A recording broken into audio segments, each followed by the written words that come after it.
Okay. Alright, let's go ahead and get started here. Hey everybody. So, we are going to be looking at this is the GeForce RTX 5090 from PNY. We're going to be taking a look at how this card performs for 4K gaming, and only 4K gaming, because that's the only... If you're buying this type of graphics card, you better be on a 4K monitor to even come close to justifying the amount of money on this card. But anyway, this market, the GPU market, is really messed up right now. I think everybody that watches this channel already knows that.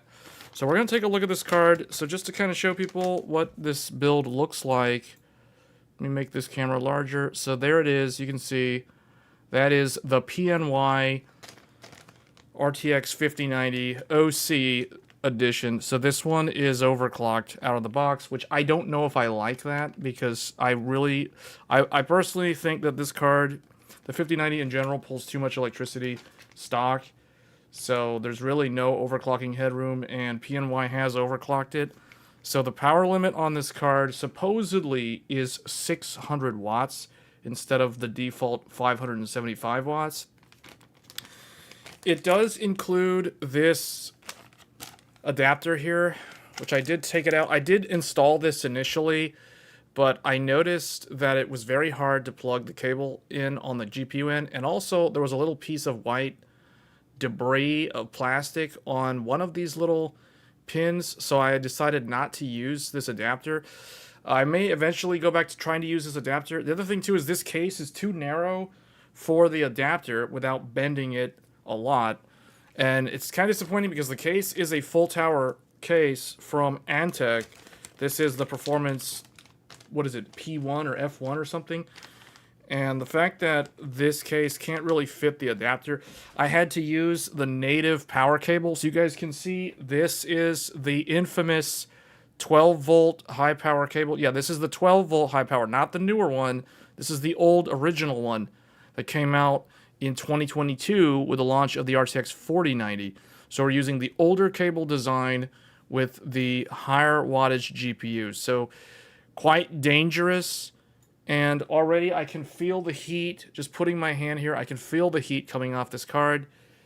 I don't know if I'm going to be able to keep this case for this setup if I am going to continue using the 5090 with this PC, because the case is too narrow. It's not wide enough. You really need a very large full tower case for this graphics card, primarily because of this power cable. So I actually had to remove the side panel so that I don't have to bend the cable. If I were to install the side panel, I would have to bend it right here, right where my finger is. I would have to do almost like a 90-degree angle bend.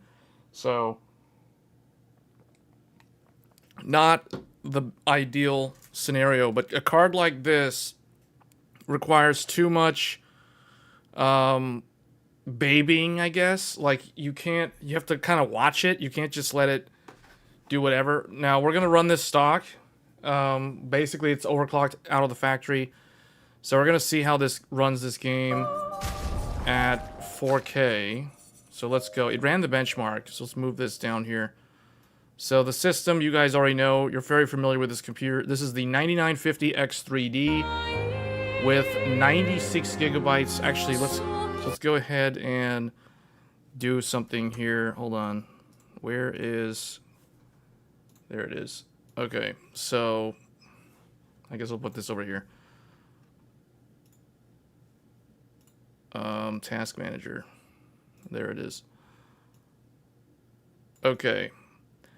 Task Manager. This is the Ryzen 9 9950X3D, the most powerful gaming and productivity consumer desktop processor in the world currently. So you want to pair the best with the best. So flagship paired up with flagship. So we have a flagship CPU paired up with a flagship GPU. There it is, the NVIDIA GeForce RTX 5090 running the latest driver. And then we also have the integrated Radeon graphics on the Ryzen CPU active. I did remove my second GPU, so I will probably install it back in. So the second GPU is this GPU right here. This is the ASRock Challenger A380. So I had to remove that because I want to make sure this gets adequate airflow. And obviously the card that we were using before was the XFX Magnetic Air Quicksilver with the removable fans. This is the 9070 XT. So that one was what we were using previously. So that one is sitting on the desk right now next to the A380. There goes your dental payments for the next 2 years. Yeah, I know, right? I know. Oh, I don't want to think about the tooth right now. It was bothering me earlier today, and it's really hard to eat, so I'm probably going to have a crown or something put on. So, this is the GPU running. Now, I didn't have any problems with PCI Gen 5, so I guess all of that, by not being a super early adopter, I avoided all of that because that was not a problem for me. So if we switch over here to GPU-Z, you guys can see by removing the second graphics card, we are running at full X16 Gen 5 X16 full speed on the PCIe bandwidth with the Asus ROG X870E Crosshair Hero motherboard. So it has Samsung GDDR7. It's interesting they're using Samsung GDDR7. I would have thought it would have been Hynix. But it looks like the PNY is using Samsung. And then we go to the sensors here. And, oh, it cut off some of them. But you guys can see this is the clock stock with a frame rate capped at 60 frames per second on the game. We will change that to test. But right now, with a game capped at 60 frames per second at 4K resolution, we are pulling 225 watts. GPU chip power draw is about 90 watts. So we are using about, where is it? Where is it? TDP, wherever that is, 38, oh yeah, right there, 38%, 38% TDP. The perf cap reason is voltage reliability. Oh, good point, man. Good thing. I didn't even think to check that. All right, let's check the ROPS. We have, I don't even know what the ROP number is supposed to be. We have 176 ROPS and 680 TMUs. So I don't even know. Actually, it's a good thing you mentioned that. I don't even know what the correct number is supposed to be. So, I assume this is good. We're running full Gen 5, sub-vendor PNY. Okay, yeah, because PNY is supposed to be the premier AIB partner for NVIDIA. They are the only brand that exclusively makes all of the professional graphics cards. So this one should be a good one. This is actually more like a professional card with a gamer cooler shroud on it because it doesn't have any RGB. So it is kind of a boring card, like compared to something like the Astral. You guys can see the card has no RGB. It has no lighting at all. It is completely stealth dark with nothing. Most micro centers have a bunch of these. Oh, interesting. You know, PNY is not only is PNY stocking the gaming card, they also are distributing the professional variant as well. And I believe the professional PNY graphics card, I think, has, what, 90? It's like 64 or 96 gigabytes of VRAM. So the professional version from PNY has a lot more VRAM and costs a lot more money. So I don't even want to think at what it costs. It's probably like $7,000, $8,000. Most people want the Astral because it gives a warning. Yeah, well, I know, yeah. If the Astral was available, so the problem with the Astral right now, unless you're over in Asia, I think it's really hard to get the Astral. For the European markets, for the American markets, South American markets, I don't know if the Astral is available and when it'll be available. But if you're based out of Asia, like if you're in Southeast Asia, if you're in the Hong Kong region, Taiwan, I know that they have the Astral available in those parts of the world. Now, I think there's probably, Asus might be scared, or I don't know if scared is the right word, but the whole problem with like the tariffs messing up the, like scaring buyers, essentially. So with import duties, that is creating a problem. I know Linus has done a couple of videos on this topic recently on the LTT channel, on the WAN show. He has talked openly about the effects of the tariffs. So the reason why PNY is getting a lot of coverage right now, because I think Level 1 Techs is covering the professional PNY graphics card that has lots of VRAM. This is mainly because the Western market, PNY has a rare opportunity right now to sell into the Western market, because I don't know, so don't quote me on this because I don't actually have any insider knowledge, but I think right now, if I had to guess, PNY is one of the few companies that managed to get an exemption from the US tariffs, or the policy is different for them because they have ties to the US. Like, PNY is not like Asus, although Asus has offices in the US as well. So it's kind of it's a very interesting situation. PNY, for those that don't know, is, I think they're an American-based company because PNY stands for Paris, New York. So I'm pretty sure they're an American distributor for NVIDIA. And that might be the reason why. So, like, I think Mark was saying, or someone was saying, was it Mark or Boogie? Somebody was mentioning, I think Boogie mentioned, Micro Centers have a bunch of these. Yes, and that might be because of the whole tariff situation, and PNY is able to get an exemption or some kind of, like, they have some kind of alternative policy that applies to them. So you're gonna expect to see, if you're in the North American region, or I guess the U.S., you're going to see PNY pop up more and more in terms of availability. So if you're someone who is not familiar with PNY, and if you really want an NVIDIA graphics card, you're going to have to get used to knowing and learning about PNY as a brand, because they might be your only option for most of this year if you truly want a graphics card like the RTX 5090 or any of the NVIDIA 50 series cards.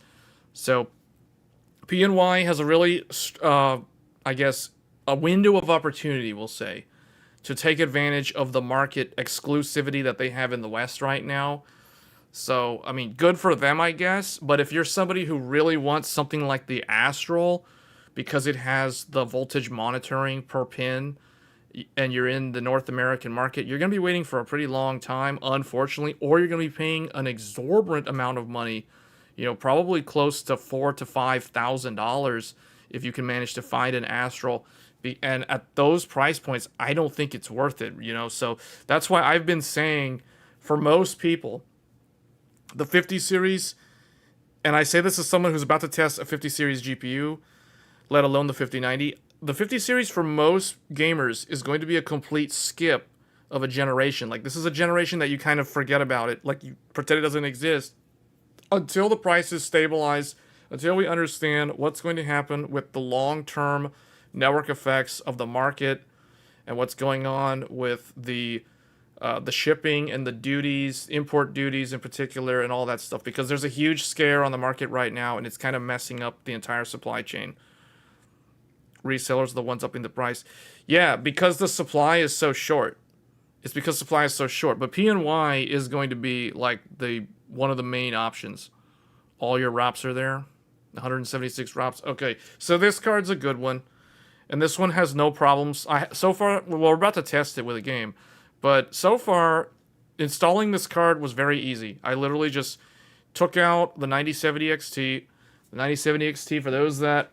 We will eventually go back to the 9070 XT for more FSR4 once FSR4 gets into more games. But here is the 9070 XT. We have had no problems with this graphics card. It's an excellent GPU. I still think, in terms of value, if you can find a 9070 XT, definitely get one of these, because this card, you do not have to worry about the power connector melting. If you can get an XFX like mine, like this one has the removable fans that are magnetic. So these magnetic fans have that nice click sound. They just float on top like that. So this is still my favorite GPU launch of the year. So the 9070 XT, we will be showcasing this again, but I've been using this card pretty much non-stop since I got it at Micro Center back in March. So we are going to switch for a while here and look at this PNY 5090. You're happy with 5080? Well, I think if you already have a 5080, you don't even need to worry about the 50 series. There's no point in even really bothering if you already have a 5080. You don't have to worry about melted connectors. You don't have to baby the card. The 5080 doesn't pull enough electricity for it to be a problem. So you don't have to worry about that.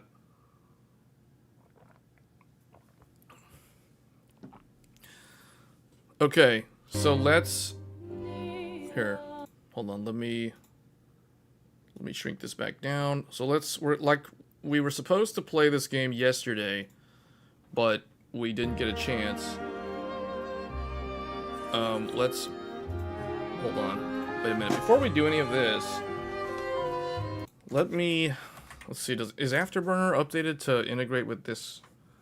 I think it is. If it can do the 9070 XT, it can do this. But hold on. We're gonna have to fix the on-screen monitoring. All the names are gonna be all messed up. It's going to have the wrong... I have to change the name. Hold on, let's see. Does that affect the right one? No? Okay. So that means this is not the right GPU. I have to use GPU 2 and change the name of that one. Is that the right one? Okay, that one looks like the right one. So GPU 2 is the right one. GPU 1 is not the right one. Wait, what are we doing here? Hold on. GPU 2 memory usage show on screen. I have to get rid of all the GPU 1 things because they're not the correct card.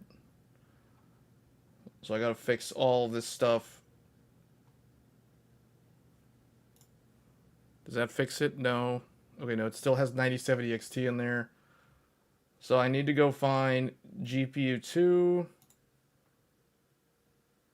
What do we normally have here? GPU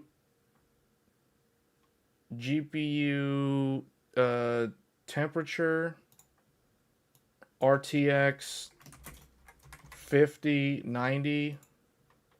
Is that showing up? Okay, that's showing the temperature. Then GPU 2 power RTX 5090.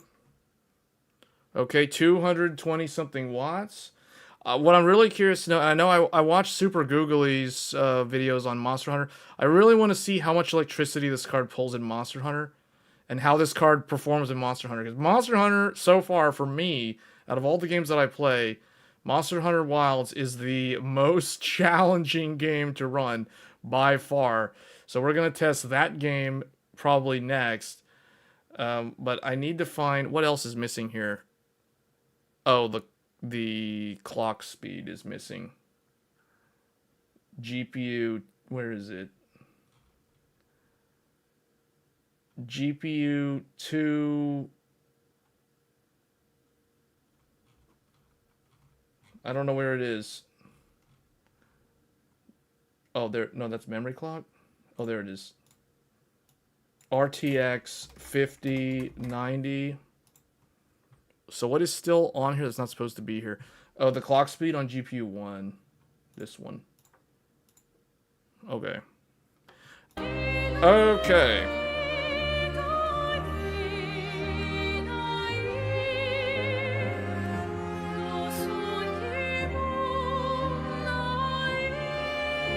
Okay, let's look at some of these settings here. Actually, let me turn the music down. It's a little bit loud. Okay, so resolution scale. This is what the game the built-in benchmark ran automatically when I started this game up, and this is what it decided to do. Like, this is what it set for the graphics settings. So it put everything on epic settings and turned all the post-processing on. And it's running the game with TSR at 100% resolution scale, and it set 60 frames per second limit. Let's try the 120 FPS limit. Okay, so now our power consumption is up to 346 watts in the menu, literally sitting here doing nothing, and it's pulling the maximum power of a 7900 XTX. And I have the side panel off because, like I said, the case is so narrow.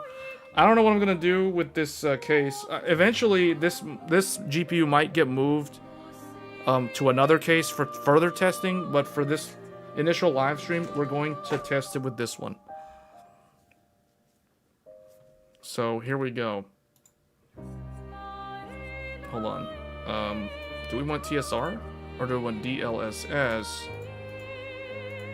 DLAA. Okay, let's try the DLAA. Now, what's interesting is the game set TSR by default, so I hope this game doesn't crash or have some kind of bug with the NVIDIA driver.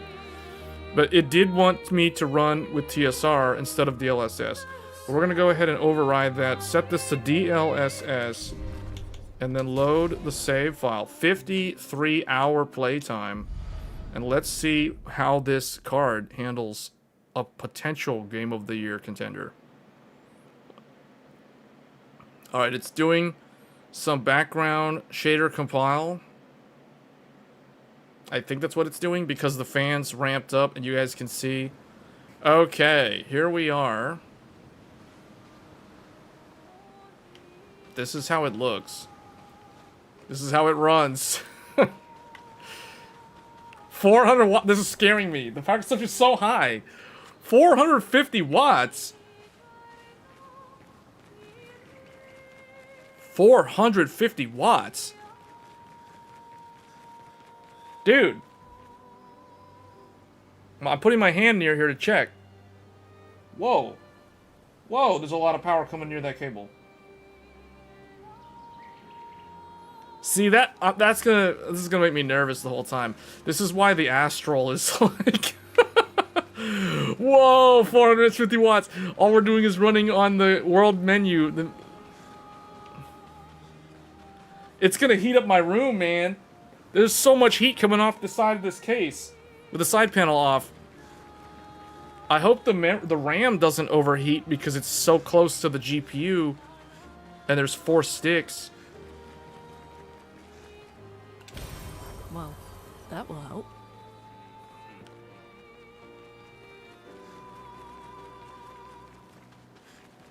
Alright, what was I gonna do? Oh, mount SKA. Alright, let's see. Let's go.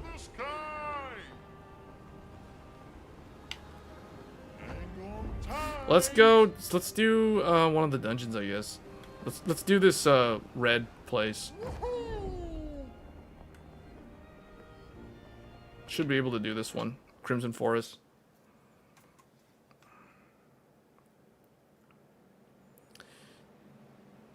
Oh, I remember this place. Hold on, what do we have here? We're level 64. Yeah, I need to kill whatever the main boss of this place is.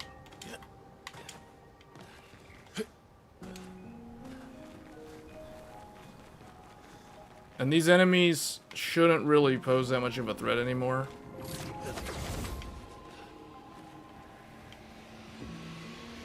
I don't even really remember what I'm supposed to do. If I fast travel to the 3 blades.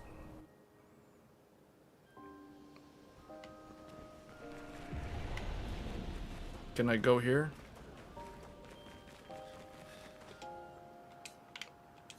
Huh?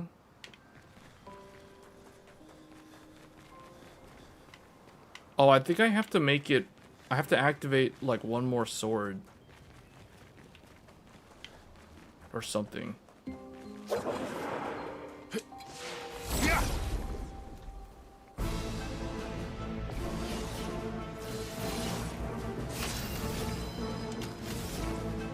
Let's see, what is quick can he do?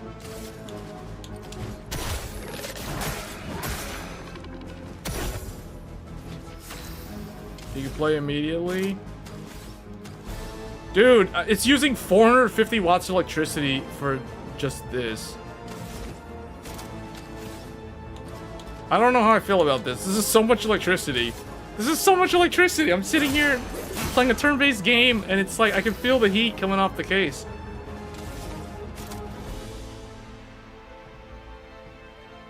Yeah, it's because I activated the place when I was here earlier.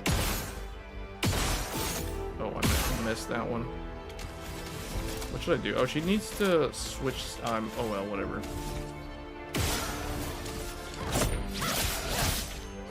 These things have more HP than I thought they would have.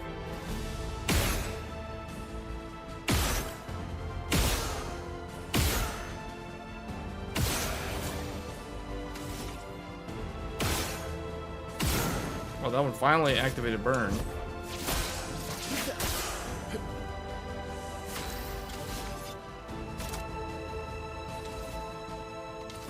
Yeah, I guess activate powerful. Watch out.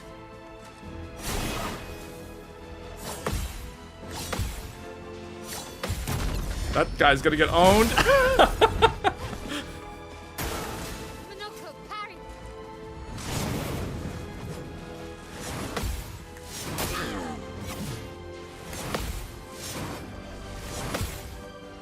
Oh, I missed that second one.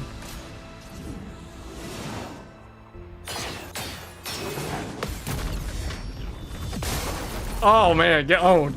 Maximum damage. 9. Whoa, they got so much AP.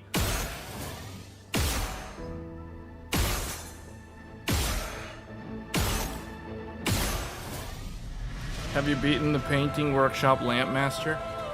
No, but I can go do that. I do need to start giving my characters like broken endgame builds though.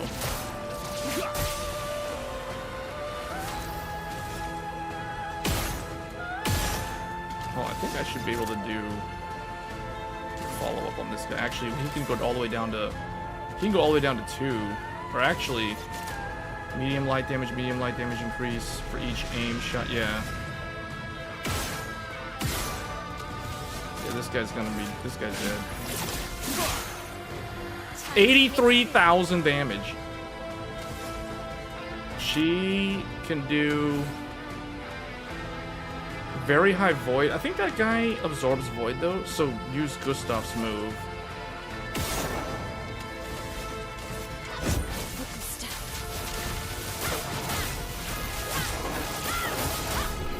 Yeah.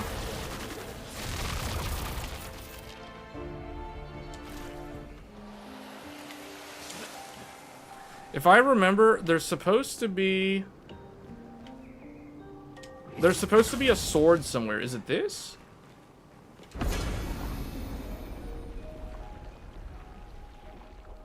Huh? Was that the thing I was supposed to do? Or was I supposed to do the opposite? That turned it red.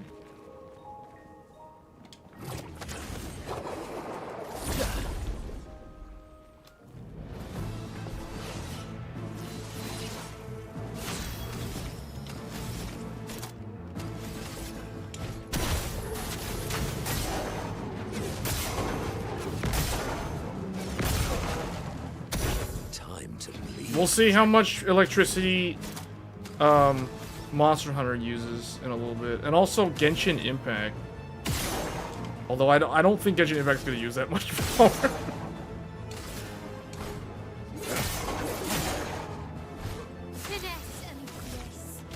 Wait a minute, what is this? Is this guy on fire?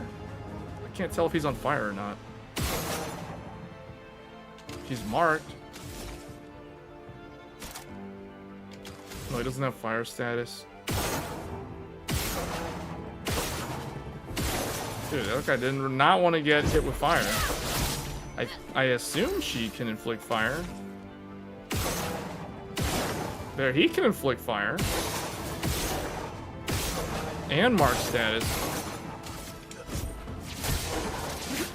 Yeah, see, Verso is doing good. This guy is hitting them really hard. Oh, but he has that inverted thing still. Wait, hold on. If I do power on everybody, does that... Yeah, give them all power. dance.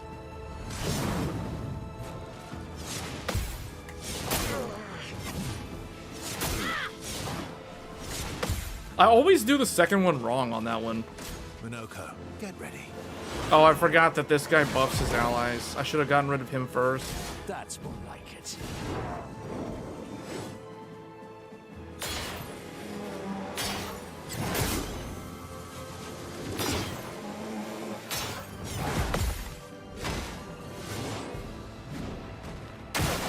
Why, yes, I'd love a dance.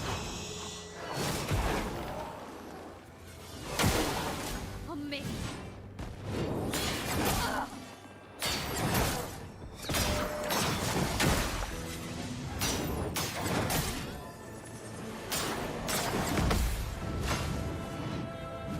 My turn. Alright, this guy, hold up. This one. This guy is almost he's low, so let's get rid of this guy.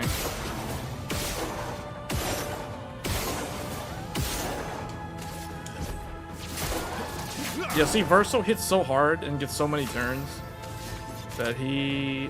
Oh, he's short one. Well, then he's just gonna have to do it this way.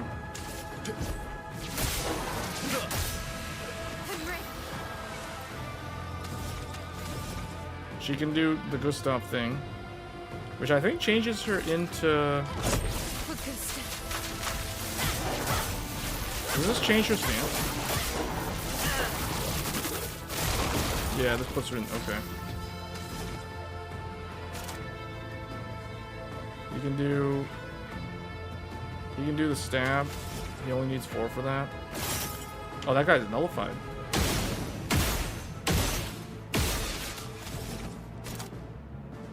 This is physical damage.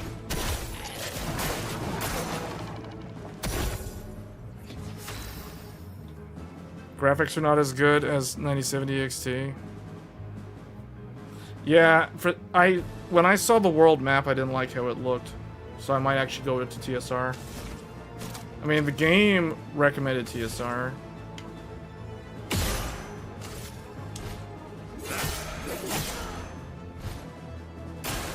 Get ready.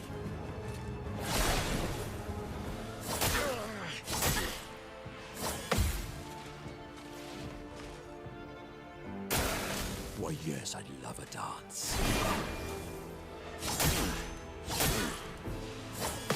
Well, I messed that one up. Do you think the extra 8-pin on your godlike mitigates the melty cable issues?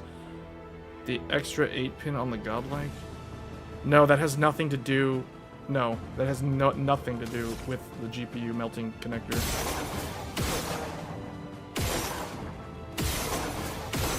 You're talking about an 8-pin for the CPU? That has nothing to do with the GPU at all.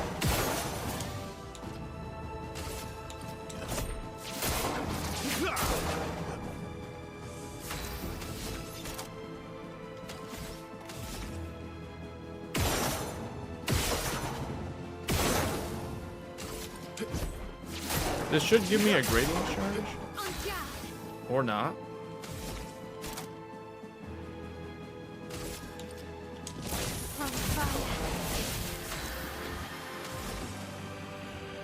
The extra 8-pin on the bottom of the motherboard? No, that doesn't do anything. That doesn't do anything because the VBIOS of the graphics card determines how it pulls power, not the motherboard.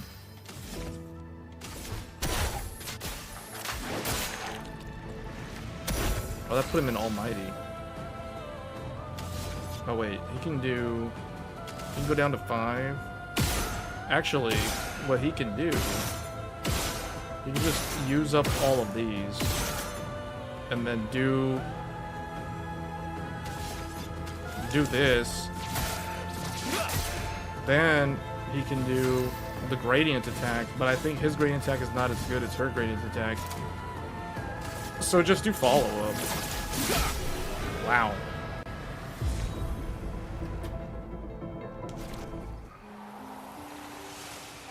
Alright, let's see. Did that do what I thought it should do? Ooh.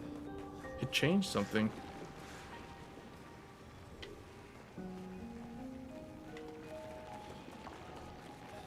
I think this is the thing. All right, let's do this.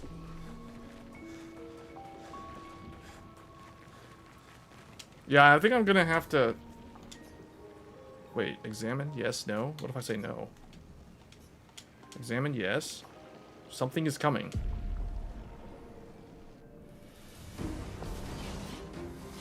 Oh.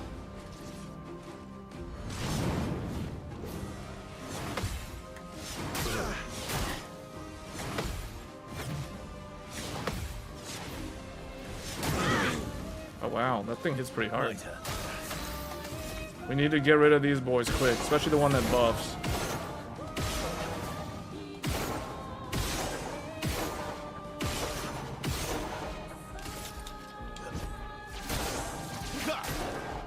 Let's cover path. He's gonna need to power everybody up. No time to lose. If you want 5090, make sure you have big case. Yeah, you want a really big case with very good airflow. Fans at the bottom to push air. Yeah, so this case has case fans right at the bottom, underneath the GPU. There's 3 of them. I think I showed the full build. How can I get her to switch to... Oh, she can do the Gustav thing.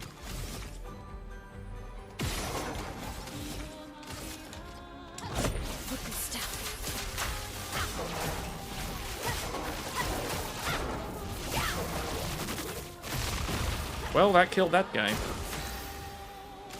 Okay, he needs to do... Creation Void hits really, really hard. Extreme Void damage to random target. I have a feeling the dark one on the left... I have a feeling that one absorbs Void or is nullified to Void. So instead of doing that, we'll probably do the fire one at 4. Yeah, he's weak to fire. Or no, he's weak to void.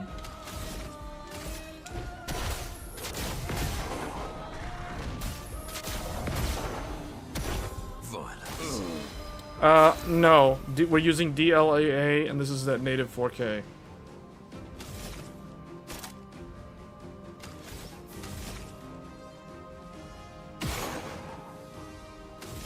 I guess you can keep this one.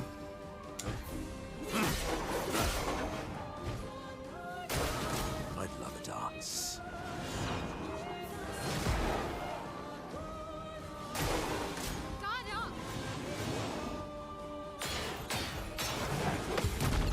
Get owned!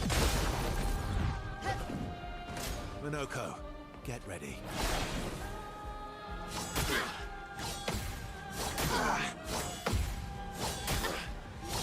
Whoa!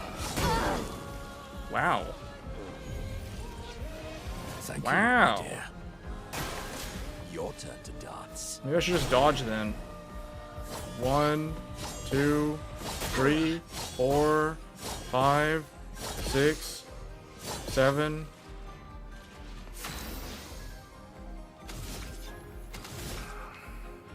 Get rid of this guy.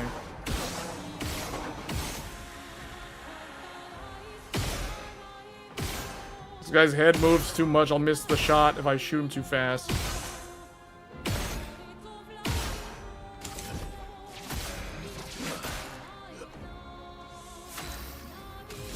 They all lost. Oh no, they gained power. 2 of them gained powerful. My L does not have powerful.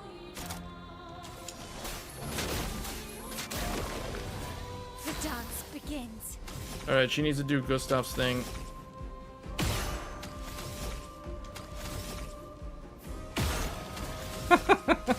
It's like, do it again.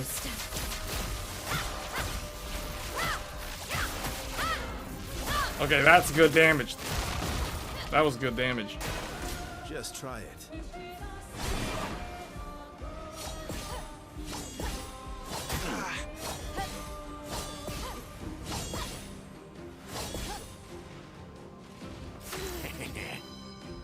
He laughs weird. Wait, hold up. What is this? Mighty Strike. If the target's stunned. Okay, I don't want to do that yet. I can just keep on. Okay, I'll do that one. That's agile, right? Yeah, so I only need 4.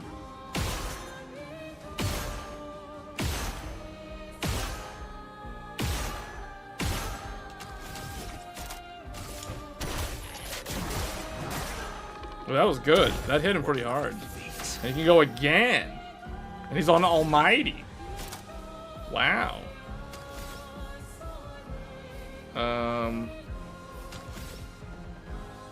Just hit him to save those up. Okay. I want to use Mael's gradient attack on this guy. So Versa will just do a lot of like random damage. Build the gauge. Build that meter. Oh, he can be broken now. He can be broken now.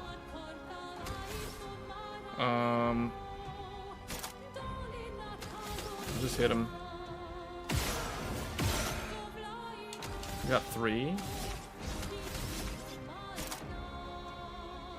No. Oh, if only I could do follow-up. Wait, why can't I do follow-up? Oh, it requires 5?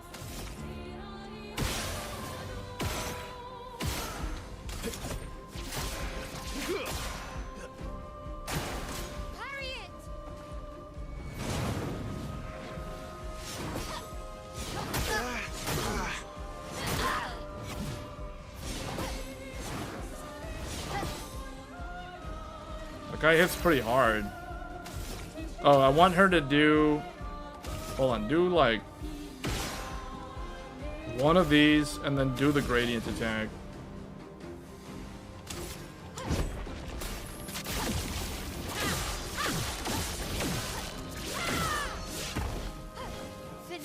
Now she just needs to break the target.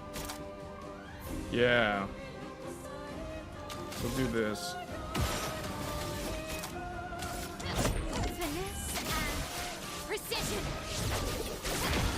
There. Now he's on Almighty. So he can do...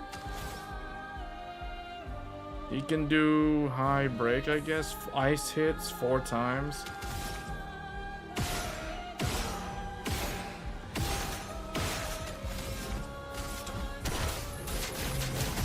Yeah.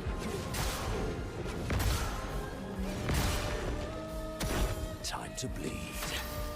Do I feel any improvement in gameplay? No, the main difference is we're playing the game at native 4K. We're not using any upscaling.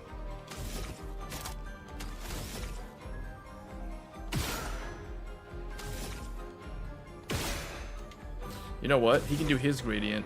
Because this guy's stunned, so he'll do a lot more damage. Yeah, that was 67,000 damage.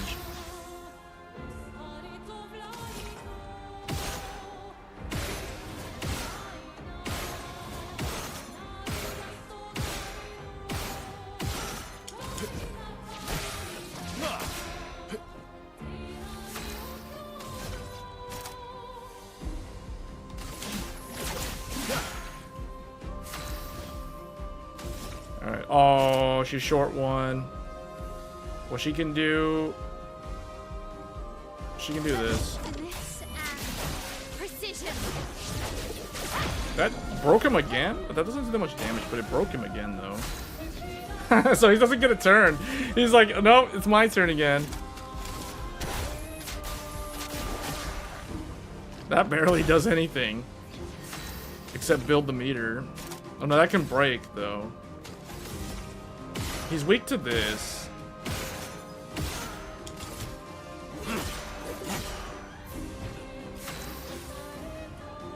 This is all epic settings.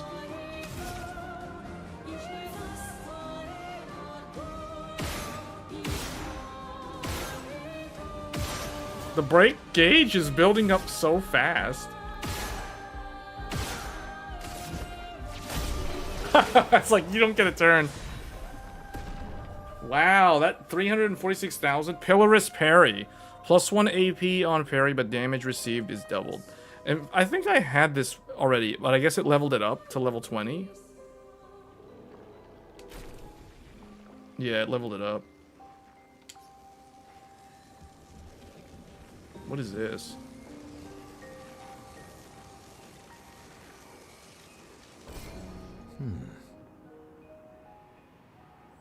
Oh, a new weapon.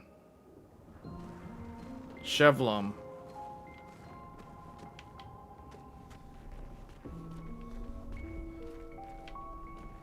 So that's it. Okay.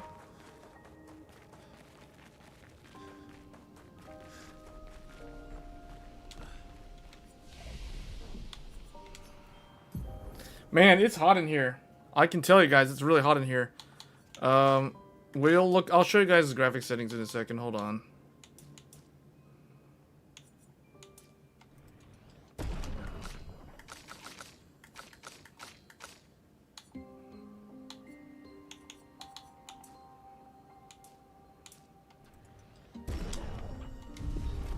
Okay.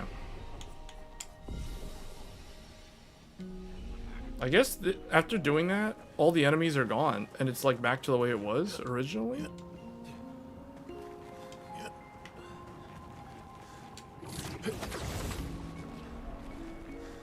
Yeah, because this doesn't react. Okay, just to show the settings.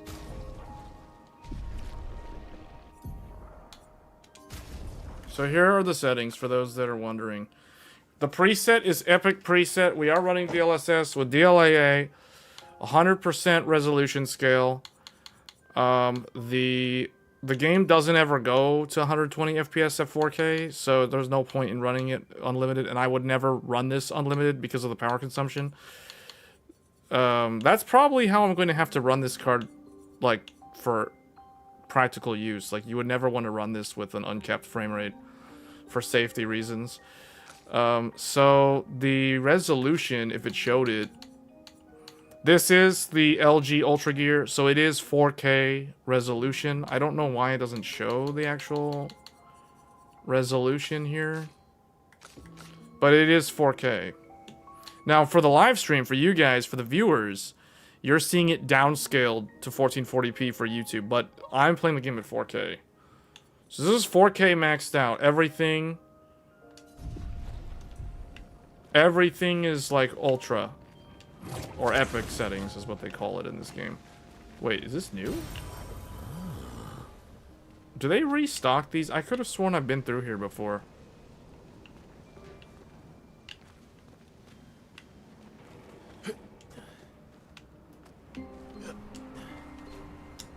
Uh-oh. Uh-oh. Wait, what? Huh?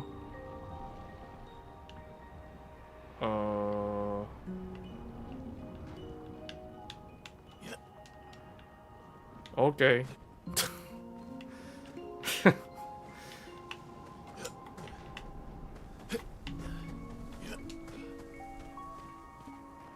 This reminds me of the underwater research facility in Final Fantasy VIII.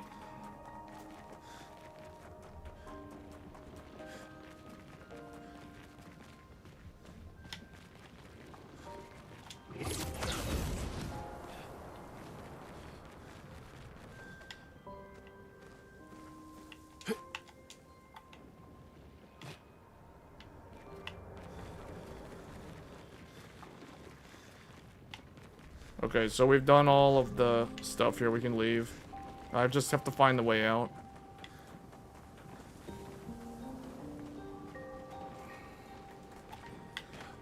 $450 watts, though. To me, this doesn't seem practical. I rarely ever saw, like, first of all, the 4090 never did this. So this is already very different from the 4090.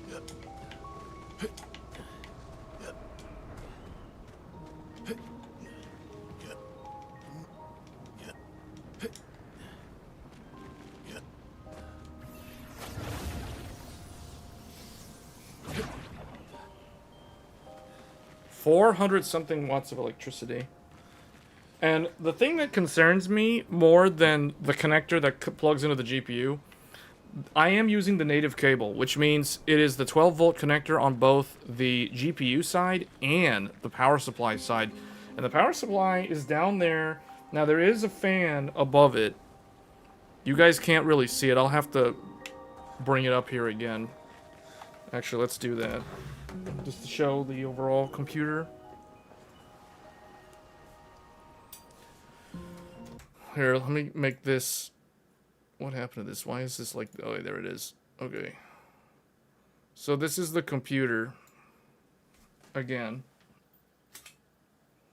You guys can see right here. You guys can see the 3 fans at the base, right above the power supply shroud. I have 3 fans that are pushing air up. So they're applying some amount of airflow for the power supply cables that are under the shroud. But the connection that I'm the most concerned about is the other end of this cable. Not this end, but the end that plugs into the power supply is more concerning. Because it is down there, and I can only imagine... Or again, another thing, too, is this is on a carpeted floor. This is sitting on a carpeted floor. So there's very little room. There's very little room down there for the power supply to get air into it, to cool it down. Man, that power supply is hot. The amount of air... I'm pretty sure that power supply has its fan turning right now, but that is...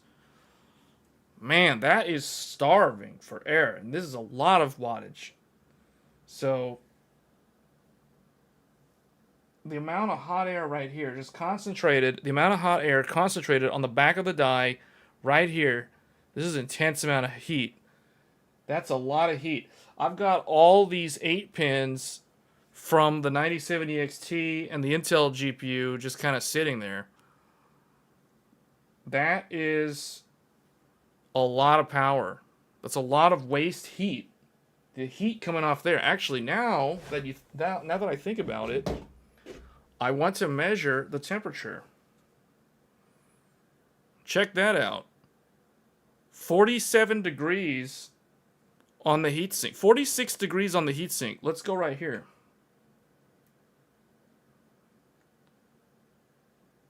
56 degrees. 56 degrees on the power connector. Hold on, let me see. Do you guys see that? Look at that.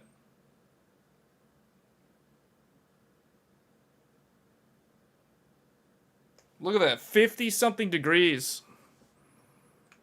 50 degrees on that power connector. I don't even want to think. Hold on, let me measure the power supply at the back.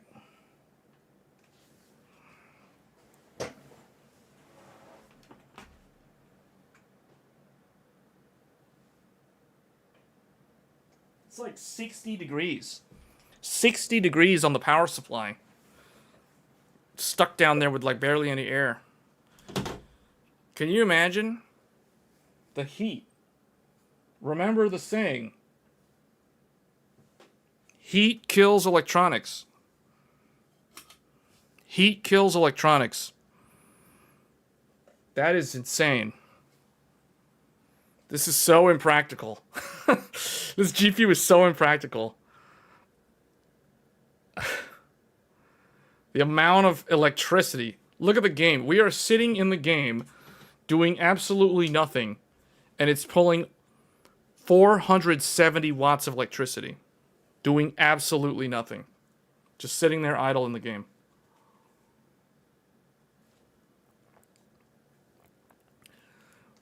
Crazy. So much wattage.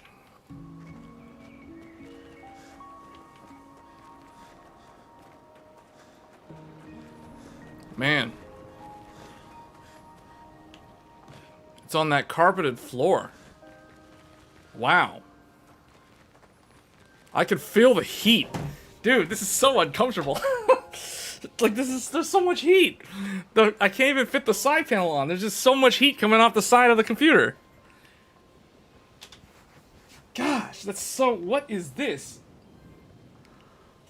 There's the hot air just flowing everywhere. Hot air coming out of the radiator.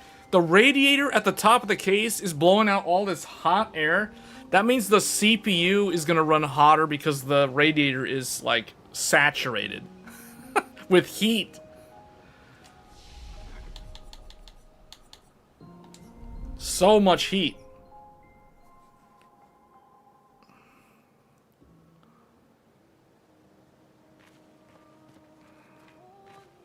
Man. So much heat. Okay, hold on. Let's take a look how this looks.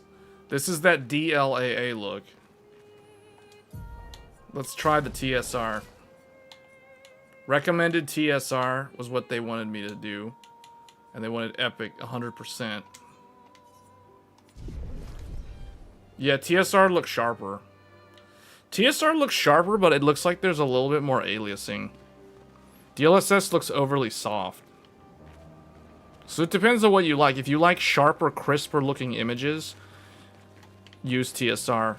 But I think there's slightly more aliasing in motion. DLSS looks softer and blurrier, but there's less aliasing. TSR does look better. I prefer sharper looking image than blurrier, softer looking image. Yeah, this definitely looks better than the DLAA. But this game doesn't really have a good implementation of DLSS. Because remember, these guys are, a lot of these were junior developers and ex-Ubisoft developers. And the fact that they don't even have FSR in this game tells me that they just put the bare minimum for the DLL file for DLSS, just so that it was in the game. But they're leveraging Unreal Engine 5 heavily. So be sure to budget for an additional $50 a month. That's how much more I pay for electrical bill first month with my 5090. Dude, that's wow. Wow, that's crazy. That's like having a swimming pool. That's like owning a swimming pool. Except every time you need to use the computer, you're using it. It's like turning on the swimming pool. Whoa, that was a weird stutter right there. Man, this is so much heat. My AC is running. The AC vent is on the ceiling right there. I can feel cold air. Because the hot air from the GPU is so strong, I can feel the contrast. On the left side, there's cold air coming in like this from the AC. And then I have all this hot air coming on the right side, flowing up toward me. Because the tower is over here to the right of me, on the floor, like down here. So, and I've got all this hot air like this, and I've got cold air coming like this. So I got cold air going like this, and I've got hot air going like this, and they're clashing. They're clashing right in my face. I got cold air going like this. I got hot air going like this. The balloon guy is nightmare fuel? What? What is this? Oh, this is old Lumiere.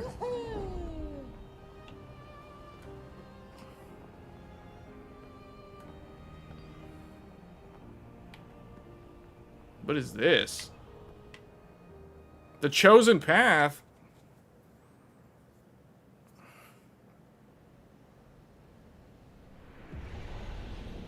Are these gadgets raising the electricity bill? I don't think I've ever been here. The Chosen Path.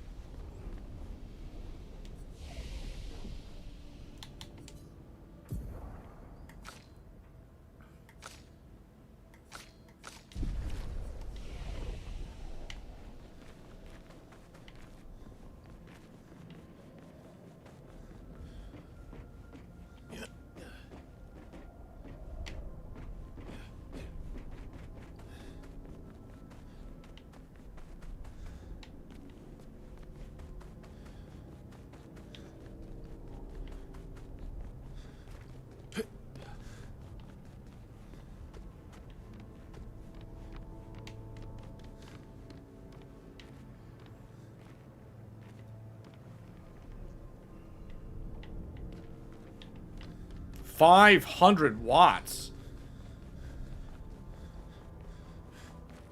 500 watts.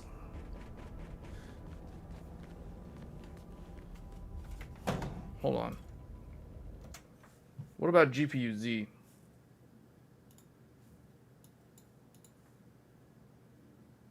Yeah, 500. 515. Perf cap reason, it says power. It says it. And voltage reliability. GPU Z is toggling between voltage reliability and power. For the perf cap reason. Right here. See that? Look at that. Power. Every time it goes to blue, it's voltage reliability. Every time it's green, it's power. It's toggling between voltage reliability and power for the reason why it's limited. Man. So much electricity. The 16 pin, 500 watts. Oh, man, that's,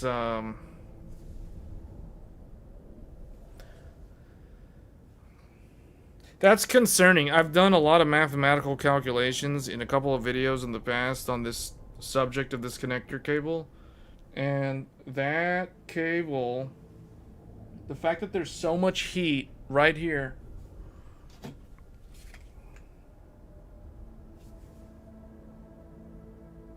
The connector is like 49 degrees. The plastic. 56 degrees. 57 degrees on the plastic. 58 degrees. The individual wires are like 56. 50 something degrees.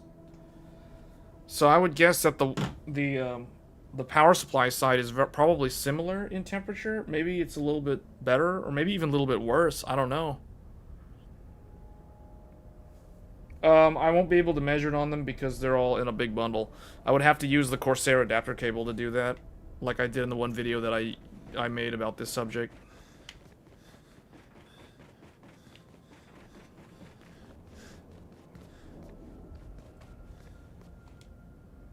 The path is open. Only one may enter. One warrior, one path. Only one warrior? Who will dedicate themselves to this painted path? I don't want to go in yet. Hold on, let's go do a different area. Let's go do that lamp, the monster thing. Oh, you know what? I still have the... I still have this item. Old key. An old key for an old door. I don't know. This is an item that you get at the very beginning of the game in the prologue. And I still don't know what this is for.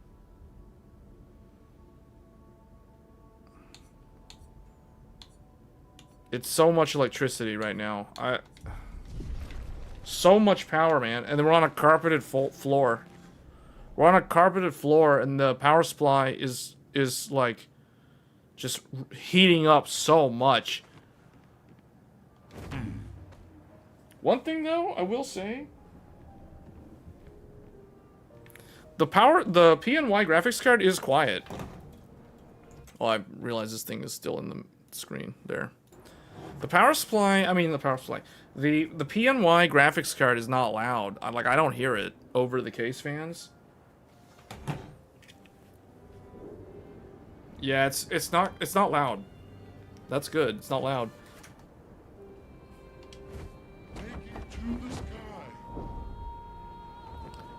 Yeah, the CPU temperatures are higher because the radiator, I can put my hand above the radiator and there's just hot air. There's just hot air everywhere. The whole thing is hot air everywhere.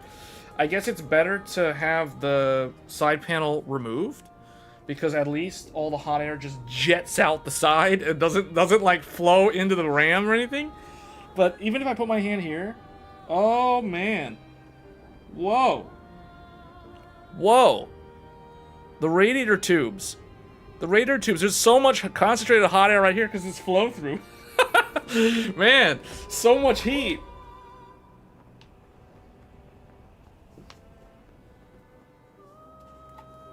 Yeah, the GPU staying cool at the expense of everything else.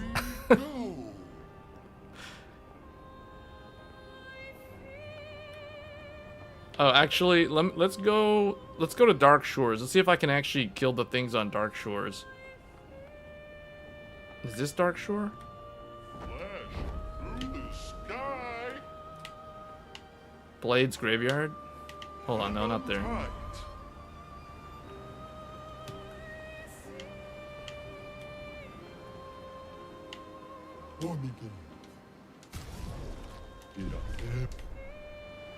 Hang on tight.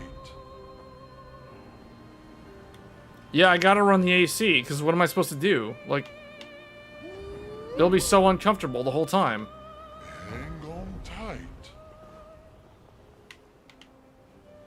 Here we go.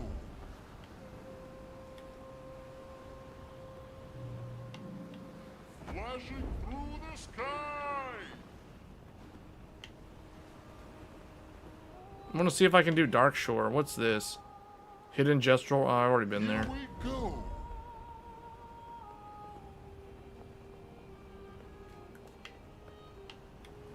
Hold on, is this it? Hang on tight. Oops. I walked into them. Your turn to dance. Uh-oh, he got him stuck. Minoko, parry.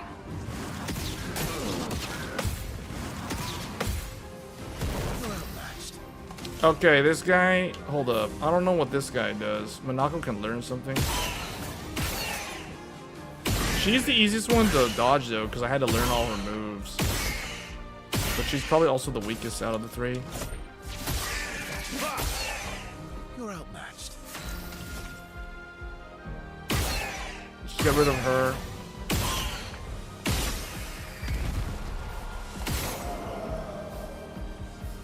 And actually, now... No time to lose. buff everyone. What's the story behind getting the card? The Micro Center.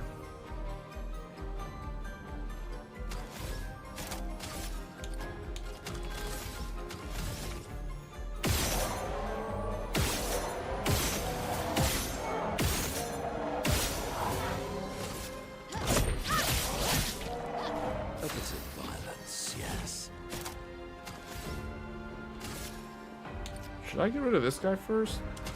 Wait, he has 8 though. So technically, if I had one more, I could do Creation Void.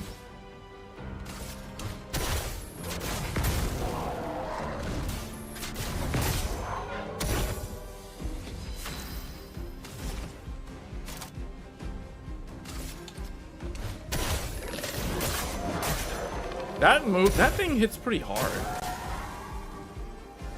It likes you. Let us go. Watch out now. Why, yes, I'd love a dance.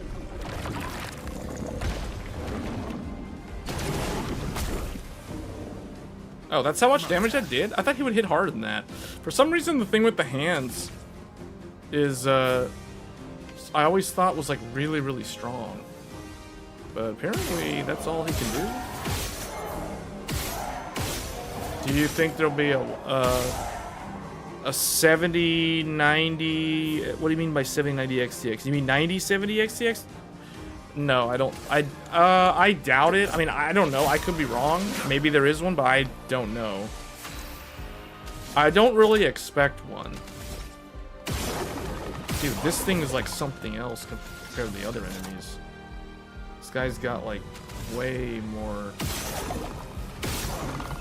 Wow, his HP is like significantly higher.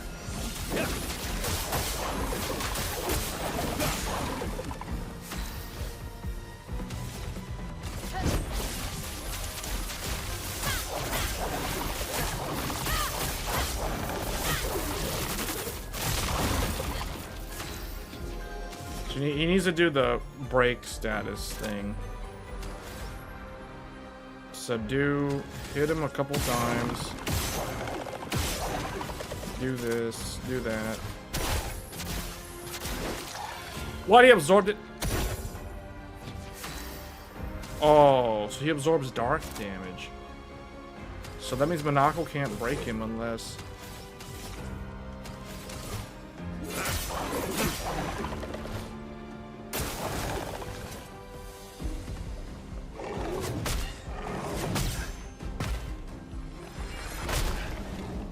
Whoa. He almost killed Verso right there. I need to do a break move. He doesn't have the stuff. What made me change the mind on getting a 3090 or a 5090? To investigate the power stuff. The power, like, basically all the issues that people have reported. Melted connectors, black screen, PCI Gen 5 issues, games crashing, artifacts with DLSS. All of the things that people have been reporting. I want to see if that's real, or if it's just like user error, or if it's an actual problem. That type of testing, basically. I finally beat the jumping chromatic glow booth. 1.4 M Express. Is that the one that does the bouncing attack? Over and over and over again, and every time it adds an extra bounce move? Is that the thing I'm thinking of, or is that a different enemy? Oh no, I know what you're talking about. The petanque. You're talking about the one you have to chase into the thing, or is it the one that bounces in the air? There's the one enemy which is like a face mask, which like bounces in the air, and every time it's his turn, he adds an extra bounce that you have to dodge. The world boss.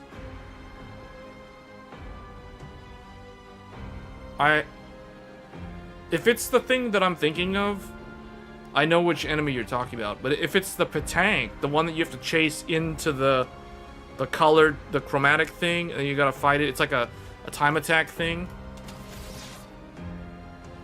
I can't remember what I'm supposed to do here. Light holder. Wait, he needs to do... I can't get fancy. Can I break him with the gradient attack? No. Mael will have to do it then. Your existence ends Finesse and grace. She's gonna have to do it. She doesn't have enough? What? Oh wait, she can just do this then.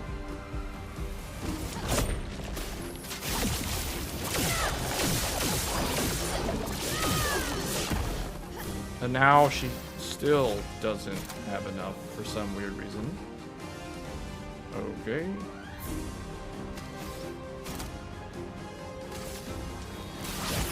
Just make sure that she can get enough next time. Berserk. What lovely feet. He can't do break because it absorbs. So he'll have to do this.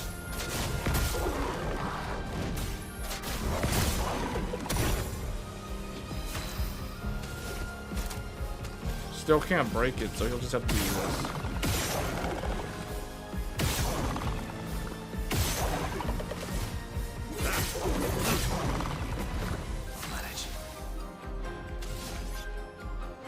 Phantom Stars, he can break him.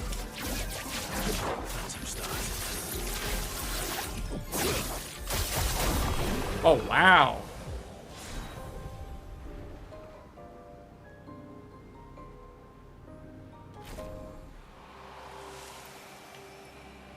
Monaco learned something. The Picto leveled up. New weapon. Verso is getting all these weapons, man.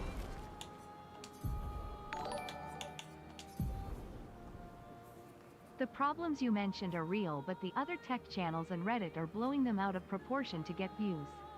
You shouldn't be fine if you are on 576.28, pretty stable. Okay, I am on... Thanks for mentioning the driver version so I can compare. So I am on... Where is it? I am on 576 or 576 dot. Yeah, so I'm on that driver version. That's the latest one. April 27th. So yeah, that's the driver version. So this is what we're running. This. You know, I'm surprised because people kept talking about the PCI Gen 5 problem. I was a little concerned, but, you know, like I plugged it in.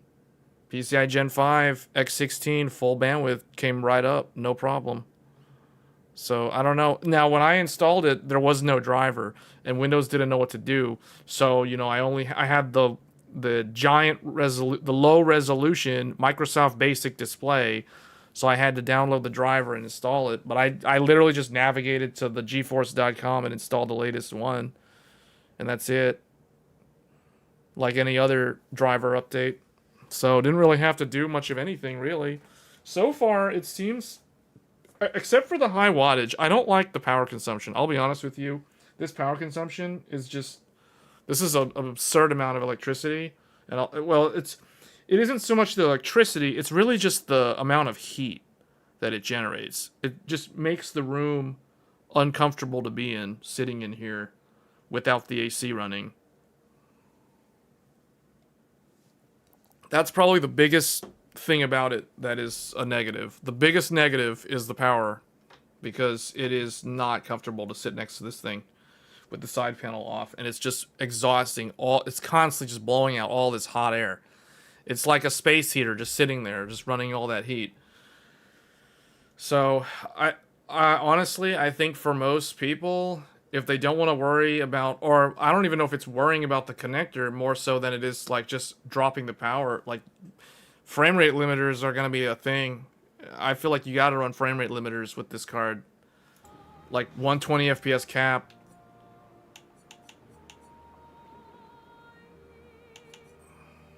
Ooh, this weapon's strong. This weapon's very good. 2200 start battle at S rank, but can't be healed or gain shield.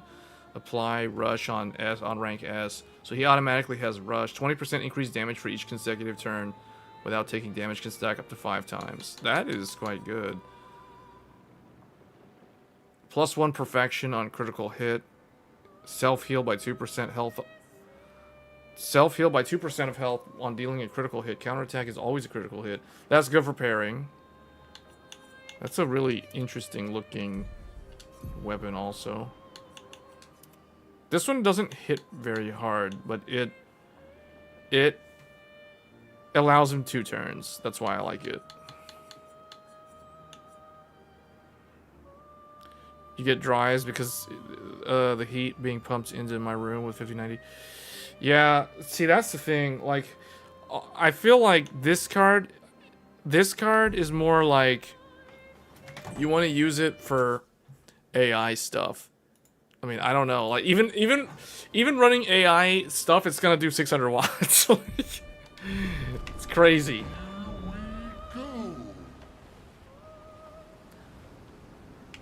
What is this? Oh, that's SK's place. Is this the Twilight Clair? Is that what I'm thinking of?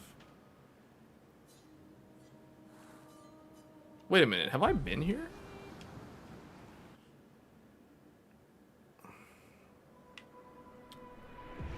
Oh, this is a place that...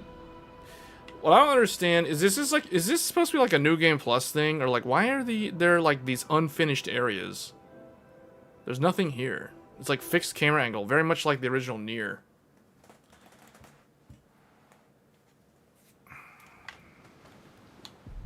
Need to heal up.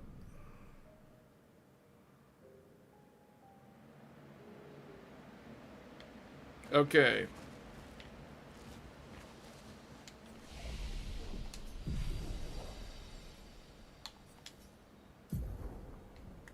I mean, this is the thing that's kind of crazy. Like, I'm literally in a menu. I'm in a menu, and it's pulling 500 watts of electricity in a menu. Like, what is up with that?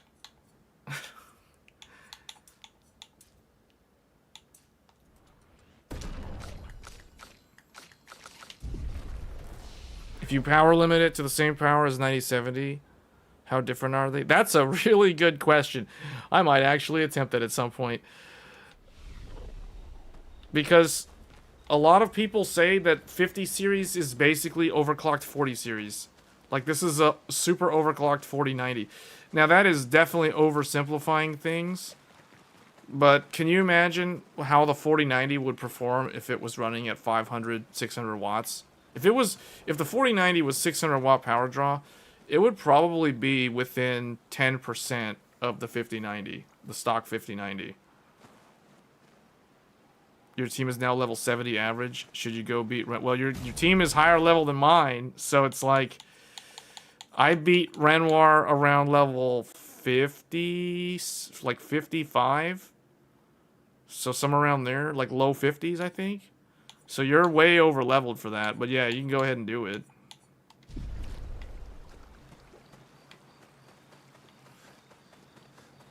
Yeah.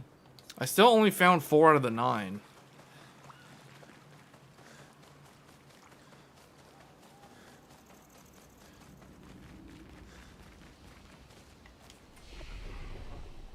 Oh wait, this is not how you leave the camp. You have to go to this thing.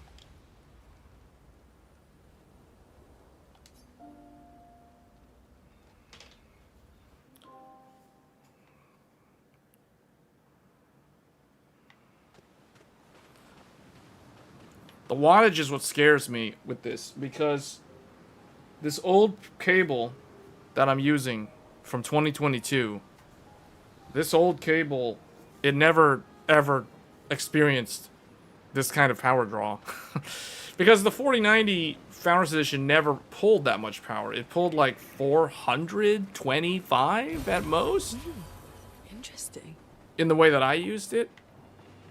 Do you need to back up to say, no, what you can do, so you beat the game, choose the ending you want to see, then once you load your save, you can go back and load the previous save before, and you can then go and do the same sequence where you can watch the second ending.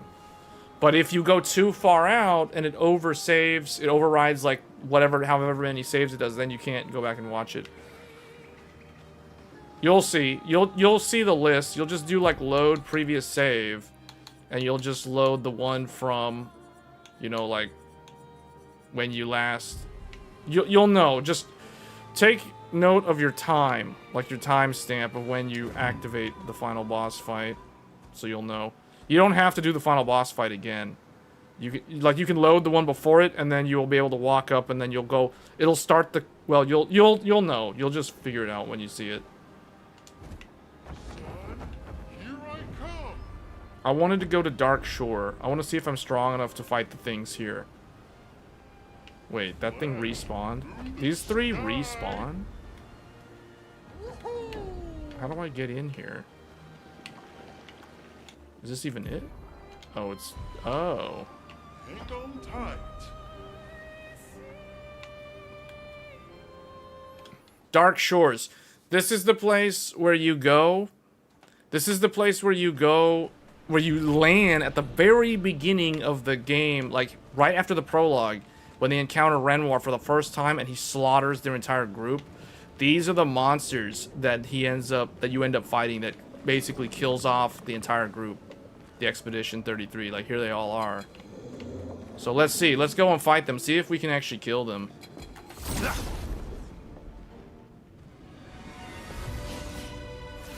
These are like the most endgame things in the game. So let's see what happens here. They got a lot of HP. He's on Almighty. And I forgot that these guys are immune to dark, so I can't use this move on them.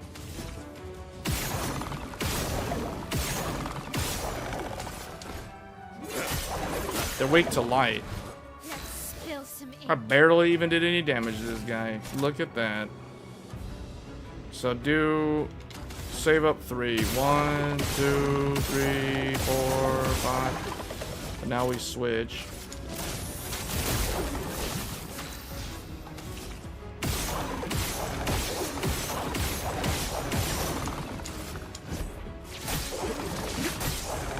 Oh man. Oh man. So good. Power up. It's time to power up Dragon Ball Z style. Dark Chroma. Oh. Oh. What? Oh, he completely changed targets. Guard up. Likes you. Likes you. They still hit really, really hard.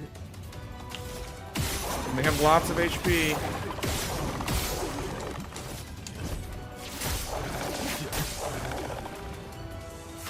What can I do against this guy?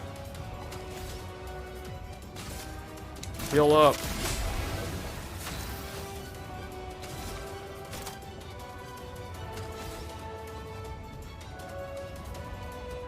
Can she do void to all enemies? Also gives... Wow! Whoa! That's a good one. Why, yes, I love a dance.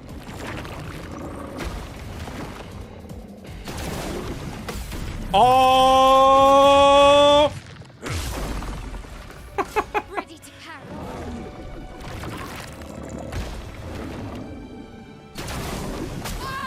Oh, what? How did I... Now the fun begins. He's on Almighty. Here we go.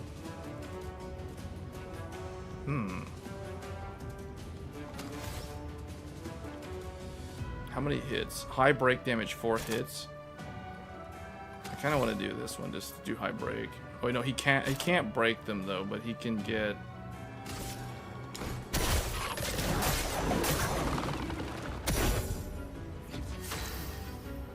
What if he does this? Oh no, they're not stunned.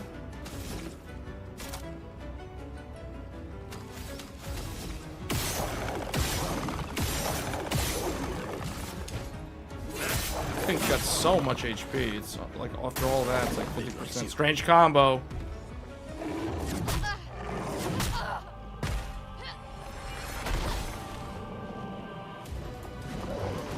Ready to parry.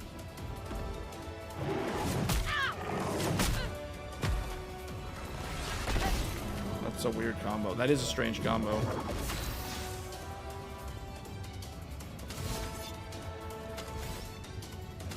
Alright.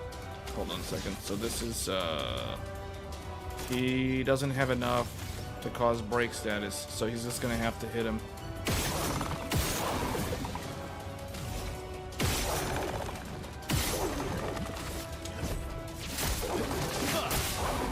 You're outmatched. I gotta find, I need to start working on like a broken build. He needs to do one aim shot. And then hit him with follow-up.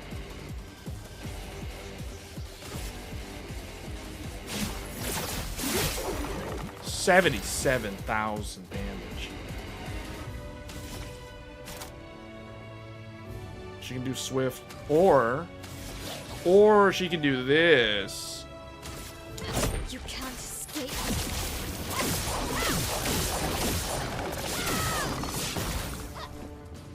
Does it give her enough?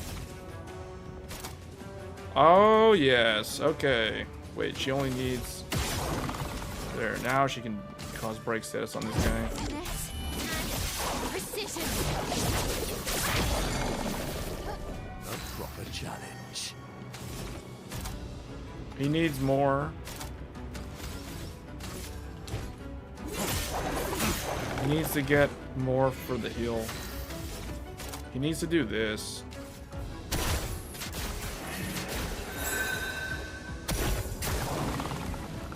Manuko, parry. I'm not impressed.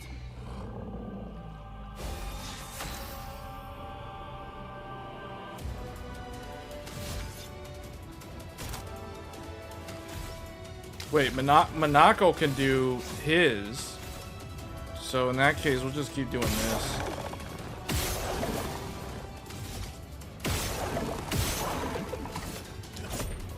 Yeah, this Dark Shore one is stronger than the Overworld one. These things have way more HP. I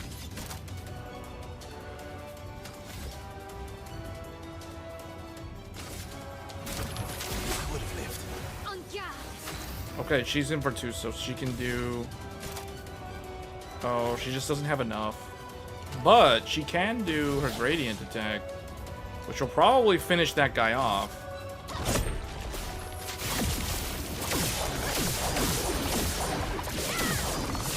Okay. Finesse He's gonna die now. So she healed up. She can do flurry. He's gonna die. I feel like that'll be a waste on him though, but we'll just do it anyway. Precision. Oh, it actually survived? Oh, but it died off of that. Yeah, there we go. Alright, here we go. This is the special attack. Yeah. 60,000 counter. Yes.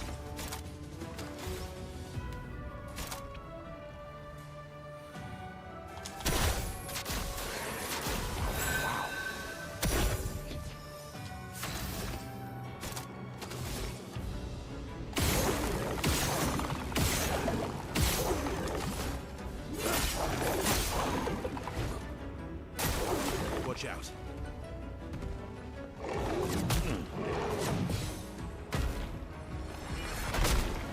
Oh, wow, that hits hard. Let's carve a path.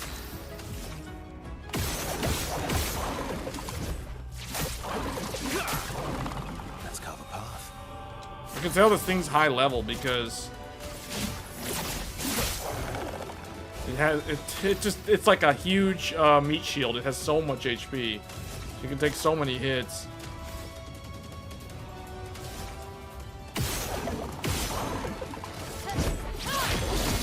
There, broken.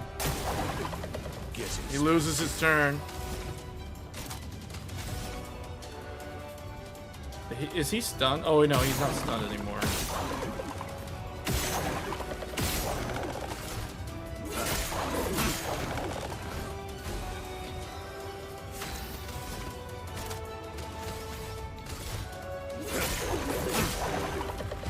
Let's carve a path.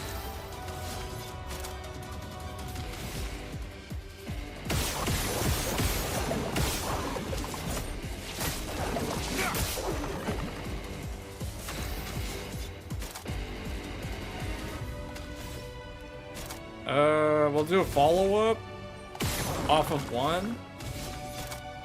I want Mael to do the gradient because she'll do the most damage, although that hits really hard. All right, now we can do break. Hold on, do the gradient. You can't escape. Because that'll get her into Virtuo's stance. And then now, when she does this move, he'll go into break status. Precision. There. Man, he got out of that so fast, though. High break.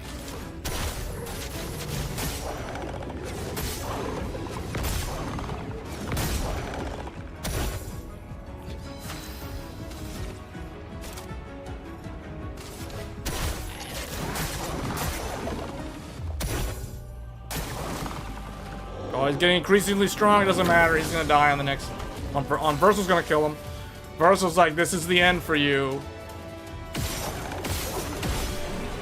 Yeah. 591,000 experience. Whoa, these things are good to farm. I gotta find a way to kill them faster though. That was a 9.5 minute fight. This is like a boss fight. This is just a regular enemy. Wow. Wow, that leveled up his weapon to level 23. Base attack applies 2 burn stack per rank. +1 AP on rank up. Increase burn damage 50%. I really like the dual turns that he gets off of this one, though. Being able to go again is so good in this game. As a turn-based game, being able to get more turns is like the key thing.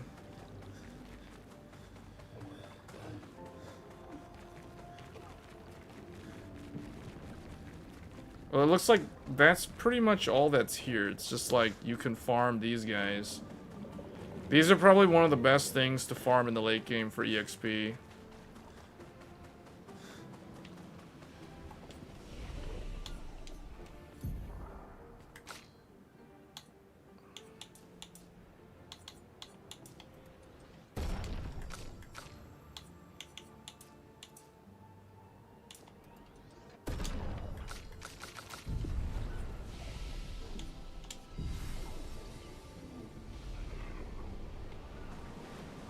And yeah, it looks like they respawn also, so they are farmable.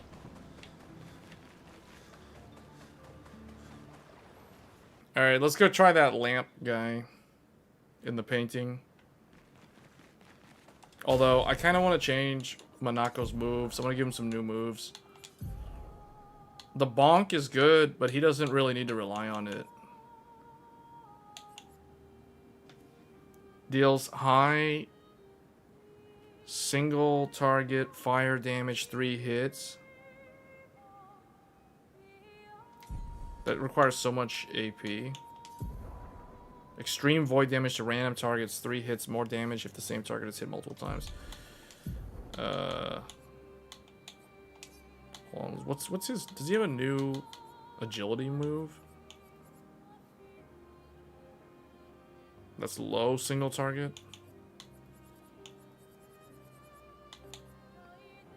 Change to Almighty Mask if target is marked.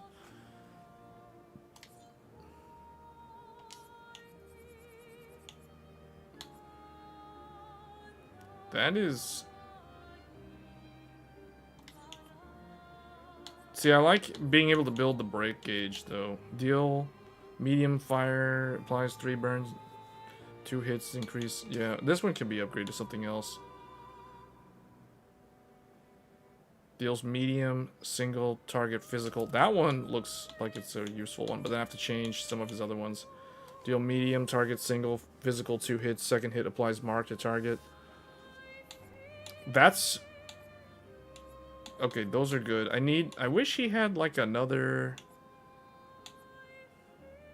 This is high break, but maybe change this one. Deals medium, single target physical. Oh, that one actually. Yeah, that one's good. That one's probably a better upgrade. But see, now he doesn't have any red, so I need to give him like a 1 balanced move. Instead of this... But that's extreme void, though. That's good. Deals high physical damage to all enemies can break. Deals high single... Okay, we'll try that. We'll try these. And I guess he doesn't really need to heal. Deals medium single target physical damage, 4 hits can break. That's not a blue, though. Deals high dark damage, 3 hits, records 5% on hit, increased damage, and double heal.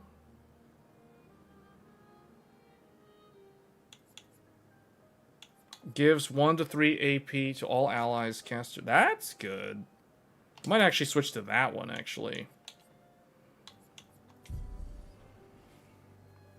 Jensen was right about the $10,000 computer. Well, with this type of thing...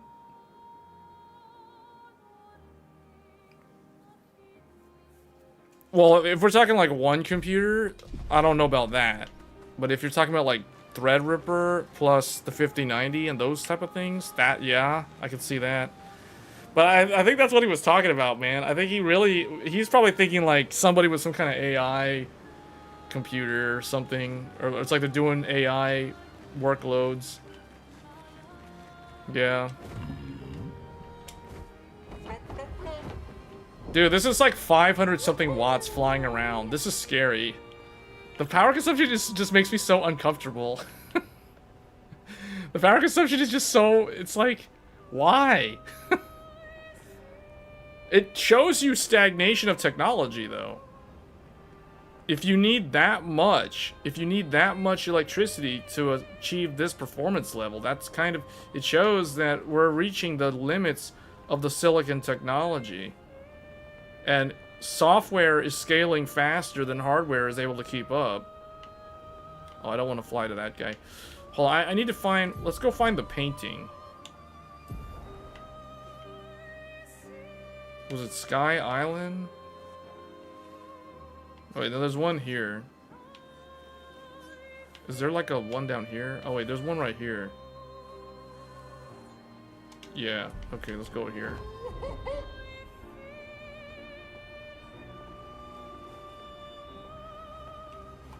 I think it's over here. Yeah.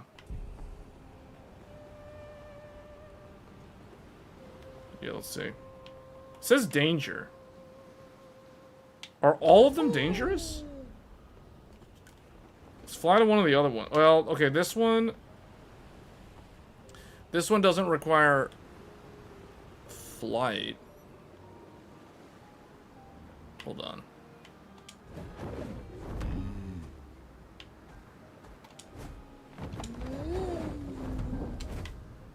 How strong is this thing?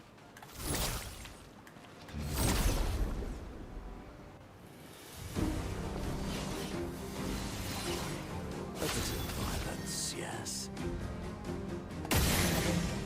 These things aren't strong at all.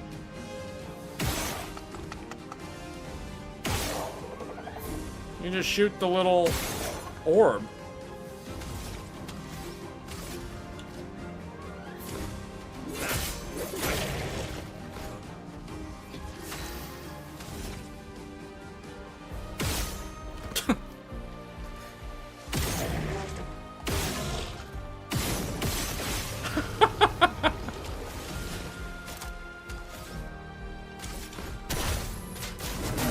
Oh, that's what this move is?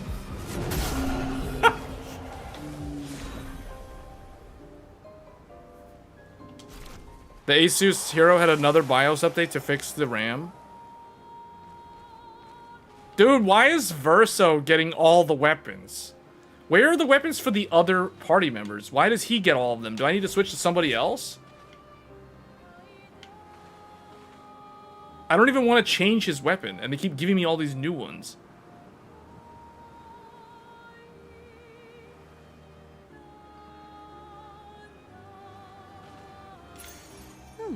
Lovely. Wait, healing an ally also applies rush for 1 turn.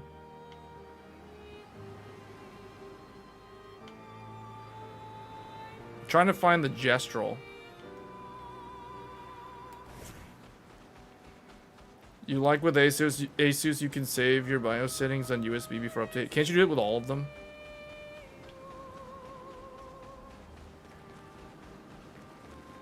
I'm pretty sure you can do it with all of them.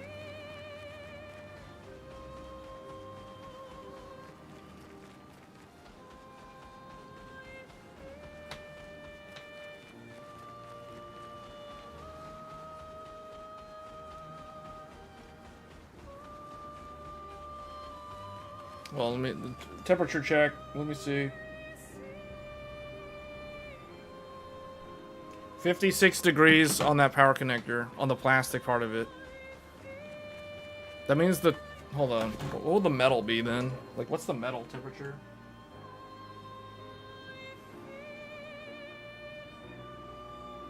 The metal's like, same thing, like 50 something. Wow. I guess as long as it's not impeding the current flow, it shouldn't be a problem, but having all of those like that...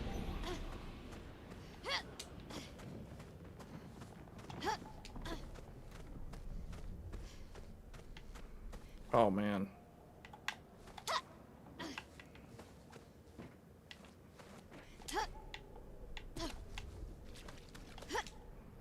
Look at this, 500 watts on a black and white screen.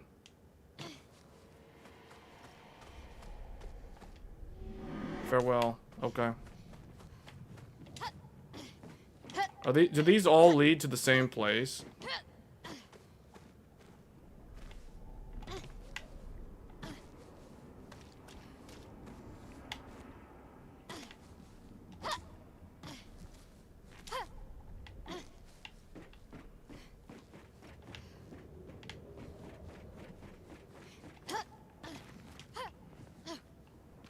Yeah, look, it's Lampmaster.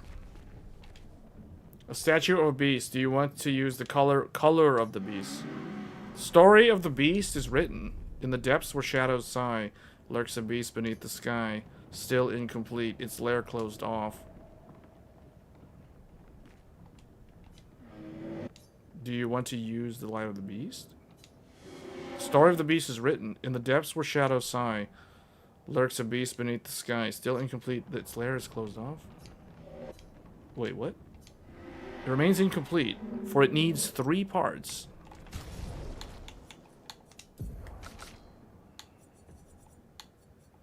Oh, I used the light one and the dark one? So apparently the old key is not what's needed. So I need to find some other thing. I'm missing something to be able to fight it. Okay. Yeah, that's definitely a lamp master. Okay.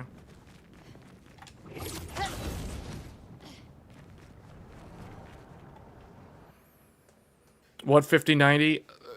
Doesn't this stream say what it is? Does it not say it? It's literally in the stream title.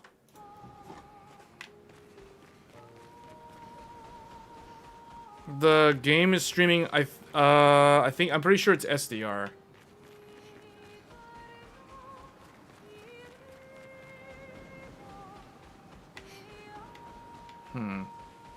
So that means I need to go find the third painting.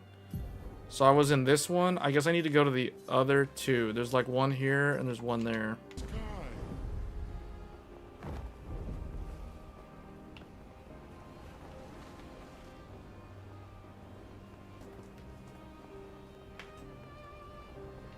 We'll boot up Monster Hunter soon. I'm gonna switch to Monster Hunter because I want to see what the power consumption looks like on that game.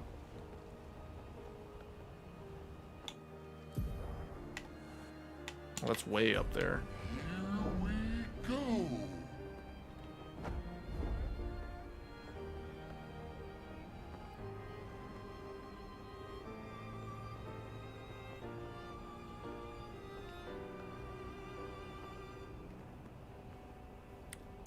Yes, this is on an OLED. This is on a 4K OLED.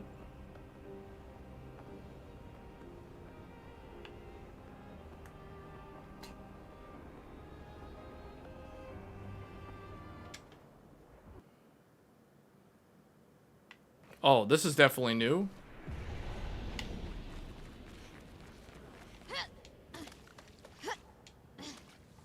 Wait, hold up. Let's see what outfits we have for these people. He can wear this one. She has, what was that one? Civilian. Let's go with the real Mael. Wait, vintage. Vintage hair.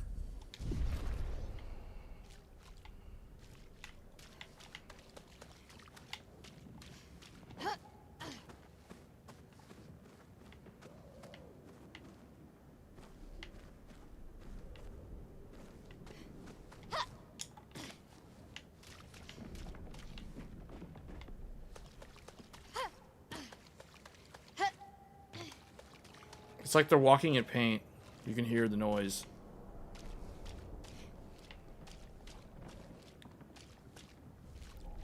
Have you had a 2.2 gamma issue? I haven't tested HDR, so I don't know. Is that another like 50 series problem though? Like that's one that I haven't heard of.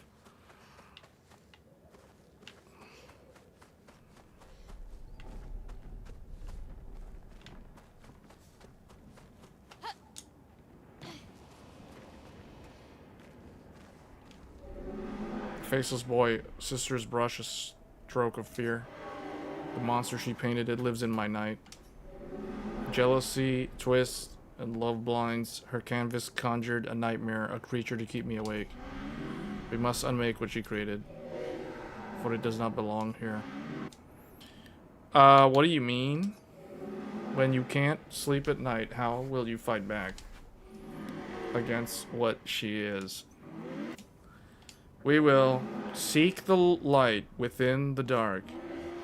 Her mind is a maze of twisted paths, but her heart knows the way. Shape of the beast, a lamp that we can use to awaken the beast.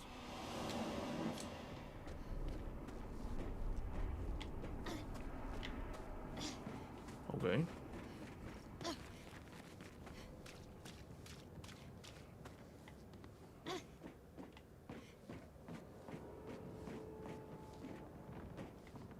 Uh-oh.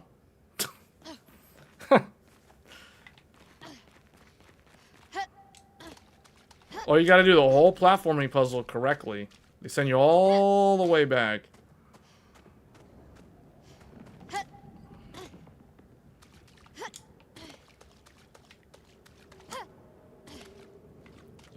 It's an OLED issue? With the Asus UCDM? Is that a QD OLED issue? Because I'm using WOLED. I'm using the LG Ultra Gear. Wait, did it? I didn't know there was a shortcut there.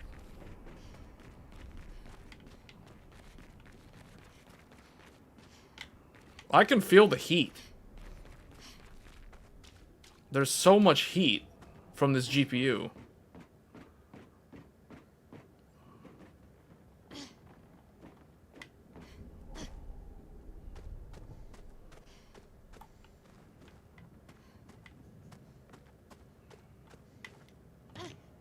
That rolling forward is... It can mess me up. Okay, we made it. This is it. Shape of the beast. All the pieces are in place, and the story will unfold. To banish it, one must be bold. Confront the shadows, seek the artist, find the source. Unravel darkness, break the course. Oh, is there color in here? Oh. I could be walking into a 20-minute boss fight, who knows? So I'm going to take a break here. So the problem is only on QD OLED? Well, I guess I'm not affected.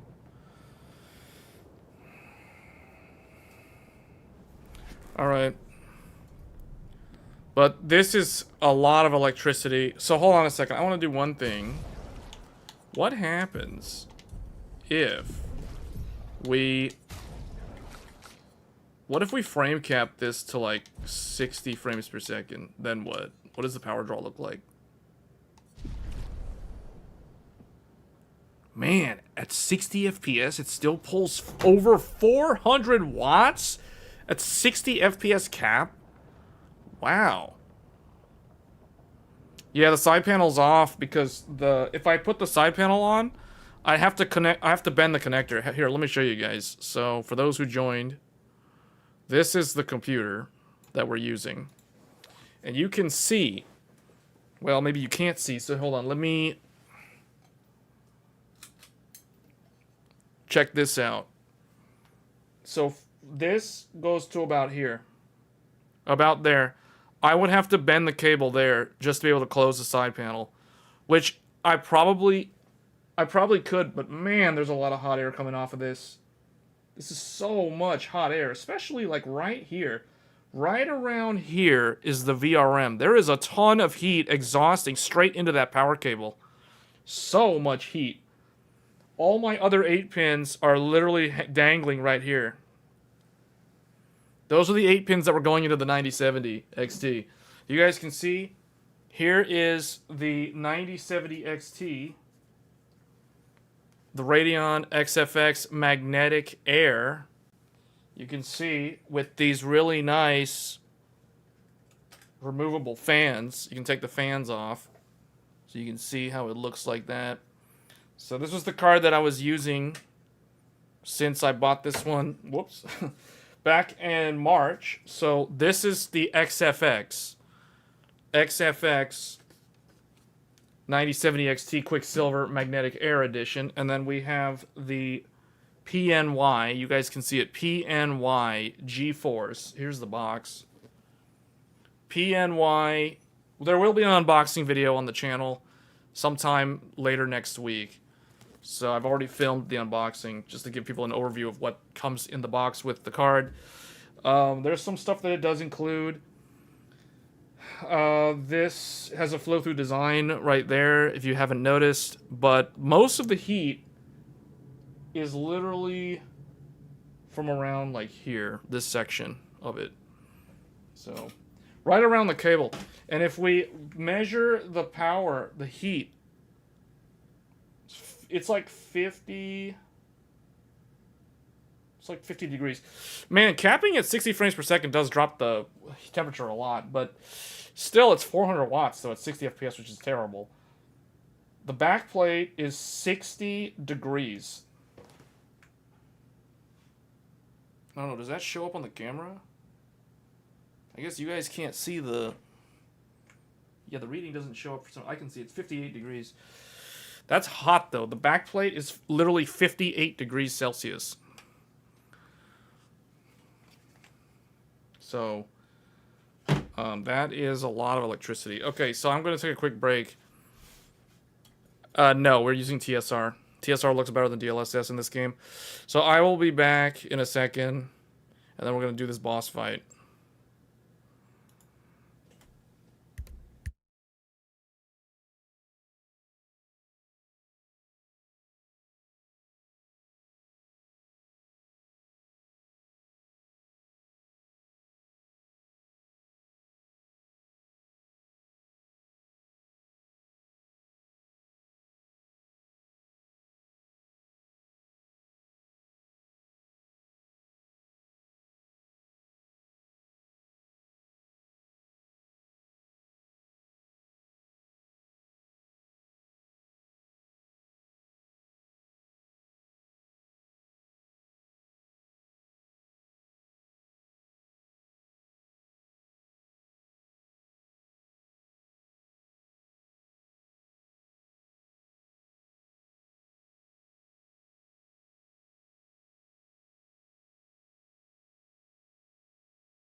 Okay.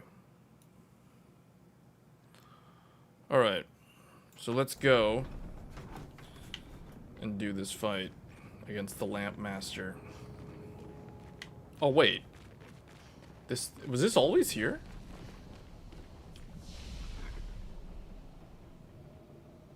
There's no teleporting around, though. Hold on. How many more Pictos can I... or Luminas can I equip? Immune to freeze. Well, let's just run it and see. Let's go and fight this thing. See if I can actually beat it. Hold on. Does Mael have a better weapon? I should have checked. Level 21. That's her strongest one. Verso has like way too many. Like he basically has all the good stuff.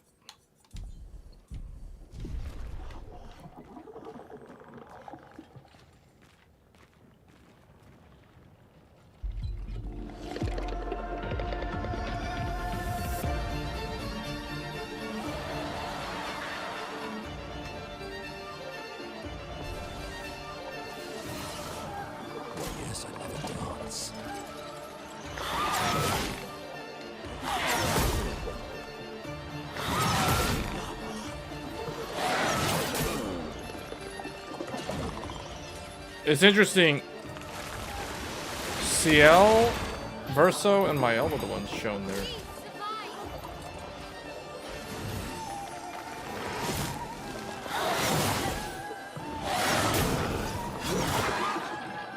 Wow. Now with bigger. Okay, that was a lot of damage.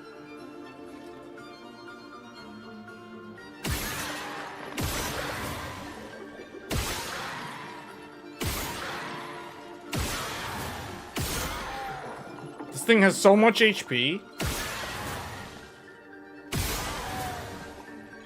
don't think... Probably not ready for this, but I barely even tapped his HP bar.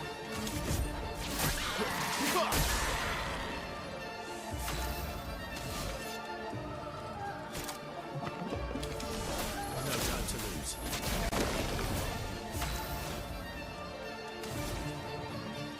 She can do the Gustav one.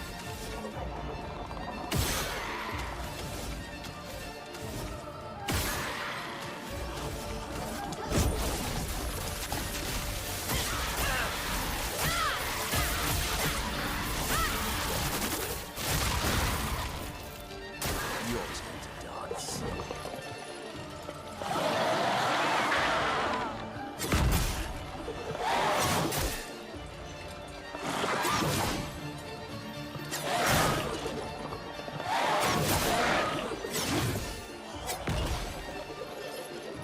Wow, that's a really slow combo. Strange ritual. A bit of violence, yes. One, I can't hit the one behind him. Or was it this? Lampmaster's about to launch dangerous attack. Shooting the lamp has no effect?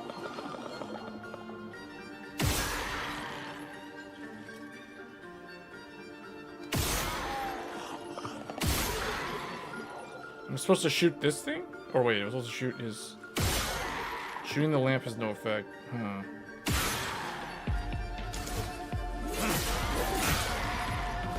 Violence.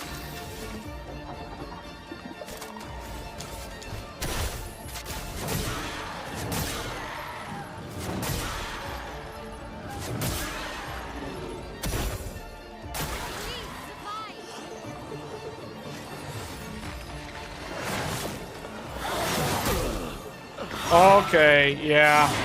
This one I'm gonna have to dodge it to win. Yeah, don't even send the reserve. Okay, he's pretty strong. Or what I could do, I could try fighting him solo with like all the solo skills on one character, like maybe Verso. Although, I know, because I kind of want... If Monako can learn something from him, I want Monako in the fight. Yeah, this is going to require, like, higher Pictos. Immune to Blight is good. This needs to be a higher level. Anti-burn, immune to burn, defense and speed.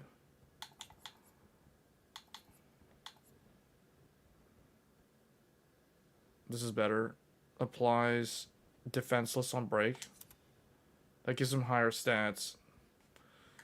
Basically, I need all the Pictos need to be level 20 or above, probably.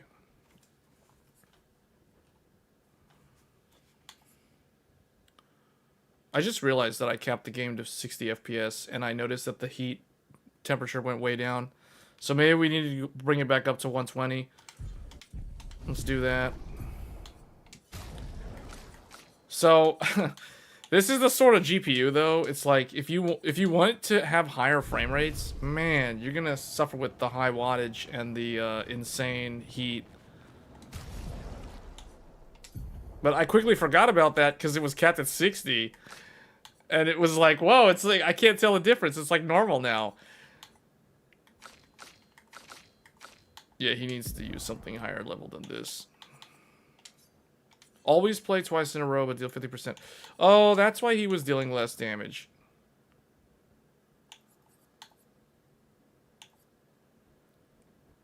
Heal 50% on playing a buff. He just needs a bunch of defense, probably. There. 1,600 defense, 1,400 defense, 1,500 defense.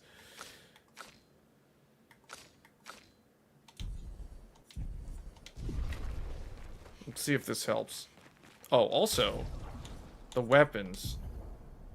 Do they have stronger weapons? No.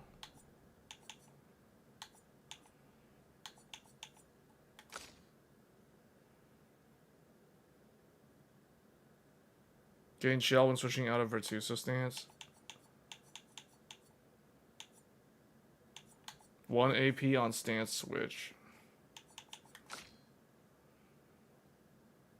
He needs that dual turn. I really need the dual turn on him. I'm so used to relying on it. I can't see myself like not using that. All right, here we go.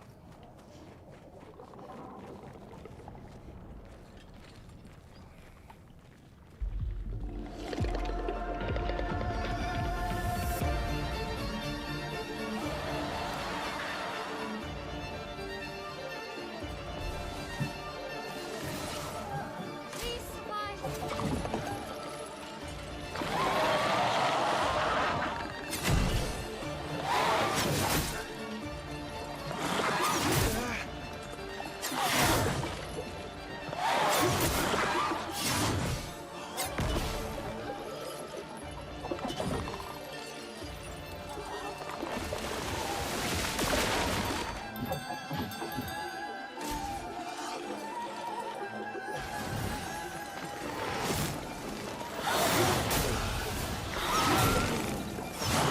Wow.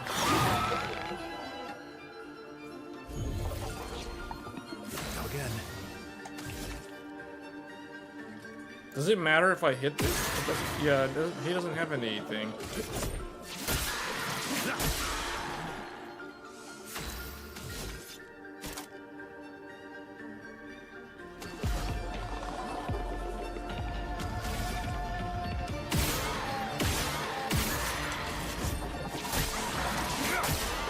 Yeah, build that meter. Spill some ink. So I gotta build that meter.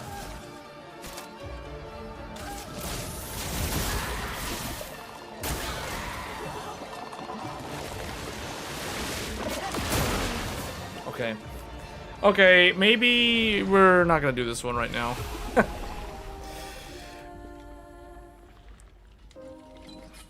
I don't want to fight him with a solo build. I have a feeling this fight would be easier if you stack all the solo skills on one character and give them like insane amounts of damage.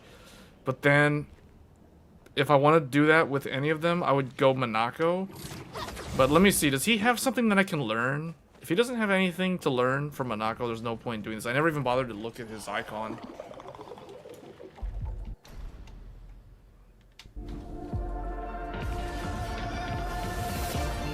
That's more like it.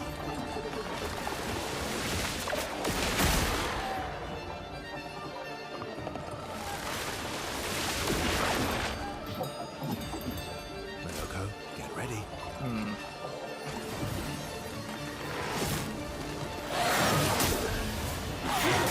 Dude, wow. Having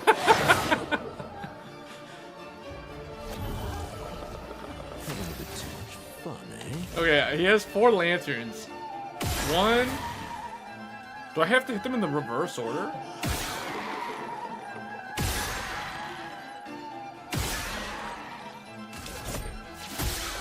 Yeah, there's nothing to learn from him actually, so I don't need to use Monaco in this fight.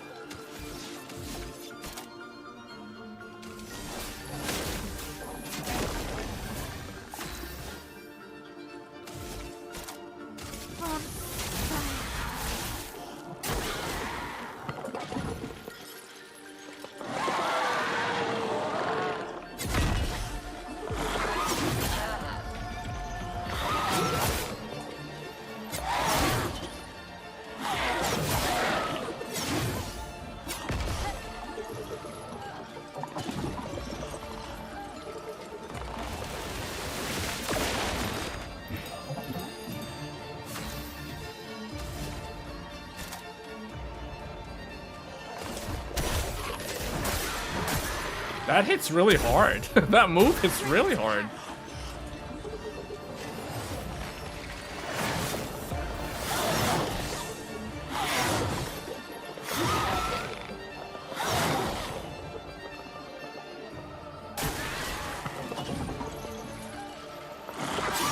I don't know what that is.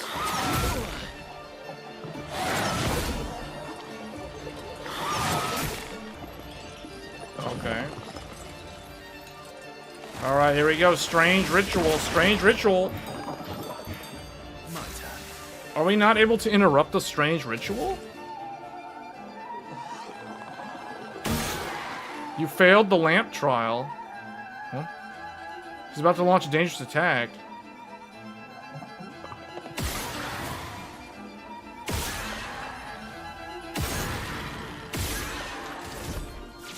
I think I'm supposed to hit it in the same order, not the reverse order, if I remember.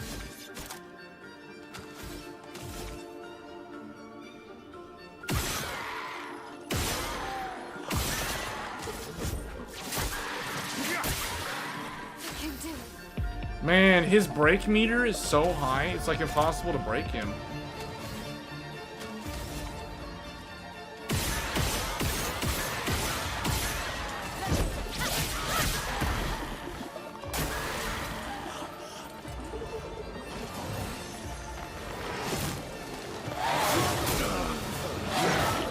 Okay.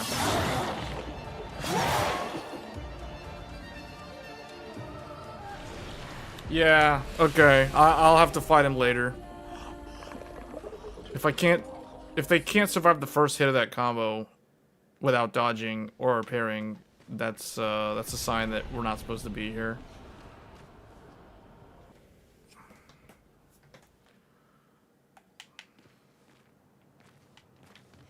Okay. So the difference between 120 FPS cap, which averages around 70 to 80 FPS on epic settings. The difference is like you're at 500 plus watts versus if you cap this game to 60 FPS, you drop the power consumption by like 100 watts. But to me, man, 430 watts for 60 frames per second cap is like way higher than I expected it to be. I thought if I capped this to 60, it would only pull like 300 watts or 280 watts or something. And it's pulling like 400 plus. 400 plus on a 60 FPS cap is ridiculous. That is like borderline unacceptable for the sort of performance. Like, really? If you're capping at 60 and it's taking 400 something watts to do that? Now let's try some of the lower settings to see if we can reduce the power even more.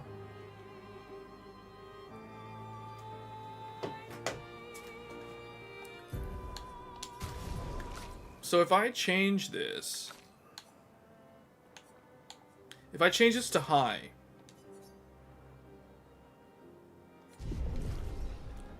okay, well, going from epic with a 60 FPS cap is like 420, 430 watts. Dropping from epic to high, maintaining a 60 FPS cap, drops the power consumption to like 350 watts. This is more acceptable in terms of the wattage.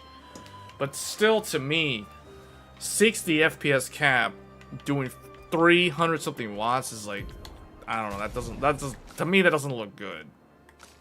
I would expect it to be lower. Let's do 120 FPS cap with the high preset. So again, it's still that crazy, like near 500 watts. This is 4K resolution. So to me, this is kind of silly. Like the power consumption is just, I don't know, like for real. Like, okay, let's go back up to epic settings. Epic settings, 4K, maxed out, 100% of 4K resolution.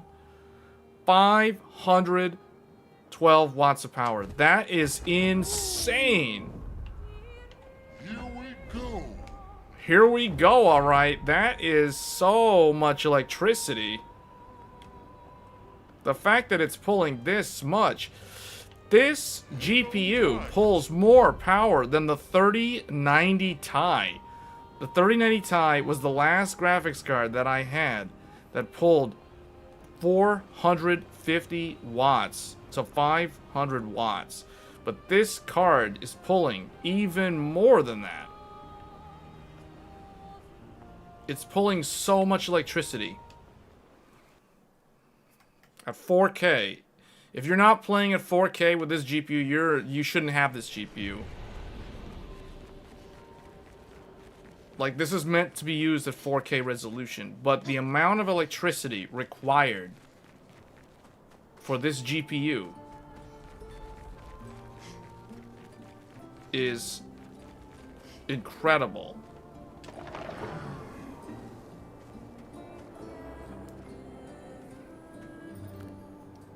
So much electricity. So much wattage. So much heat. I can feel the heat. Alright, we're gonna switch games soon. How many hours? Oh, wow, we've been here too. Okay, yeah, we gotta switch games. I just want to do one little test here. Okay. 470 watts. 480 watts on epic settings. Hold on. Is this in line with what they said? Let me see something here. Is this in line with what Tech Power Up said for me to do the testing? Okay, let's check this out. Check this out. Okay, hold on. Let me pull that up. Here we go. Okay.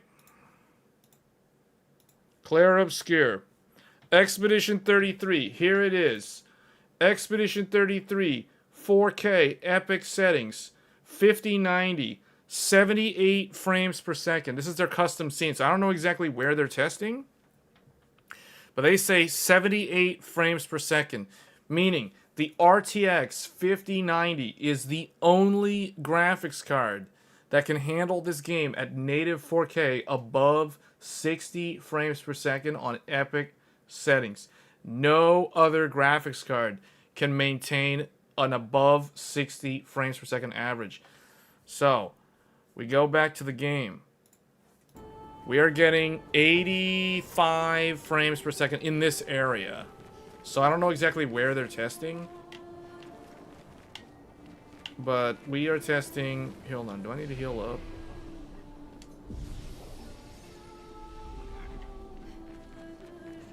Oh, wait. Okay, look. I just saw 70-something. 75. 79, around 80. They're saying 78 is the average. So their Tech Power Up is correct. 78 frames per second. 80 frames per second. Alright, let's get into a battle and see what happens.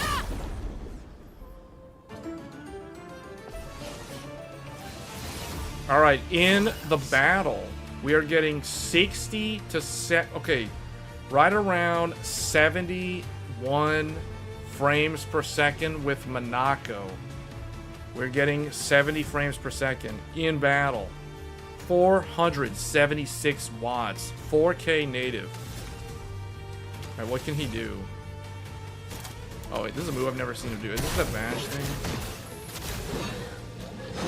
Oh, wow. Whoa, they're dodging him. They're dodging.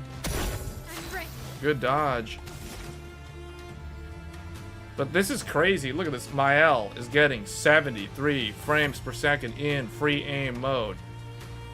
In normal mode, it drops to... Okay, no. So it looks like there is a bunch of, like... I don't know, like, traversal load or something. Like, when it's shifting here. I noticed the 485 watts. This is basically an academic GPU, man. I can't see this being like for practical use. I just don't see it working. It's just so much electricity. So much electricity for like 70 frames per second.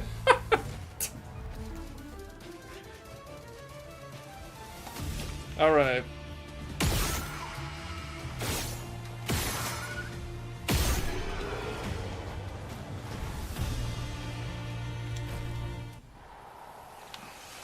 Wow.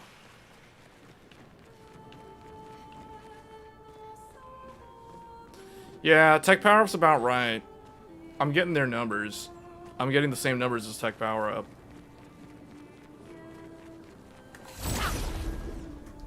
This is crazy.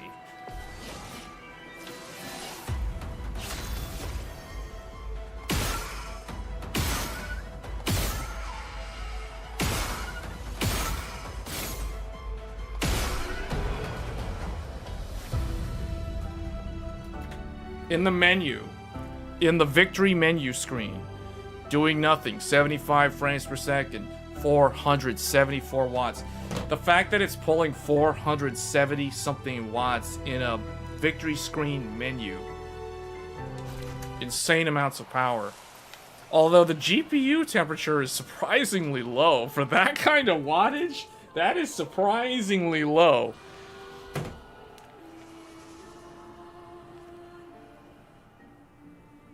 Yeah, there's a lot of heat, but man, the PNY cooler is doing a pretty good job just throwing all that heat away from the GPU as fast as it can without generating a lot of noise. It's not really noisy.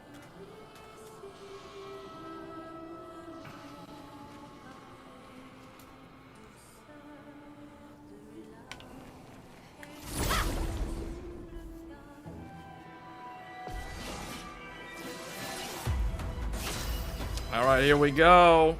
Round 3. Monaco versus the Dancers.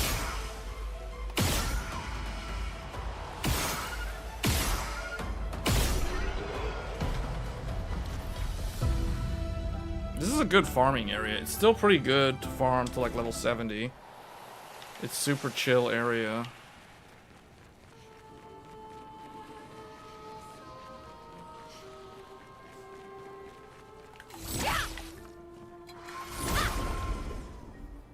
You're running the 4080 Super at 4K. My, what a lovely feat.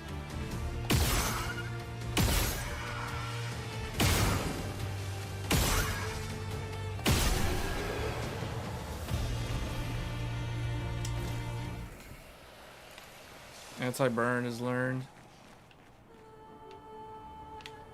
Alright, let's get out of here.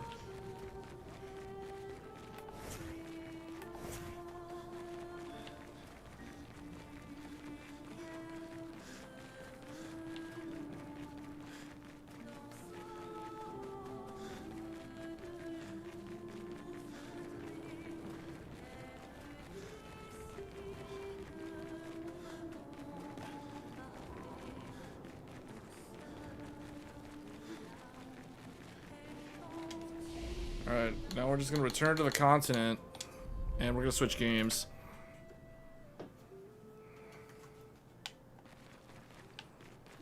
Well, one thing's for certain, this is the 4K graphics card, because it's able to play this game above 60 FPS at 4K. Now, here, let's get out of here. I think it's saved. Okay, now what I'll do, I'll just move this back on here. Oh wait, put this, so you can see, for 4K, this is literally a 4K GPU. Now there's another game that Tech Power Up did test recently, which was Doom. Doom, The Dark Ages. Let's see here, performance, 4K, because that's the only one that matters for the 5090.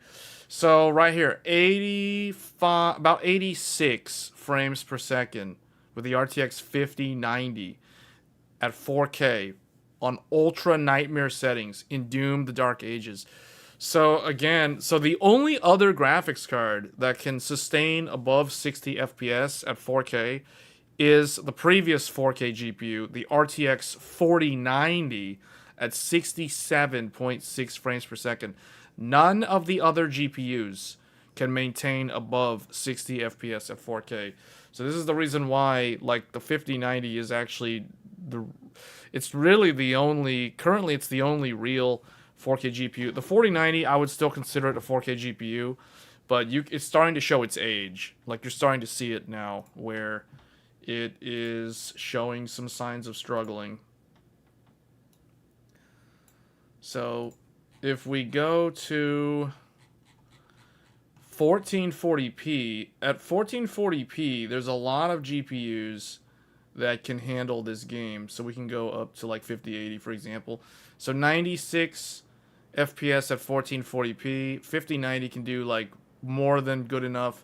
So if you're going to use like upscaling at 4K, it can do that no problem at the lower resolution. But I don't understand why anyone would spend this much money on a GPU just to play it on a 4K monitor.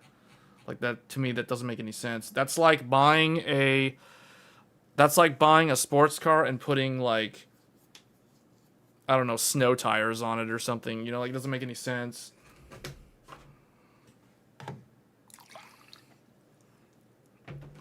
Or that's like having a 500 horsepower engine and combining that with a, I don't know, like a 3-speed automatic transmission or something. Like, completely unbalanced.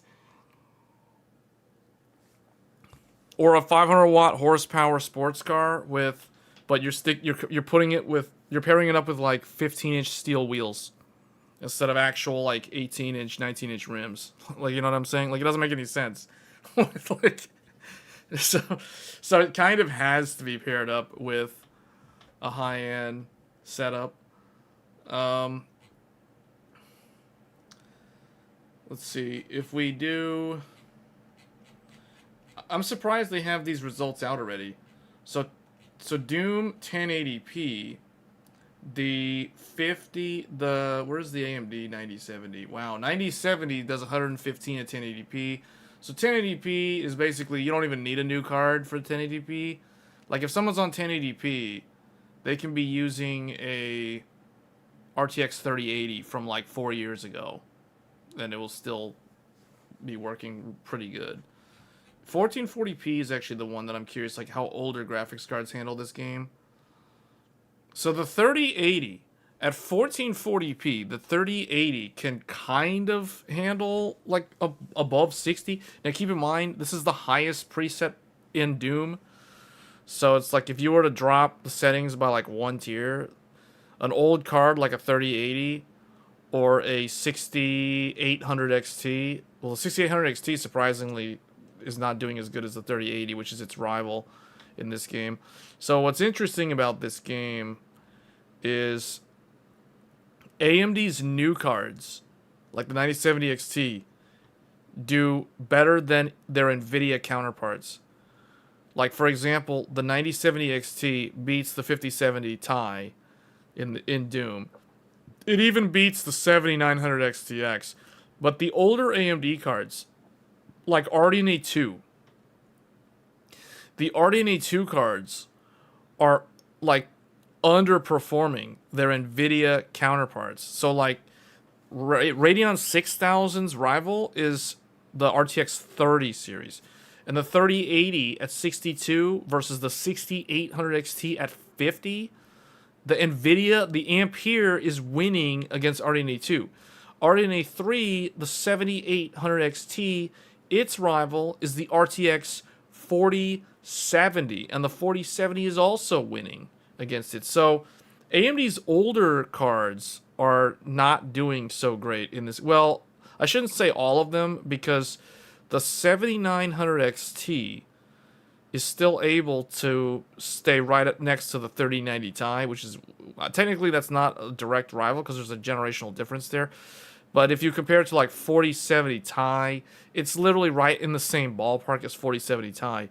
So at least the big RDNA 3 cards, like big Navi from RDNA 3, is doing good, but relative to NVIDIA. But the newer AMD, like RDNA 4, is outperforming the latest NVIDIA. So the 50 series cards are really not that impressive when you look at them as a whole, because the 5080 is only 3 frames per second faster than the 4080 in this game.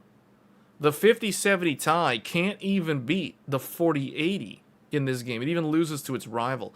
But see, like, the older 40 series cards are performing quite good relative to the 50 series and the 30 series, because the 40 series cards, like for instance the 4080, is doing 93 frames per second. Its rival is the 7900 XTX, and it's beating the 7900 XTX by like 7 or 8 frames per second.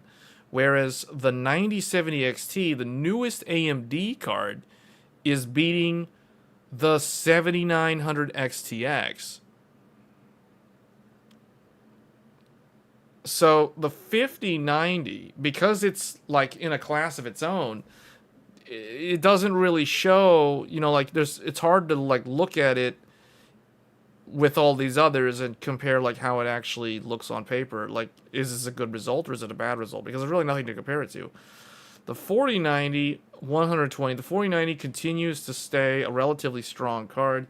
Even at 4K, the 4090 can stay above 60 frames per second, even on ultra nightmare settings. But the 5080 continues to disappoint. A brand new architecture, and it can't even handle Doom of the Dark Ages at 4K resolution, and it only has a puny 16 gigabytes of VRAM. So very, very disappointing graphics card. Just, I don't know. Like, the 5090 brings the performance, but it also brings with it a space heater and a potential fire hazard, so you have to be very, very careful with how you handle it. So, I mean, I have all this extra equipment to test, to check the cable temperatures periodically, and we're doing like 40, it's like 41 degrees on the plastic shroud of the cable connector there. So, to me, the 5090 is the only impressive graphics card out of the entire 50 series. The rest of the 50 series is completely irrelevant in my mind. 5090 though is, the problem with it is pretty obvious. The power consumption. That's like its Achilles heel is the power consumption. And because there's no equivalent from AMD, it's hard to objectively say if the 5090 is good or bad in terms of its performance. I actually am not that impressed with its performance because the amount of power that it's using to achieve these numbers is quite disappointing, if I'm being honest. So, not a good result overall. So let's get into this next game here. Monster Hunter Wilds. Let's go ahead and jump into Monster Hunter Wilds.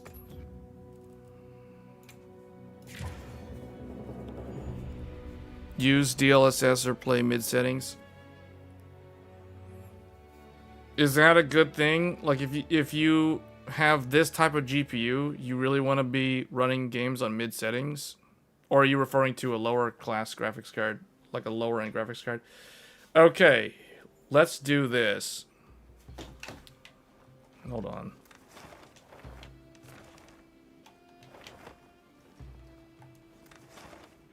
Let me go over here real quick. Let's do our initial test that we always do.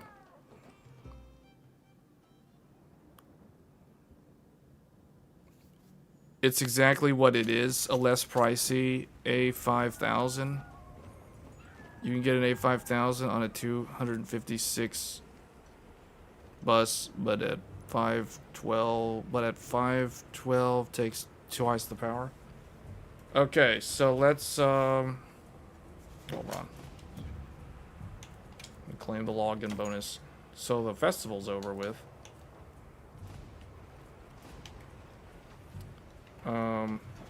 Okay.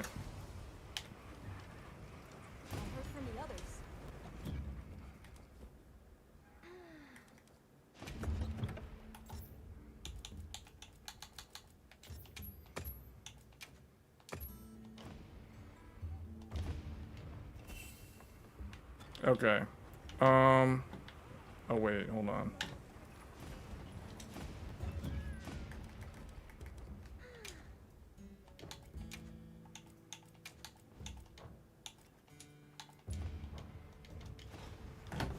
Is exactly what it is. Okay, yeah. Oh, yeah. We're not showing the game. Whoops. Where is it? That should be showing the game. There we go. Okay. So now we're in Monster Hunter Wild. Now, because this is a new GPU, it had to recompile all the shaders. And let's see. So it's 60 cap. Let's change this. Let's do the 120 cap. So now we're at 120 cap. We are playing the game. We should be able to crank out all the ray tracing, but let's leave that like that is right now. It defaulted to NVIDIA DLSS quality preset. This is the default that Capcom automatically set. So for those wondering, the PC specs are right there. AMD Ryzen 9 9950X3D.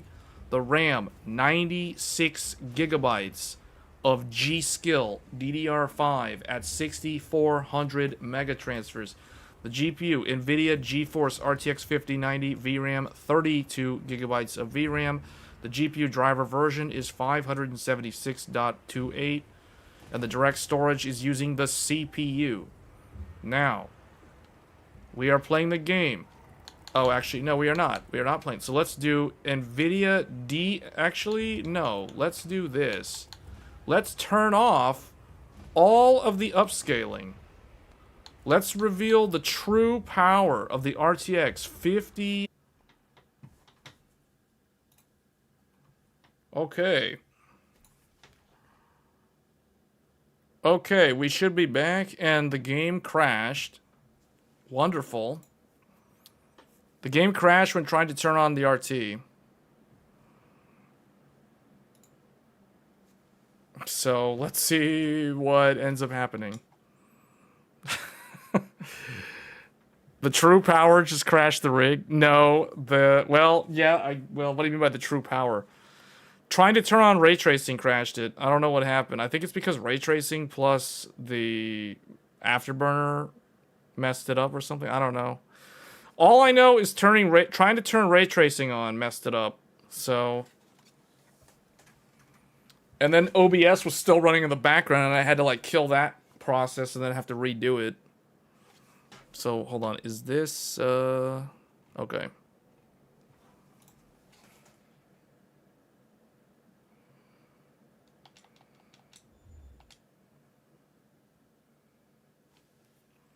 All right, let's see. Some settings were changed, it says. All right, let's see if this is gonna crash it again. Let's try. Let's see. Let's go in here. Ray tracing is still off. I'm afraid to turn it on for fear of the game crashing again. So I don't know. Maybe we'll just leave ray tracing off. Well, it's back to using this. I want to turn this off though. Like, turn off the upscale. Turn off all upscale. We're not gonna turn ray tracing on. We'll just leave ray tracing off. How about that? And we'll just go in like this.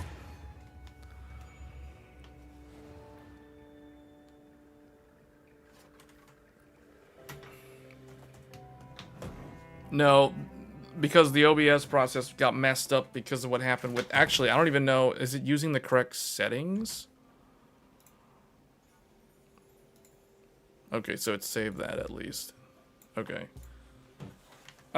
So, this is the game.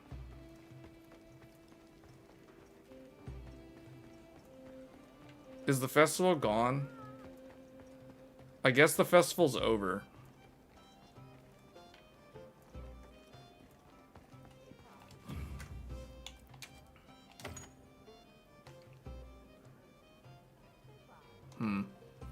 Okay. We're not going to turn ray tracing on because of that. So we're just going to... Now we're going to raise this up to 120.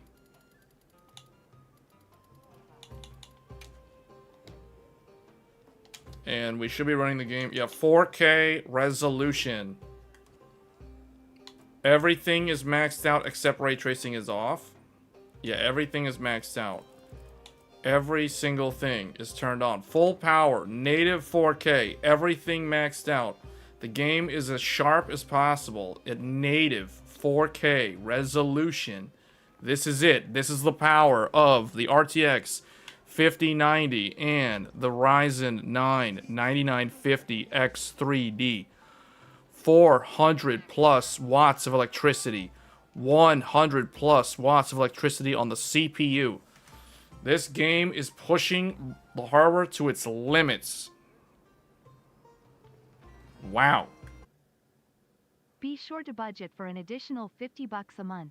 That's how much more I pay for electrical bill first month with my 5090. Yeah, the game...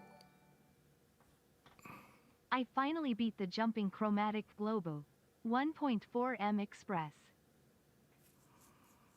Yeah. The game crashed again. I don't understand why that keeps happening. I'm just going to close Afterburner. Just get rid of Afterburner. The problems you mentioned are real, but the other tech channels and Reddit are blowing them out of proportion to get views. You shouldn't be fine if you are on 576.28, pretty stable.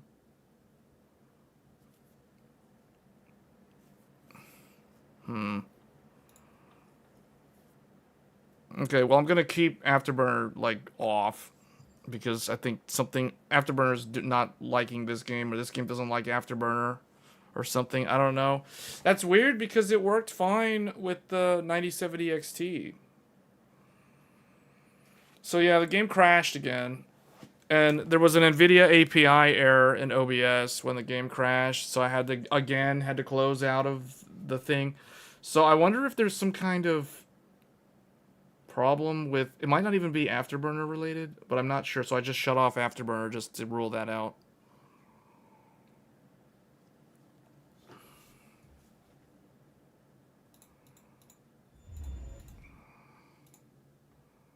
I mean, this game shouldn't really be causing a problem like that. Okay, maybe we have to use DLSS? Because it seems like when I turn off DLSS, we get the problem. Like, shortly after turning off DLSS, we run into a problem. I almost want to turn on FSR, but whatever. We'll just leave it like this. Okay.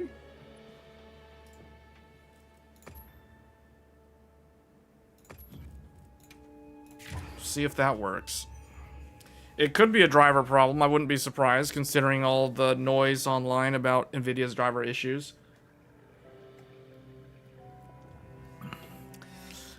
Thankfully, I did all of the event stuff last weekend with the 9070 XT. Okay, let's see if this is stable now.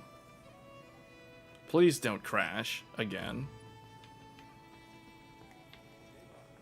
Okay, so now I'm gonna have to turn on the Steam thing to read the frame rate.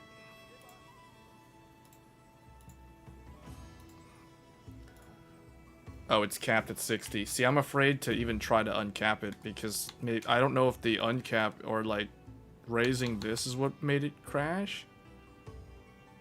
Hold on, before we mess with that. How is this thing set up? Slow mode, limit, no, I didn't do that, so that wouldn't cause a problem. So, I don't know. Let's just turn on frame gen then. Don't crash. Okay, it didn't crash. It froze for a second. I was really nervous there, but it didn't crash. Okay, we're running at with frame gen, we now have 120 frames per second. But the thing is, we're not playing the game at 4K. So we have to change this to NVIDIA DLAA to get a 4K output. So, surprisingly, with the frame gen, it's still like 114 frames per second.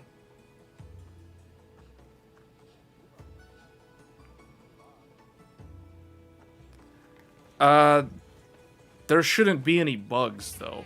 Like, that, to me, that doesn't make any sense.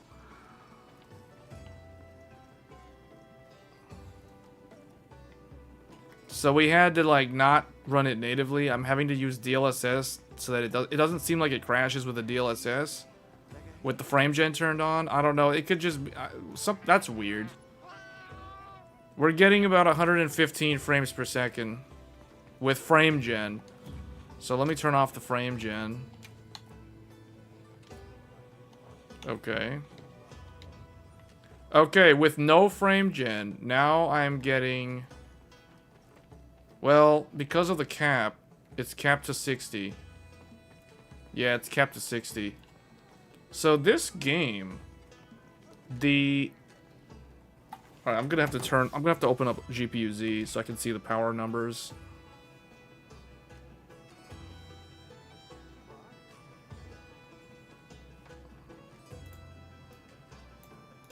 Okay.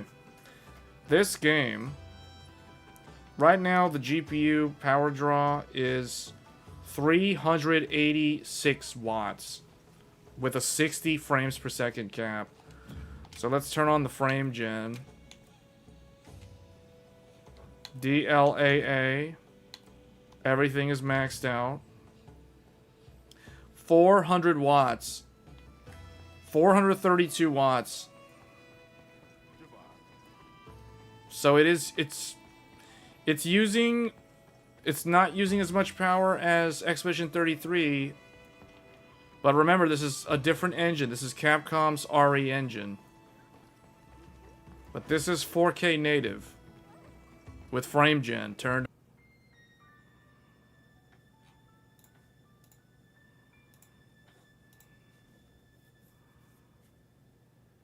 Okay.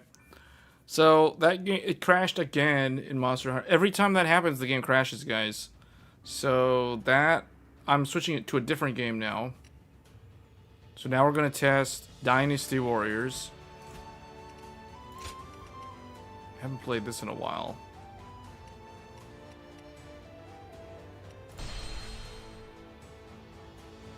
So we'll just see if this game...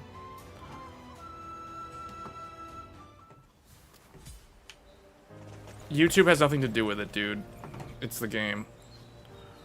It could be OBS, though. Because OBS, every time the game crashes, OBS gives me an encoder error and I have to close it. And I have to use Task Manager to end the task manually. So it could be the type of, the way that I'm encoding the stream. Which means that there's a problem with NVIDIA's HEVC. It means NVIDIA's NVENC HEVC has a problem with OBS. But it only seems to happen when capturing that specific game. Don't get yourself killed chasing. Okay, so this is Dynasty Warriors Origins. Alright, this game. Don't get yourself killed chasing. The stream's not crashing. The game is crashing and it's killing the stream. And then I have to restart it.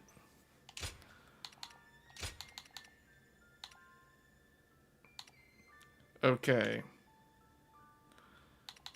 So let's go into the upscaling. Oh, it was using upscaling. Okay, so now every upscaler is off. Every upscaler is off. This is going to be pure 4K native. Yeah, TAA.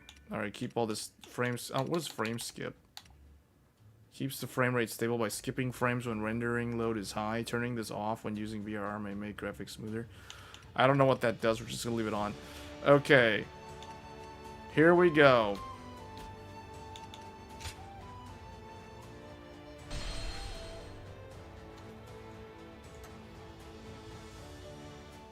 Okay.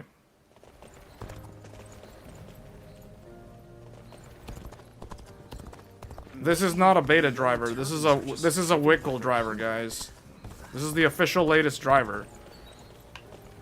Okay, so the game, here we go. This is 4K native resolution. 4K native. Everything is maxed out. I heard the family in the house there just had a child. What is this? Oh. Let's go find a skirmish. Training is important, but you all need proper. And they say Lord Sun Jian is doing great things everywhere he goes. Alright, here we go.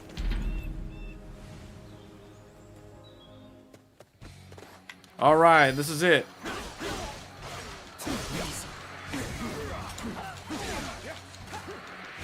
Yeah, it's doing pretty good. 114 frames per second max out 4K, 400 watts in Dynasty Warriors.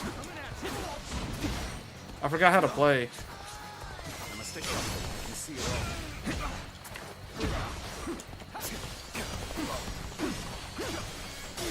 Take this.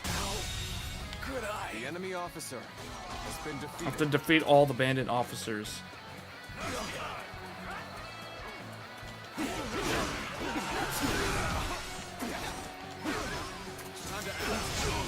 What's next? How do I? Oh, there we go. Turn the tables. Oh yeah. Situation. The enemy officer. 500 something watts. Look at that. It's doing. It's close to 500. I must stay sharp. Time to attack. Time to act. Can't believe this. The enemy officer has been defeated. Sends here. I see it. What's next?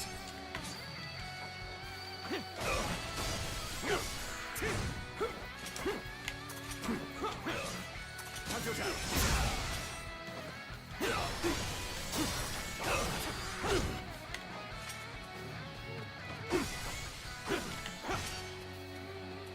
I must stay sharp.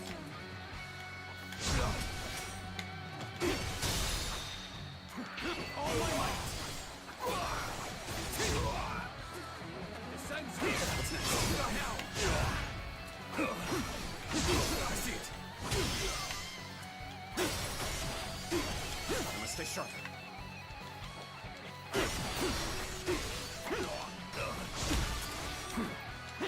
Descends here.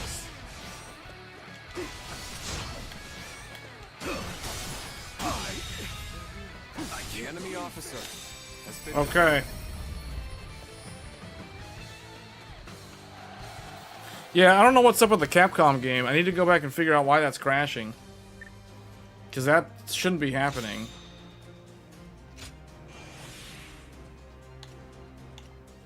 What am I supposed to do here?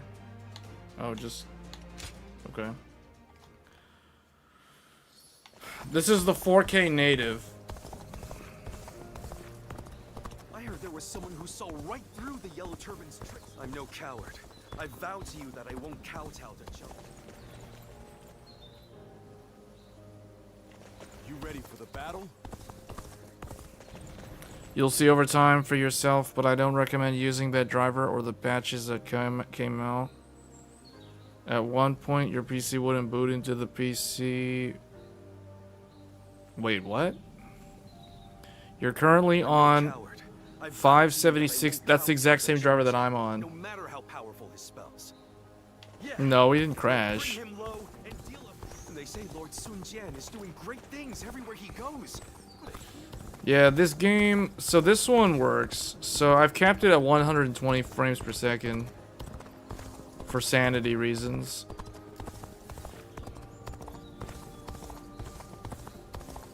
So far, the only game that was crashing was Monster Hunter, and that's kind of a deal breaker. That game has to work for me. That game cannot be crashing. So I need to understand, like, why. Okay, so let's try...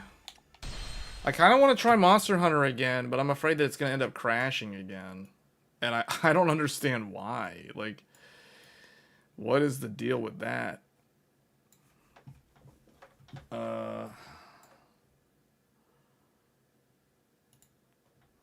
I can try... So we've already played Clair Obscur. Clair Obscur worked. Dynasty Warriors works. What about Like a Dragon Pirate Yakuza? Let's try that. We could try Rise of the Ronin. Rise of the Ronin will be similar to Dynasty Warriors, though. Yeah, seems Nvidia has some kind of driver problem. So it does seem like the driver things are real. I'm just going to fire up Monster Hunter again. Let's just do it again. Monster Hunter, I'm just going to leave it capped. If it wants to stay capped at 60, I'm just going to leave it capped at 60 and see if it's stable at 60.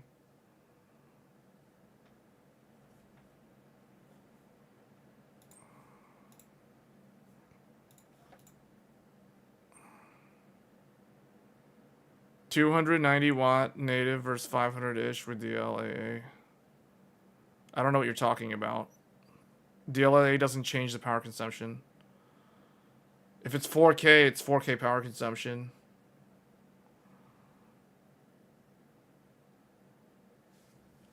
Native 4K takes a lot, though, when you're multitasking. No, not really. The GPU's still 100% loaded. If the GPU's 100% loaded, it's 100% loaded. It doesn't matter.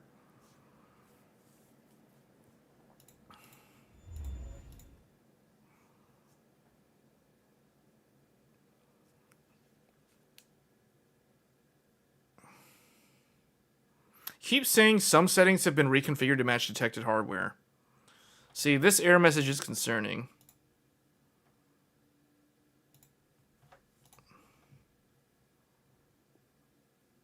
Some settings have been reconfigured to match detected hardware. That's almost as if Capcom is aware of a problem. Like there's a known issue.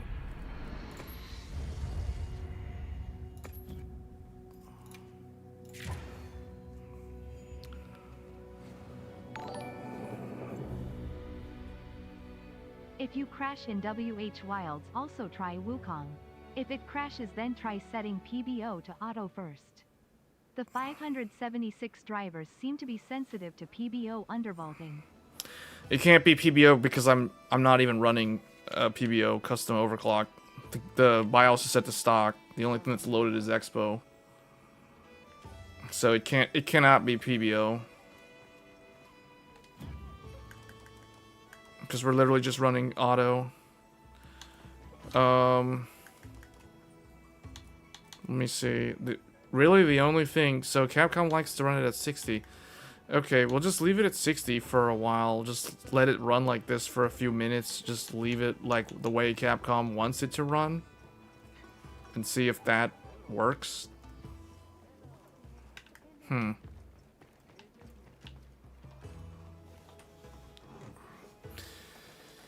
It shouldn't be crashing, although Capcom doesn't like it when you run... RE Engine in general doesn't like frame rates that are outside of, like, standard refresh rates. Especially when you're doing encoding and you're, like, tapped into the game using something like OBS. In fact, we're hooked into the game with, like, 2 different apps. With the Afterburner and OBS are both hooked into this game. But this wasn't a problem with the other games, so it seems like it's definitely an NVIDIA driver problem with the RE engine, with all this other stuff running in the background. So it looks like if it's capped, it's okay. It certainly uses a lot less power when it's running at 60.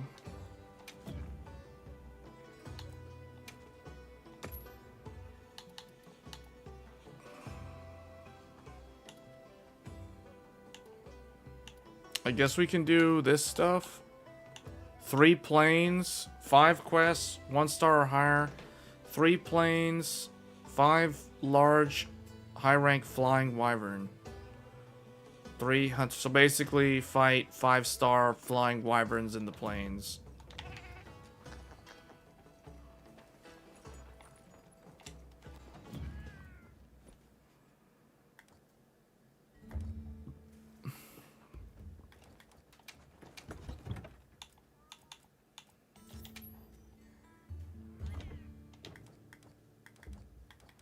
Hold on, if we're using... The Blossom set isn't even leveled up, so hold on a second. Stick this somewhere and then load this one. Yeah, load this one. The Inuyasha looking thing. Okay, here's the Radeon set though. Here's Radeon Gamma. Do I really need the earplugs 3 on this? I guess.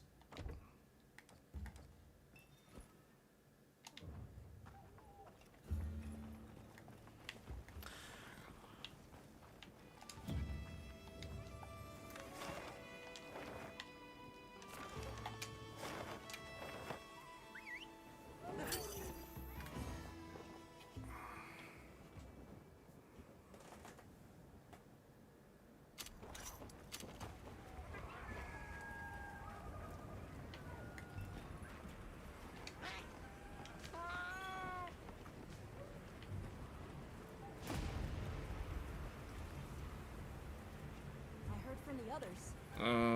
Okay. Where's Alma? Oh. Okay. What are people in the lobby doing? Oh, our chipper radar is still in. I don't really need to hunt him. He's a plains 5-star flying wyvern, isn't he? To help anytime. Wait, bountiful treasure was found. Let's do that.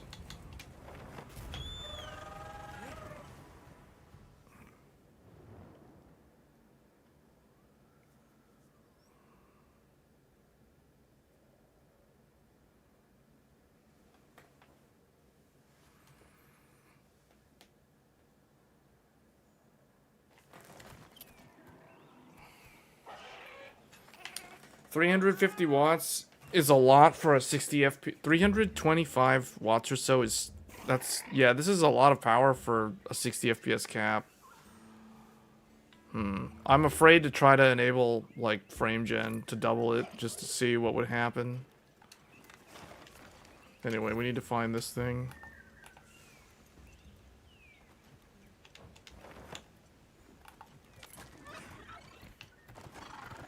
Did you get the bountiful treasure? This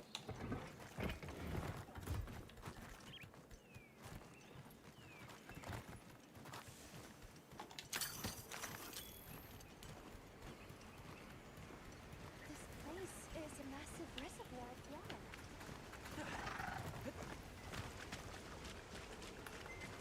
See, what interests me with this graphics card is, like, how does it behave when you cap the frame rate? That's what I wanted to know. Because there's not a lot of data on that. Wait, what am I doing? I don't need this. But that's not what I was looking for. Where's the bountiful treasure?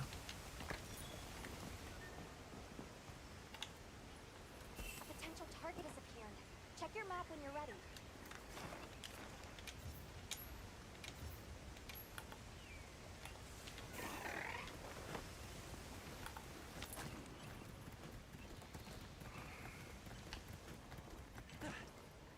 I mean, the game, yeah, the game runs good.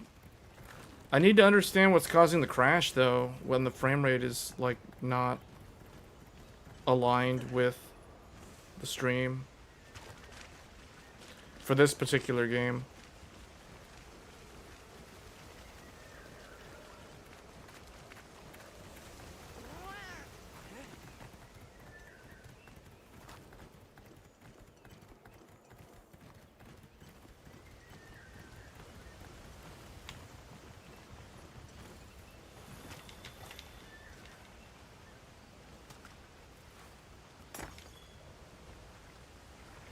Okay. I wanted to get those bountiful treasures.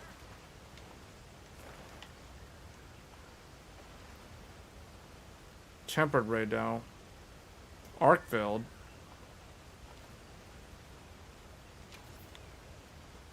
I don't think anybody wants to hunt this guy, so I guess maybe I will do the thing. Maybe I will do that quest that people want, or that I should, like, help someone with the arch-tempered one and see how that goes.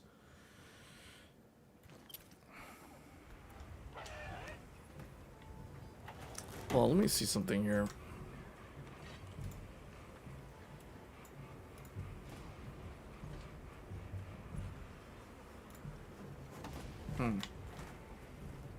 Yes.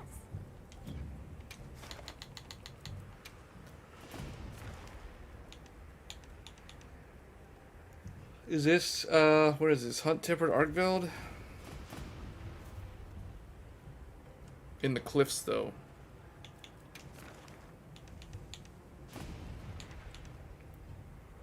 Five-star flying. Wait, why? What is this? Oh, Wyveria?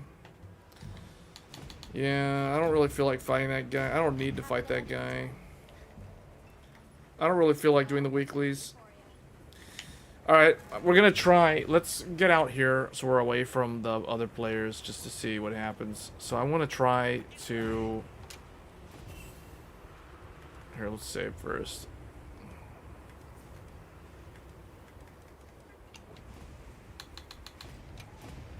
Save my progress because I want to keep those items. If I crash again, I want to keep those items. Okay. So we're running the game with a DLSS quality, which means 1440p, upscaled to 4K. It's a locked 60. So what happens? We're not going to use frame gen. We're just going to change it to the DLAA. This is going to add more latency. This is going to give us the full 4K. Already the power consumption went up. Now we're over 400 watts.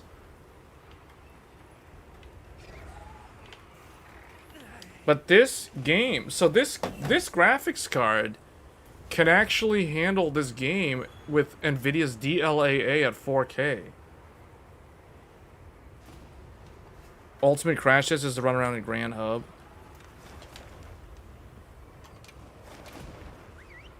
Okay.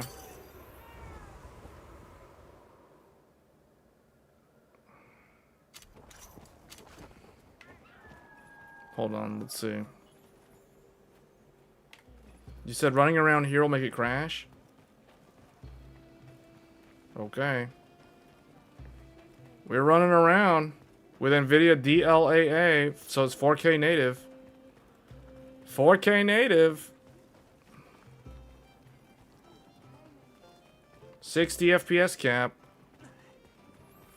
You know, I am impressed that this hardware combination... I'll tell you guys, this actually... What I find impressive about this hardware combination... 9950X3D plus 5090 is like the only hardware combination that I have seen that is actually able to play this game at 4K 60 or like 4K native with the 60 FPS lock. Like no other hardware combination does this. 9800X3D has dips below 60. The 9950X3D can handle all this background stuff in the game and hold it at that 60 FPS. Insane. And the 5090 is the only graphics card that can handle the maxed out settings with the 4K native output. That is impressive. This is what it means to throw high-end hardware at a game that will take every piece of hardware that you throw at it. Crazy.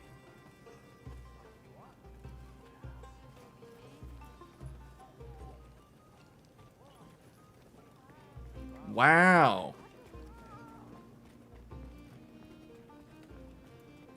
And the thing is, at 60 frames per second, the GPU is only pulling like... That's still a lot of wattage. To me, that's too much electricity.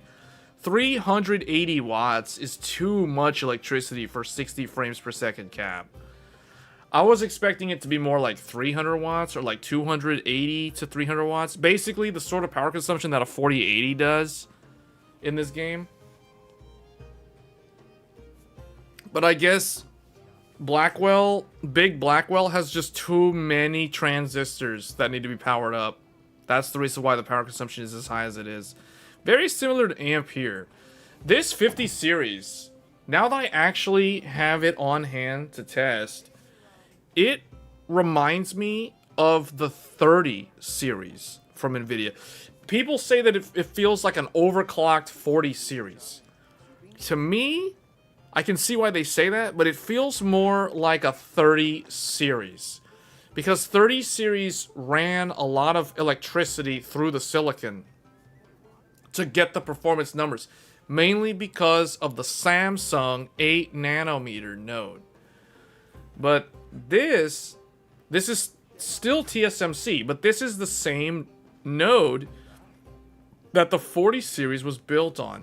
So NVIDIA had to go wide they had to keep the same node and build up. They basically had to scale out the GPU architecture and make it wide and fill it up with as many transistors as possible to get it to the performance metrics that they expect. But the 5090 is really the only, like, it uses a ton of power. We all know that. I know that firsthand sitting right next to it. But the 5090 is the only 50 series graphics card that actually brings a full generational uplift. Every other 50 series card in my mind is a complete and utter failure and complete dead on arrival, because none of the other 50 series cards, the 5080 all the way down the stack, is a complete disappointment in the sense that compared to its previous generation, it is like barely faster.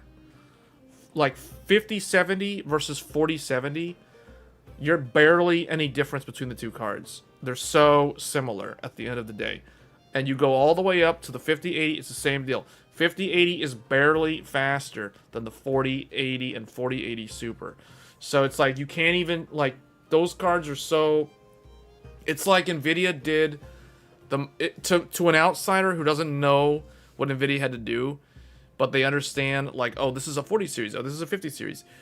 They're going to think like NVIDIA did literally nothing. They did the bare minimum possible for all these graphics cards, except the 5090. But the 5090, even in the 5090's case, it looks like they blasted power through the silicon to get the performance uplift. So this is the only impressive graphics card in the 50 series lineup.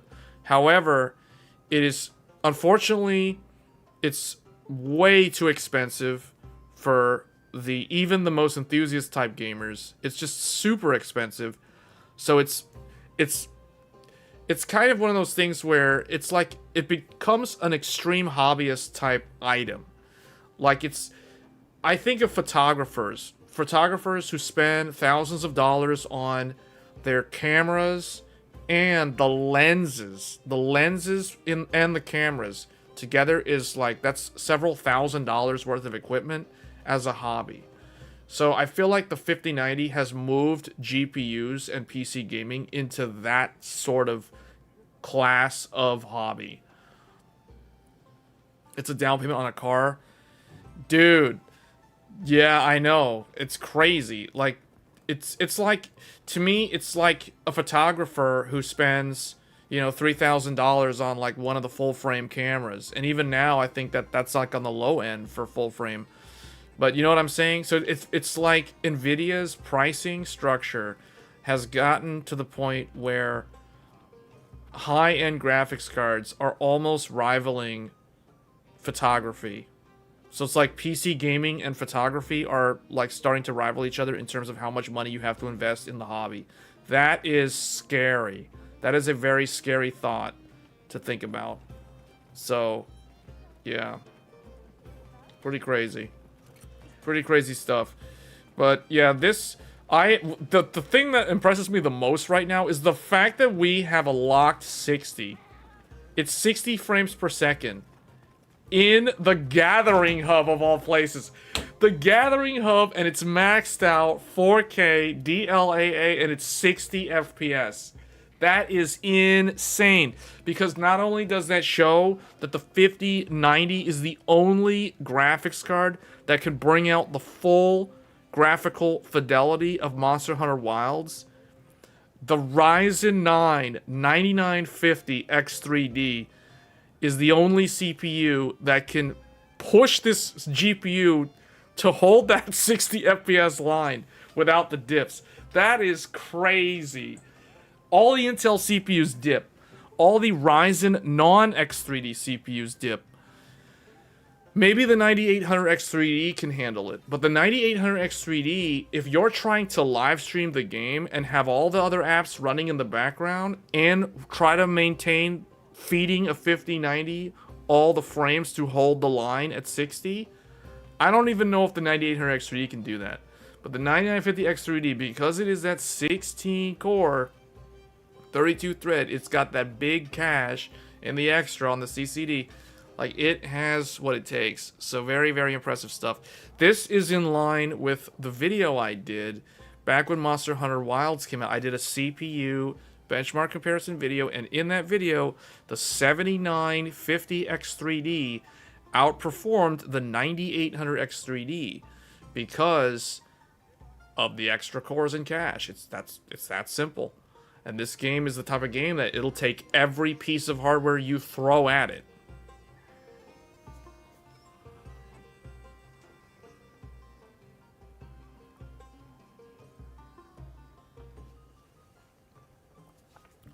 The new game dev cycle is why 9950X3D plus 5090 platforms cost what a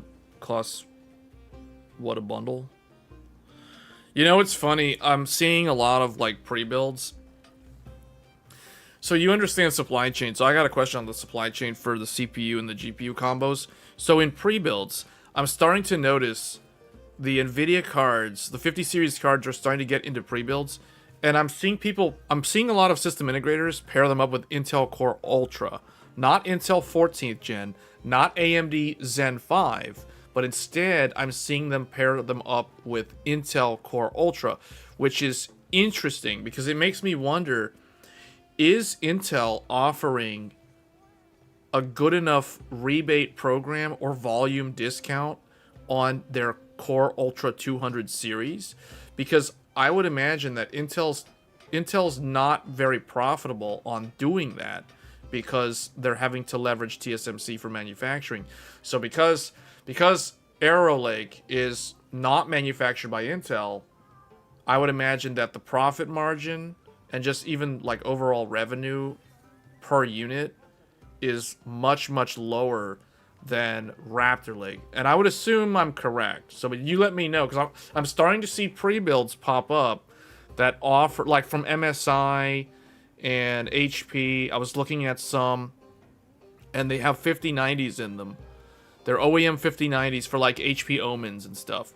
But they have Intel Arrow Lake CPUs in them. And I'm like, why are they not paired up with like X3D? That doesn't make any sense. It's such a waste. But I'm guessing it's because Intel's able to offer enough rebate incentive to sell off a bunch of volume of Arrow Lake to their system integrator audience or customers. Is that a correct understanding? Do I have that right? Because I'm like, why are all these Arrow Lake? Because it's funny because it's like all of the DIY. X3D is outselling everything in DIY. Like, it's outselling... AMD's basically cannibalizing a lot of their non-X3D sales because customers are basically opting to buy X3D, so they're not buying the regular Ryzen CPUs. And then Intel is just kind of like dead in the water in DIY right now. But Intel is still able to go around. Like, they're able to circumvent that issue by selling volume to system integrators. I imagine that's what Intel's doing. That's gotta be Intel's strategy. And it's not about HX Arrow Lake on laptop, because that's a completely different business vertical for Intel. And that's business as usual for Intel. But I'm wondering, like, what is Intel doing to get rid of all their Arrow Lake inventory that no one wants in the PC DIY market? Intel selling Arrow at marginal revenue, marginal cost, and the margin earned on every next 5090 sales more than pays for every next Ultra. Wait, say that. So hold on. So what does that mean? So the margin earned on every... Well, you mean the margin earned by the SI. The margin earned by the SI on every 5090 more than pays for every next Ultra? Huh? How does that have any effect on Intel, though? Because sales of 5090 doesn't affect Intel. Sales of 5090 affects the NVIDIA and the AIB or the system integrator. So I don't understand where you're saying that it helps, or how that helps. All things aside, it is when you can play MH Wilds, Lords of the Fallen at 60 plus FPS and Clair Obscur at 100 plus 4K native that matters. Enjoy the 5090, brother. Yeah, thanks. Yeah, I'll be doing more testing with this GPU. This GPU is definitely an interesting one. It is the first and only GPU currently that I have that has 32 gigabytes of VRAM. So that is another thing too that I didn't bother to look at, was the VRAM. So it is using 20 gigs of VRAM. How about that, dude? Right there on the screen, 20 gigs of VRAM. Wow. That is wild. Are we using the latest? Hold on. Are we? Yeah, we're on highest texture. 20 gigs of VRAM. Insane. The enterprise market is buying Arrow Lake. The enterprise market is buying Arrow Lake for desktop? If I sell a 5090 on that inflated premium price margin.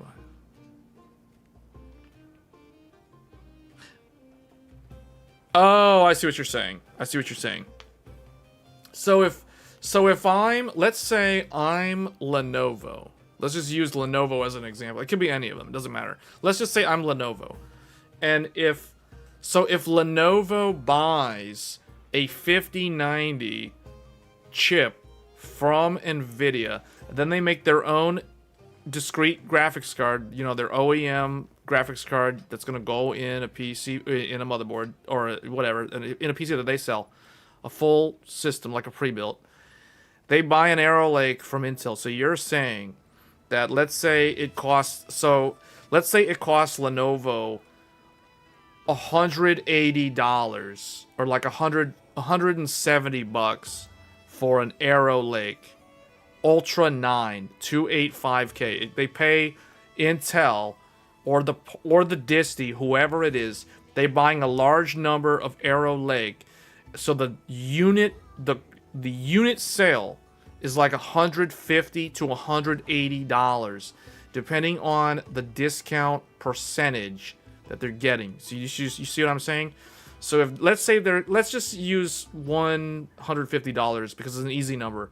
So let's say for $150, they buy an Arrow Lake CPU from Intel. So you're telling me that when they go and sell the full complete system, the 5090, the markup on that entire desktop is going to be so high because of the 5090 in there that it'll make up that $150 that they spent on the CPU plus another $150 for another Arrow Lake. So you're telling me that the 5090 margin pays for two Arrow Lake, the one in the unit plus the next one? Is that what you're saying? If I sell a 5090 on that inflated premium, what's 1HT? LP 1HT, I don't know what that means. LP 1HT efficient is exactly what the OEM orders, and that Intel product management violates Davidow. What does that mean? Davidow core? What? Davidow? What does that mean? To approximate segment rules. The way you wrote that is so, I don't understand what your writing says. Like, Intel product management violates Davidow core to approximate segment rules. Game is not core and blue. Like, what does this mean? Does anyone understand what that means? I don't understand what that means. Can you re-explain that, please? Like, I don't know what that means. It's like, it's almost like gibberish. Like, what is Davidow? Davidow core to approximate segment rules. Game is not core. And that blue arrow up into intro. Like, what is up at intro? Like, what does that mean? That's so confusing. Using the settings to run 6000 at 192 gigabytes. You have it here. That's not gonna work, dude. You have to lower the speed. 6192 gigabytes on the Crosshair Hero is not going to work. You have to drop the speed to like 4800 or 5200. It's not stable. That's the bottom line. There's a reason why there's no video on the channel that shows the Crosshair Hero with that amount of RAM at that speed. It's because it doesn't work. You have to lower the speed. It's that simple. $150 is close. Full line arrow. Oh, see, I know my discounts. Bill David Dow, former VP. Okay, well that guy, I don't know that guy. That's why I was like, wait, what? Like, who is this guy? This doesn't sound like a disty guy. Like, who is that?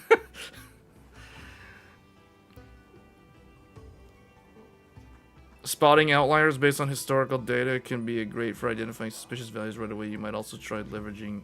Wait, okay, that must be some sidebar conversation. I don't know what that's about. What motherboard did you use or recommend? If you're running that much RAM, the best ones are ASRock or Gigabyte. Currently, the new ASRocks are actually the best ones for 192 gigabytes at 6,000. Because they work with those settings. Now, your mileage may vary with your memory kit, so you have to keep that in mind also. Because not only are the settings that I show in the video memory specific, they're also motherboard specific.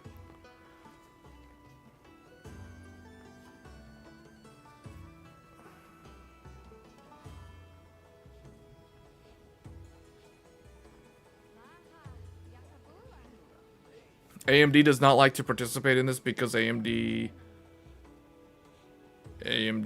Wait, what? Why does AMD not want to participate? Can also pay for Ryzen 9000. They can also pay for a Ryzen 9000. It takes a Radeon sales. But no, here's the thing that I don't understand. The logic on that is, I understand what you're saying with regards to AMD, but I think AMD's logic is flawed in that regard because you're talking specifically about an RTX 5090, which AMD doesn't have a competing product. There's a gap in their portfolio. So can you really say, like, is not participating in that really going to hurt, or is it really going to like hurt AMD when at the same time it's helping their competitor Intel in this regard? It's one of those things like, if you can't beat them, join them, you know what I'm saying? Like, the logic is, if I can't beat Nvidia, if I can't make something that can rival the 5090, I'm much better off trying to partner up with them and jump on the 5090 bandwagon. You see what I'm saying? I feel like that's flawed logic on AMD's part. AMD does not like to sell Nvidia. Well, I understand why, but especially because they're having a hard time, you know, making inroads into the AI market with the DGPUs and all that stuff in the enterprise world.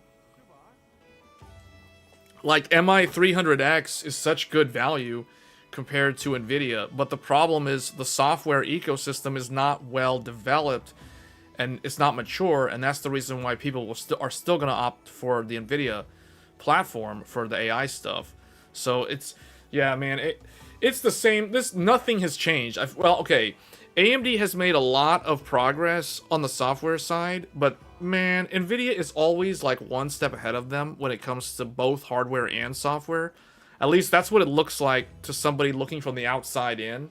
Like, the way I see AMD is like one step behind Nvidia. They're always like one step behind them in the hardware. Like, Nvidia launches like for instance, you look at last generation, AMD had 7900 XTX, which should compete with Nvidia's second fastest GPU. But it beats Nvidia's previous fastest GPU. So imagine if Nvidia had 3090 and 3090 Ti, and AMD launched 7900 XTX. That means AMD is better than Nvidia on hardware, because Nvidia's best is 3090 Ti and AMD's best is 7900 XTX.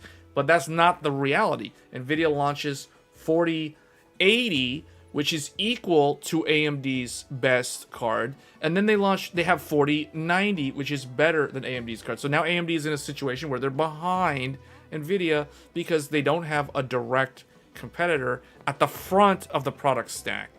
Does that make sense? And then now it's the same thing with this generation, although now one might say that AMD is almost like 2 generations or like 1.5 generations behind Nvidia, because the 5080 is such a terrible graphics card. It's only barely faster than AMD's 7900 XTX and the 9070 XT.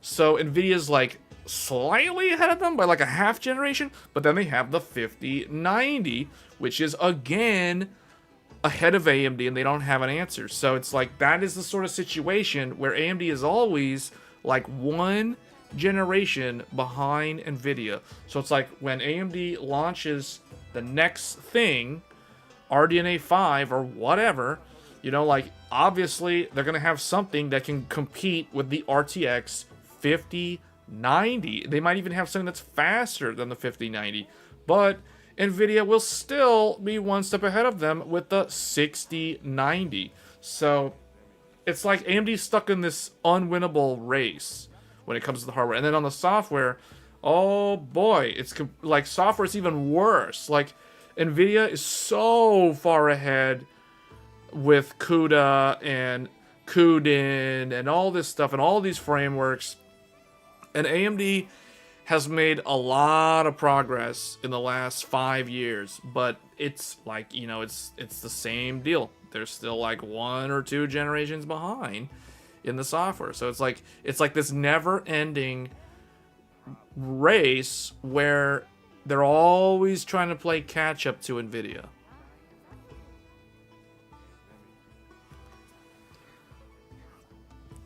What model ASRock did you use so you can return? The Tai Chi or the Nova, but the Tai Chi will probably be your best bet. The Nova will work also, though. But if you want dual XA, then... I mean, I don't know what your use case is for that much RAM. I would imagine, like, virtualization or something. But if you're going to use, like, multiple devices, like multiple GPUs or something, then the Tai Chi would be better than the Nova. 5080 will be an issue when 5080 yeah, whatever that super nonsense TI thing. Yeah, don't buy a 5080 16. Wait for, yeah, everybody here, don't buy a 5080. 5080 is not a good choice right now. It's just not a good choice. See if VRAM goes up when you go near the quest counter.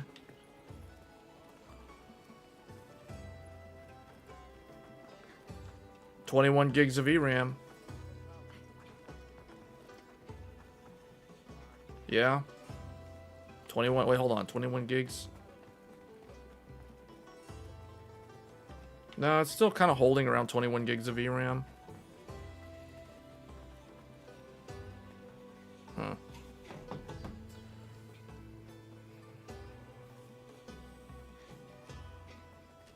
You're waiting for 60 cards?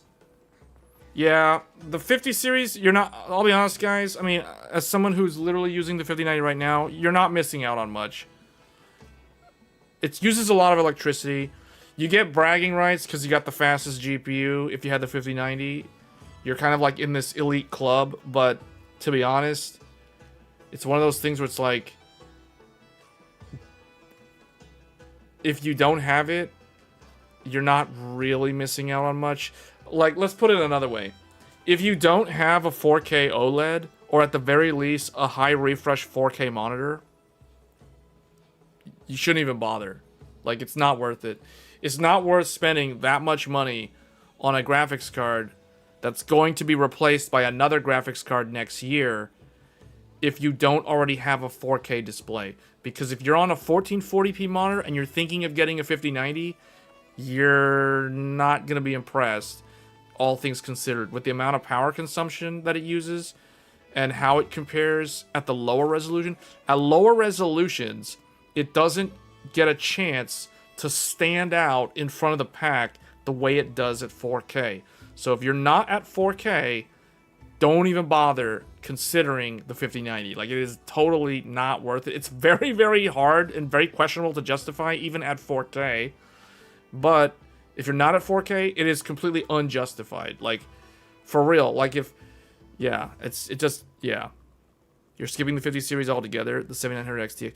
Yeah, if you have a 24GB graphics card, like the XTX, you literally can skip this entire generation. Both AMD's stuff, both NVIDIA's stuff. You don't even need to look at these graphics cards. They're like a waste of time to look at if you already have a 20 or 24 gigabyte graphics card. So you have a 7900 XT with 20 gigabytes, or you have a 7900 XTX, or an RTX 4090, which also has 24 gigabytes of VRAM, or possibly even a 3090, which is kind of old now, or a 3090 Ti, but all those cards have 24 gigabytes of VRAM. So all of those cards are still more than enough for 4K gaming. However, with the older cards, like the 3090, for instance, it does have enough VRAM, but it's kind of old. So that's where you'll have to like drop graphic settings in a lot of games now, especially at 4K. But it is still not a problem because VRAM is the king of the game right now. So, you need to be in business where you can write off the card. Yeah, I mean, I guess, but no, you'd be surprised. A lot of people will still want to buy one of these, just because. But no, I agree. 5090 is more of like an enterprise. It's like a it's like an SMB market product, is the way I see it. Nvidia kind of, I don't know. It's cool that it exists in the consumer market, because Nvidia could have just as easily just kept 5090 exclusive to the enterprise market, put double the amount of VRAM, like 64 gigs of VRAM, and charge like $8,000 for it. That would literally take it away. Like, if they did that, it would be out of reach for like all the consumers. It would literally be a business class product at that point if they did that. And they could have easily did that. So I'm glad that they put it in the consumer market. But because it's so expensive and it's so hard to get, and the requirements to run one are so high, you have to have a very high-end power supply. You have to have a like really good cooling for your case. If you have bad airflow, it's a fire hazard, like literally. So, and you have to understand the dangers of the power cable and understand like how to mitigate those potential problems. If you're someone who doesn't know how to do any of that stuff, or you don't want to be bothered with any of that, you automatically fail to qualify as a 5090 owner. Like, I'm serious. Like, I'm 100% serious when I say this. So it's not for everyone. It definitely feels like it is not a product for the mass market, but Nvidia did decide to release it to the mass market. Because at the price point that it's at, you know, at MSRP of $2,000, technically it is a consumer grade product. Power consumption is very questionable though. And of course, with the supply chain the way it is, the price is basically so high that most people just ignore it.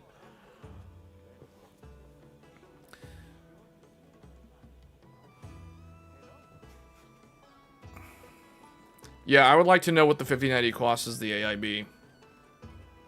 I would imagine it costs them about... I'm going to throw out a number and you tell me how close I am. I mean, I'd like to know the real number, but I'll tell you, like, I'm going to guess that an AIB pays Nvidia around $500 per chip.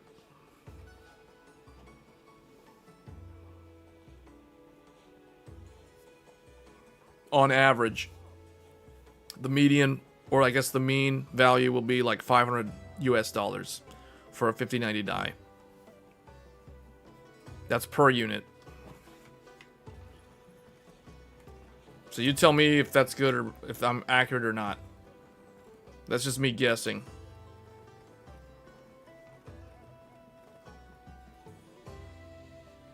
It's a mass market Ada 5000 Pro VIS. Are you sure about that? Because doesn't it have a different VRAM? Doesn't the Ada card have more VRAM than that? I thought it was like 48 gigs of VRAM. This is only 32.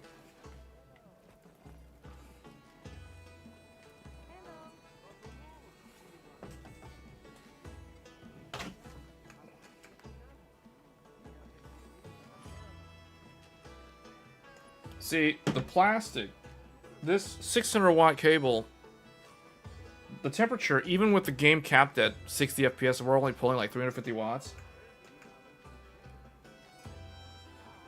That's like 53 degrees. It's 53 degrees at the connection point where the cable connects into the GPU. 53 degrees Celsius on the plastic. On the plastic, not even the metal. Here's what 5090 costs AIB. Worldwide rollout on set premium price of $23.50 for the card. Yes, I was close, man. I was close. I said $500, and the real number is $525. I was close. ADA A5K is 32 and 6K. Oh, okay. Whoops. For some reason, I kept thinking 6,000. Yeah, that's why. Okay.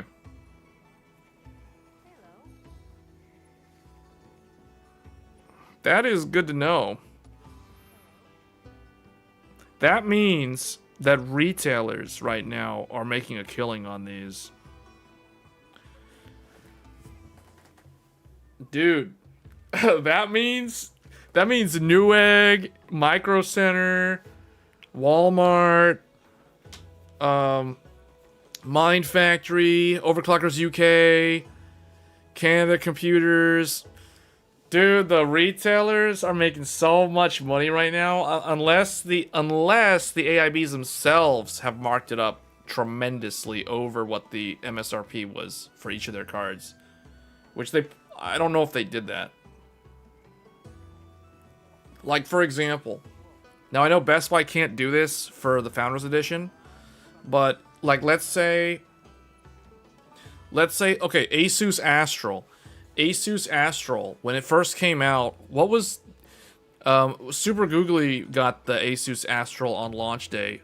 Wasn't it like 2,700 or something? What was the price of the Astral at launch? It's way higher now. It's way higher now. Like Astral right now is like $3,500 US.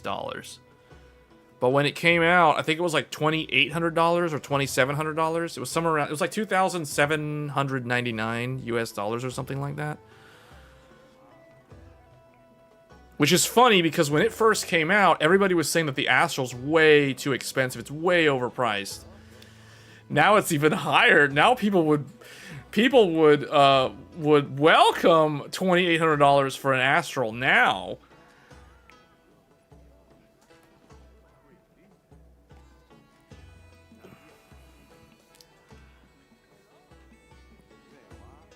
Let me do the TSMC bottom up. Considering defect density and yields, NVIDIA may have to spend around $290 to make a 5090.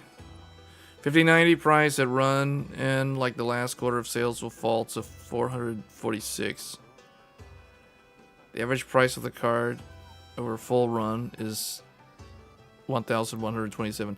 So when you say the average price of the card over full run, that number, 1127 or 1227, that is the price of the AIB card.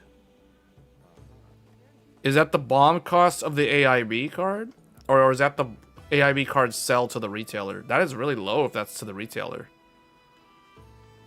The AIB want 2x cost. Oh wait, is 1227 the cost? That's the cost to build it. So that includes the $500-ish die. This is really good information, man. Because this shows you like how Halo products are, they're worth having, but at the end of the day, like it shows how the volume sales of like the lower end cards are still more important overall. They're more important for market share. But this is very important for market share though, in a different way.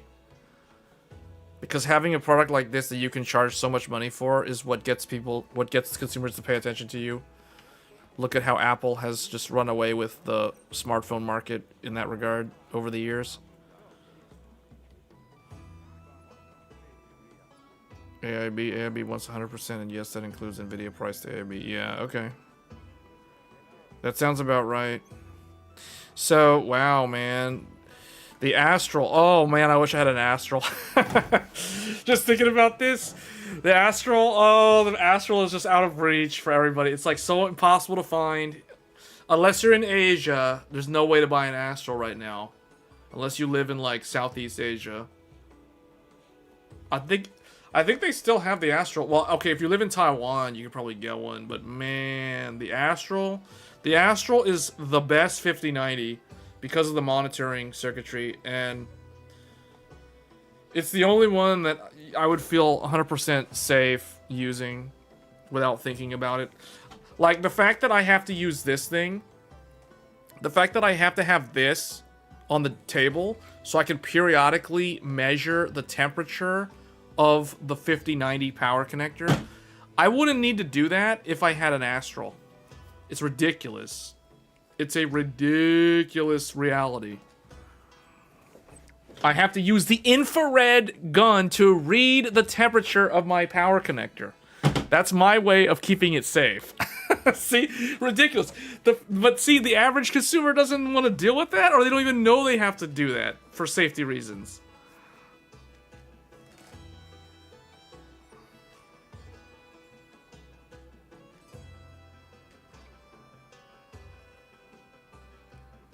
Yeah, 7900 XTX is still good, but isn't that EOL? Aren't all of RDNA 3 cards end of life except for the 7600 and 7600 XT? I would imagine AMD has already end of lifed all of the mid to upper to enthusiast class RDNA 3 in favor of RDNA 4. But AMD needs to put out professional cards that have like double the VRAM. So like a 9070 XT professional card with 32 gigs of VRAM. What do you mean by end of life? End of life means they no longer manufacture. They're no longer ordering production of wafers. They're not ordering wafers from TSMC anymore for those cards. That's what end of life means. End of life means you cannot get the die, so you cannot build a new 7900 XTX. Like if you're Sapphire and AMD announces end of life for the 7900 XTX, the Navi 31, that means you cannot buy the chip from AMD anymore, and AMD is not sourcing the wafer from TSMC for that graphics card anymore.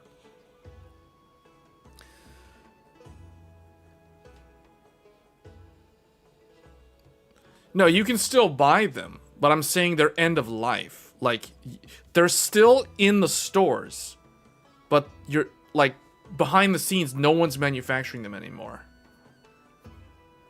That's what I mean.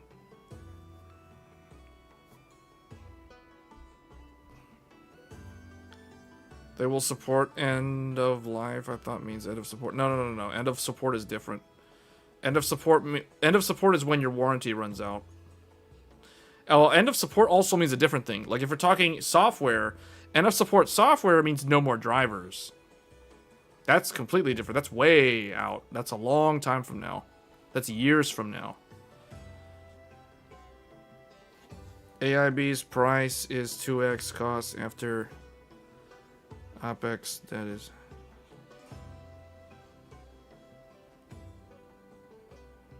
Yeah, that you don't need to worry about that. That's so far out. But yeah, if somebody wants a 24 gigabyte card, the 7900 XTX, if you can find one of those are getting harder and harder to find because they're end of life. There are still some of those, I would imagine, still moving through Disty though. So like, if a retailer, like if Newegg wanted to sell the 700 XTX, they could still get like a batch from Disty or something, but they're becoming more rare. So eventually they're gonna be gone for good, and you can't buy them brand new anymore. But, so, can you tell me if RDNA 3 is end of life? I assume it is. I assume that RDNA 3, basically everything from the 7700 XT and up has been end of life for a few months now. If not several months. They might have even gone end of life at the beginning of the year or even at the end of last year. Because you couldn't buy GPUs for a long time. Like, there was a whole, like, drought.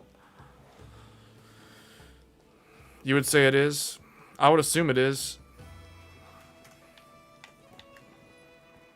Yeah, so, currently, like, AMD is getting ready to launch the 9060 XT and the 9060 soon. That's coming out this summer. So they're going to replace like your 7700 XT, your 7800 XT. Technically AMD already replaced their 7700 XT and their 7800 XT. So see, the way I look at it is, hold on, where is, let's get paint out.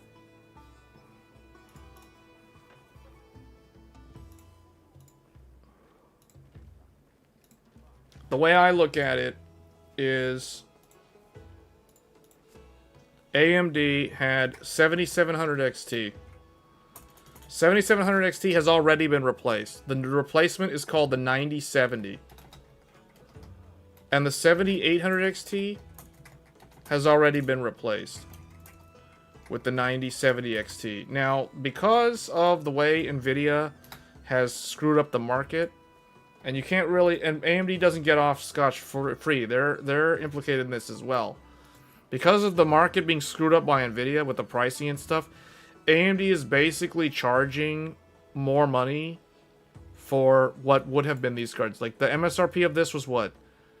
500 when it first came out. Well, the price of this was what? 550 bucks. So this is what? 600, so it's like $50 more. So these cards are those replacements. So now they're going to replace the 7600 and the 7600 XT.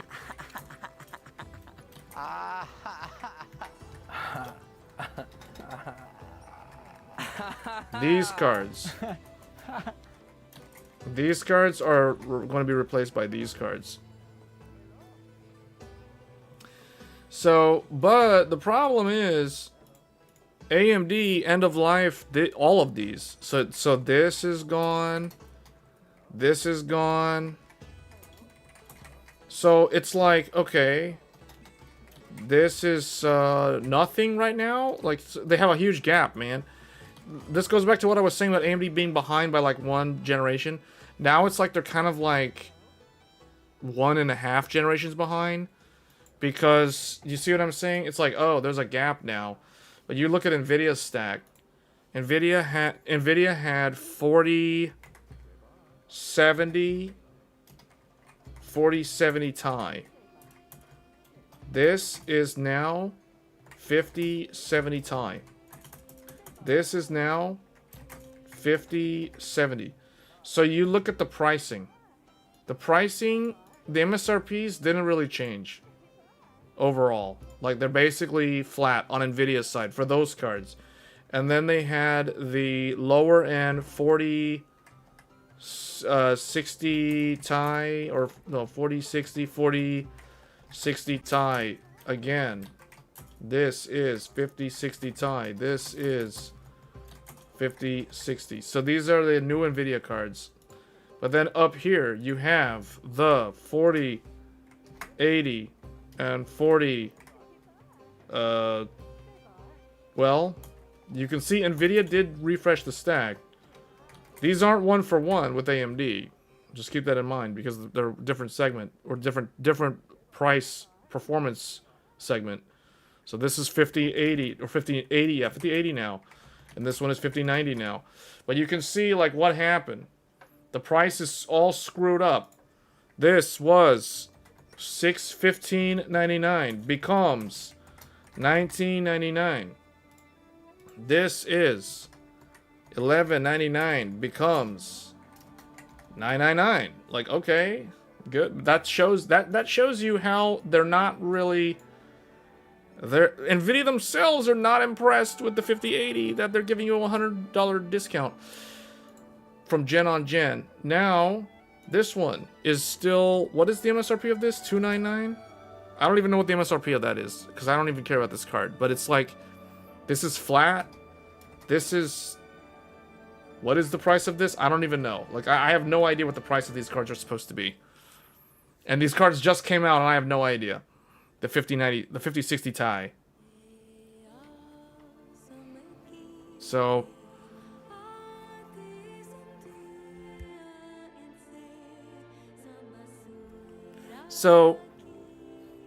it's all messed up, but yet it's not messed up.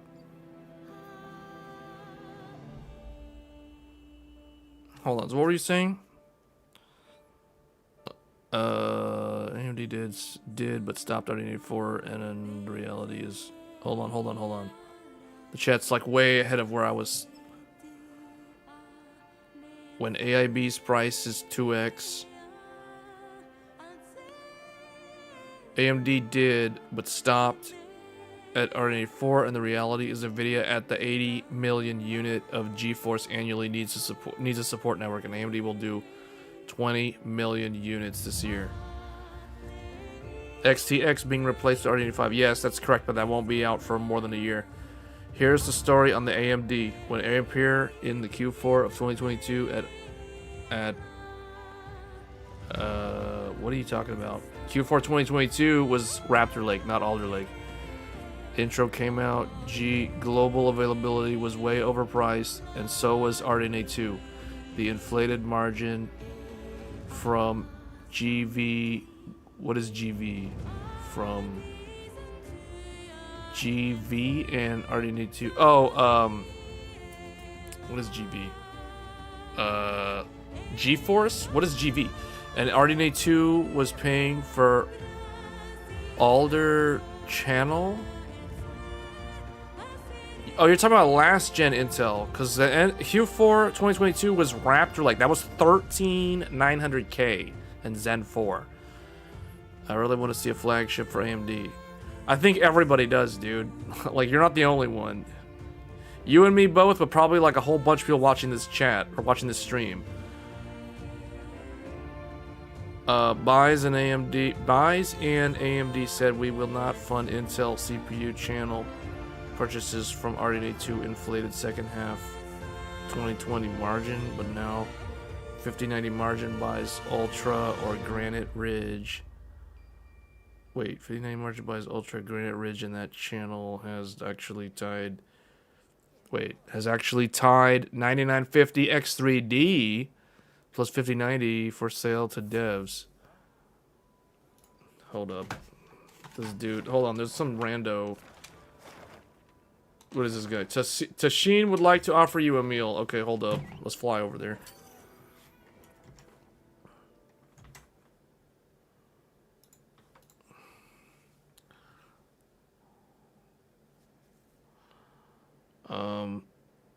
The channel has also tied the Ultra. Hold up, where is this guy? Bruh.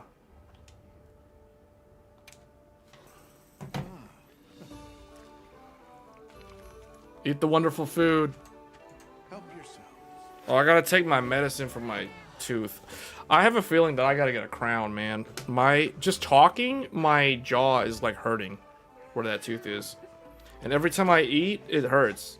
Watching these people eat doesn't make me feel hungry. It makes my jaw hurt. Just watching this cutscene is making my jaw hurt. I am pleased you liked it.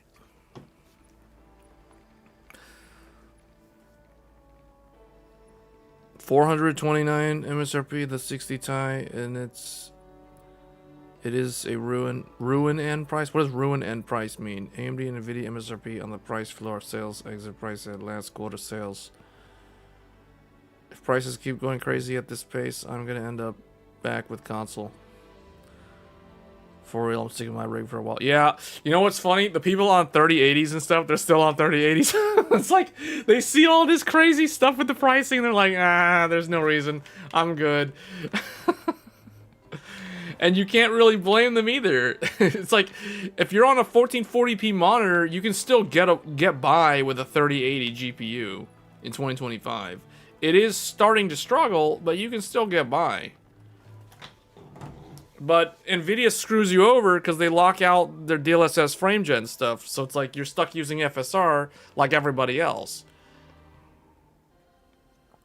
Like all the normal people and all the console people. They're also using FSR.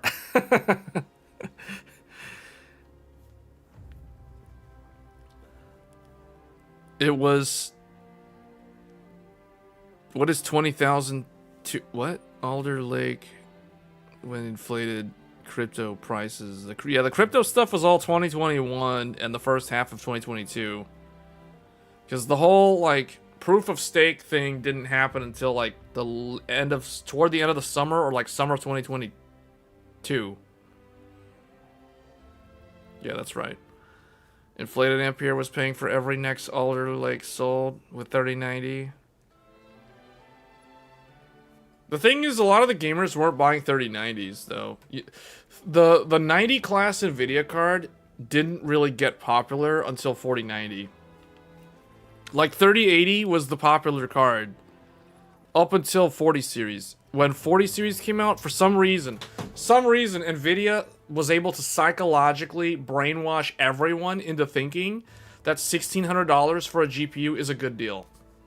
Like, legit, for real. Because no one believed that back when the 30 series came out. 3090 was $1,500 MSRP for the Founders Edition at Best Buy. And no one cared. Like, if you were a hobbyist developer or some AI programmer or whatever, you cared if you were that person. But if you were a gamer, you didn't care about 3090 because all the tech media made fun of it. They all said it's an 8K graphics card, which turned into a meme, the BF GPU, and it was a complete failure. And then people just largely ignored 3090. It didn't have the same clout about it that the 4090 had when the 4090 came out. So Nvidia somehow managed to psychologically brainwash all the gamers into believing that they needed a 4090, when in the previous generation they didn't care about the 3090. That is hilarious. And it's mainly because the 4090's performance was so much higher than the 4080 that it was an upsell sales motion, whereas with 3080 to 3090 there wasn't that insane gap between them, and that's probably why the average gamer didn't care about the 3090.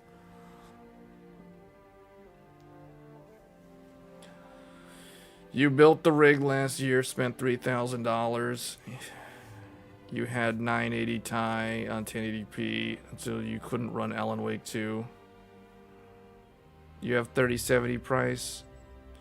Yeah, well, see, all those cards just show you how everything is slowly getting more expensive. You guys remember when the GTX 980 Ti, well, do you guys remember when the GTX 970 had a 329 MSRP? Do you guys remember that? And you could buy one, an AIB, for $349. You guys remember that? And guess what? The GTX, well, let's go put MSRPs back on here. So the GTX 980 was $549. No one cared about it that much because the 970 was almost as good. It was like 10-15% slower and was significantly cheaper. Then they had this one, which was like, I think this one was $649 or somewhere around there. Remember that? Remember when the most you had to pay for the fastest GPU was $600-ish, $600 to $700, depending on the AIB card? Remember those days? Remember this? 2015? This was a decade ago. A decade ago. The 980 Ti launched in June of 2015. June of 2015. This graphics card is about to be 10 years old. It is an ancient dinosaur.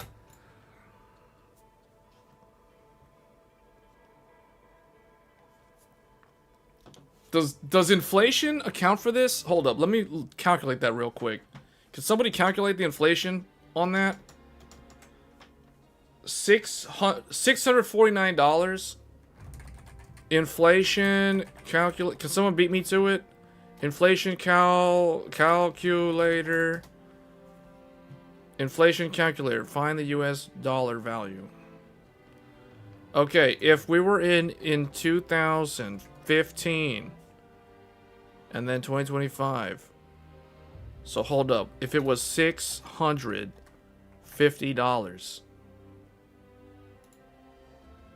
Wait, is this the year? If in this, I purchased an item for $650. Oh my. Inflation, it would be like 877. So basically, 650. 650 in 2015 is according to this calculator, $877 in 2025.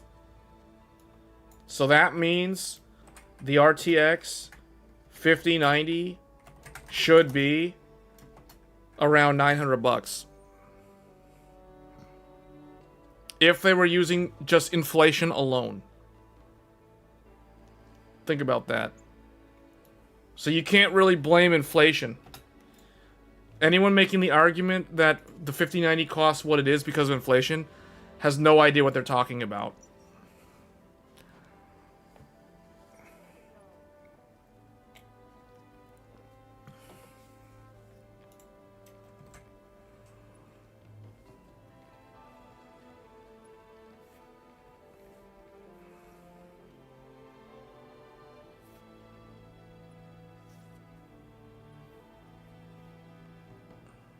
This is 10 years of inflation, guys. This is a decade's worth of inflation. So roughly $220 in 10 years. So that's like what, 30... That's like 35% inflation. Cumulative. That to me, that doesn't sound crazy. Now, that does indicate that there has been a lot of inflation. But a lot of that has been in the past, like, 5-6 years. Inflation got really bad with the pandemic, but if you go from like 2015 to 2020, it wasn't bad. It was like the natural. I think it was only inflation grew at like 4 to 8% or something like that, or maybe even less than that. I don't know. Depends on the quarter of the year how you're measuring it.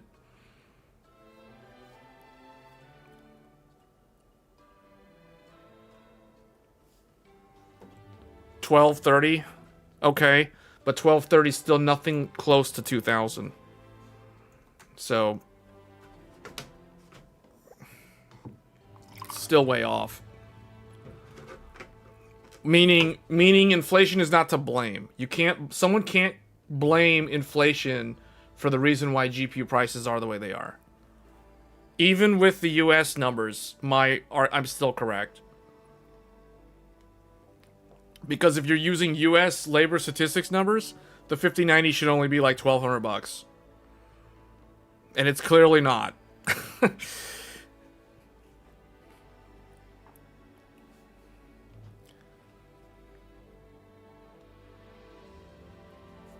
It is a 90 class. You know why it's a 90 class? Because this was the biggest die that NVIDIA had back then. They didn't have a die that was larger than that. So this is a 90 class. This is what a modern 90 class is. If you want to use 90 numbers from 2025, the 980 Ti is a 90 class NVIDIA card from a decade ago. NVIDIA's changed the numbers over the years, so nothing actually matches what it was a decade ago.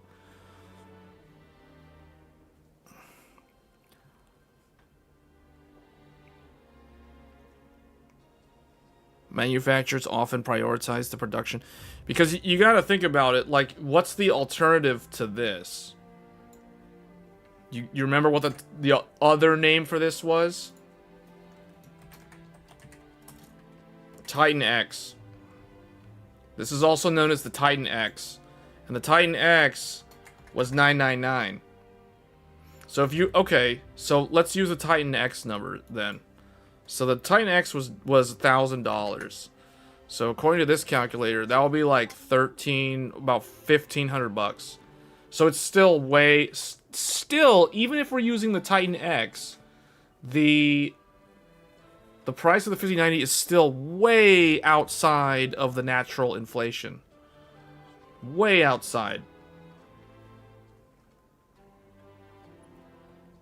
So even if we're trying to give NVIDIA the best case here, using the Titan X pricing, Titan X Maxwell, which is basically a 980 Ti with more VRAM, because that's literally all it was. This was their 90 class product. The price of GPUs has still outscaled inflation. Way outside of the natural scale of inflation.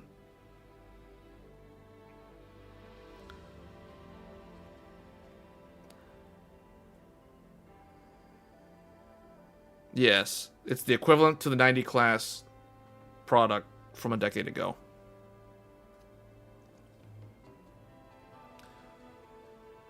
I mean, that's a whole nother discussion, though. That's a whole nother discussion. We'll get a lot of people angry at NVIDIA because they'll feel like, yeah, well, we're not going to get into that argument, that whole discussion about what is a 90 class, what is an 80 class, because if you go further back, like, yeah, NVIDIA's tried to undersell, or what is the word? Is undersell the right terminology? NVIDIA is basically trying to sell the lowest cost for them product at the highest price possible to the consumer. Yeah. It's crazy. It's kind of like messed up now. It's real messed up. They're trying to oversell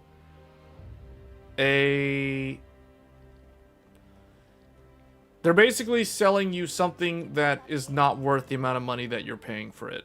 That's basically what they're doing. But they're able to get away with it because they've manipulated the market generation after generation, and there's nothing anybody can do about it because there's no alternative. Like, okay, before someone jumps and says, oh, there is AMD, yeah, there's AMD, but there's no AMD up here, guys. Like, the problem is there's no AMD here. There was an AMD once upon a time over here. You know what it was? The Fury X.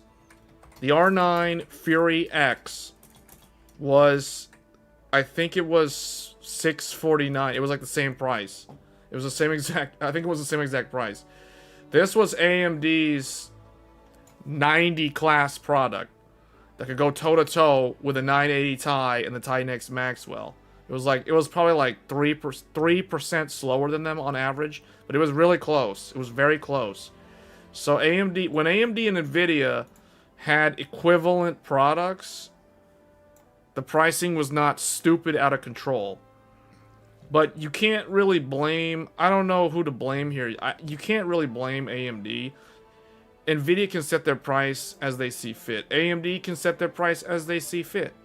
So it's like, at this point in time, everyone thought AMD was going to go out of business, though, like in a couple of years. Like in 2015, people thought AMD was literally going to go bankrupt and file for bankruptcy, and by 2019, they would not exist anymore. That was what people thought of AMD in 2015. So clearly that didn't happen. But the point is, like, now you're in a situation where every year you're going to expect price creep to happen. So, like, I was surprised that $19.99 was the price, because remember what I told you guys? I said NVIDIA was going to price the 5090 at $24.99. I said that many, many times, and I still stood by that up until the very end when NVIDIA revealed the $19.99 price, and I was proven wrong by NVIDIA. But now, am I really wrong when the price of the real price of the 5090 is what it is right now? So, I don't think I'm 100% wrong. But what I can say is you can expect the 6090 to probably have an MSRP that is around $2,500.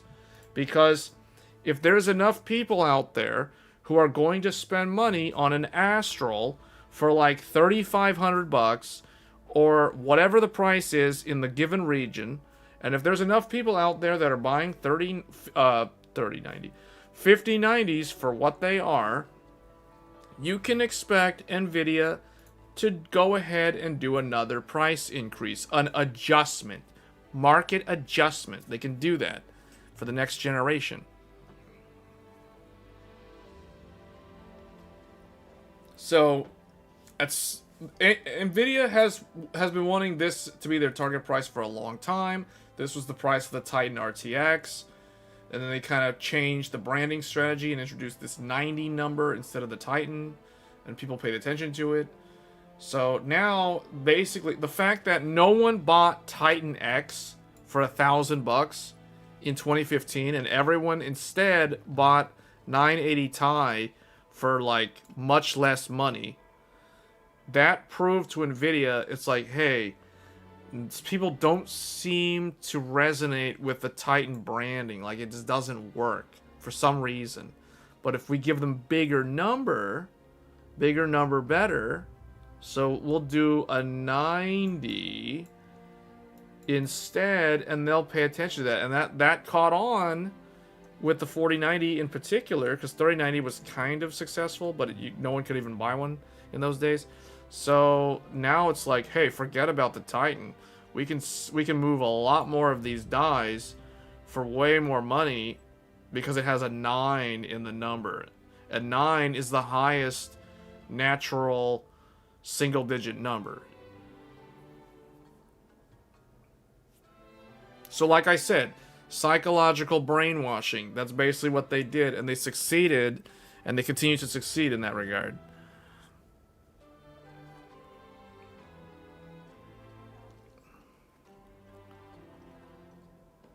Well, okay, basically what you're saying about what's driving up the discrete GPU price is the cost offset of all the other PC components.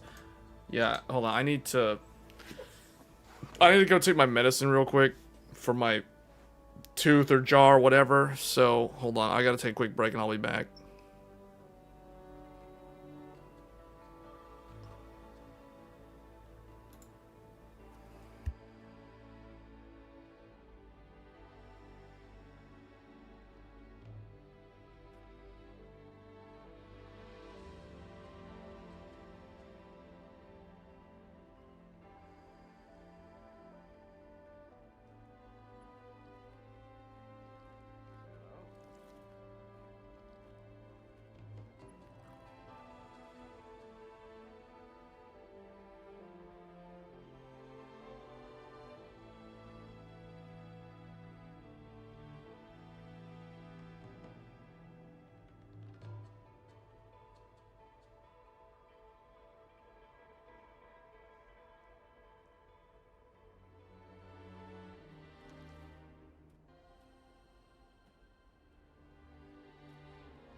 Okay.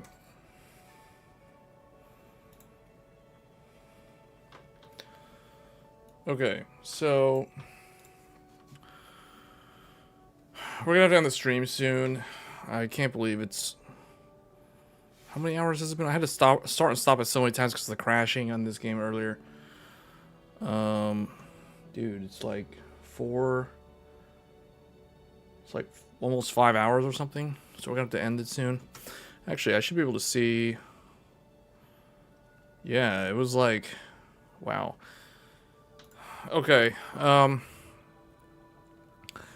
so AMD Video let retail sell cards NA to SA before enough allocation to enable South America master disties, so AMD and Nvidia have saved.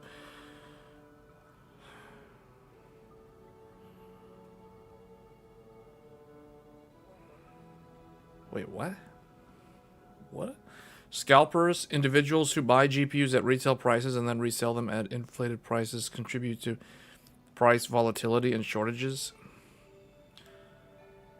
All those discounted 14 and Ryzen 7, Ryzen 97, 96, 99.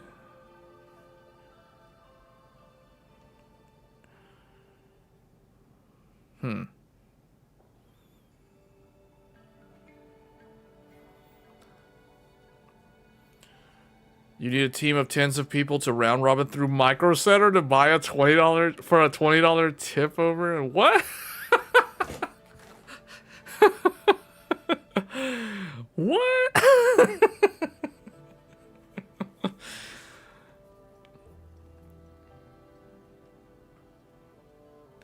The only way to make CPUs and GPUs more affordable is to go ARM.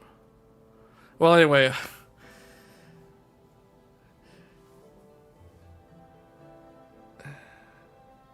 Wow. Anyway, guys, that's that's hilarious. Okay, well, I guess, yeah. So, well, okay, so the last thing I'll say on this is so you guys can see, like, for the rest of this year, so AMD, right now, these cards are end of life, so they're, the ones that you see in retail are the last batch, or one of the last batches of stuff that's been moving through the supply chain. Because AMD's not manufacturing these from TSMC anymore.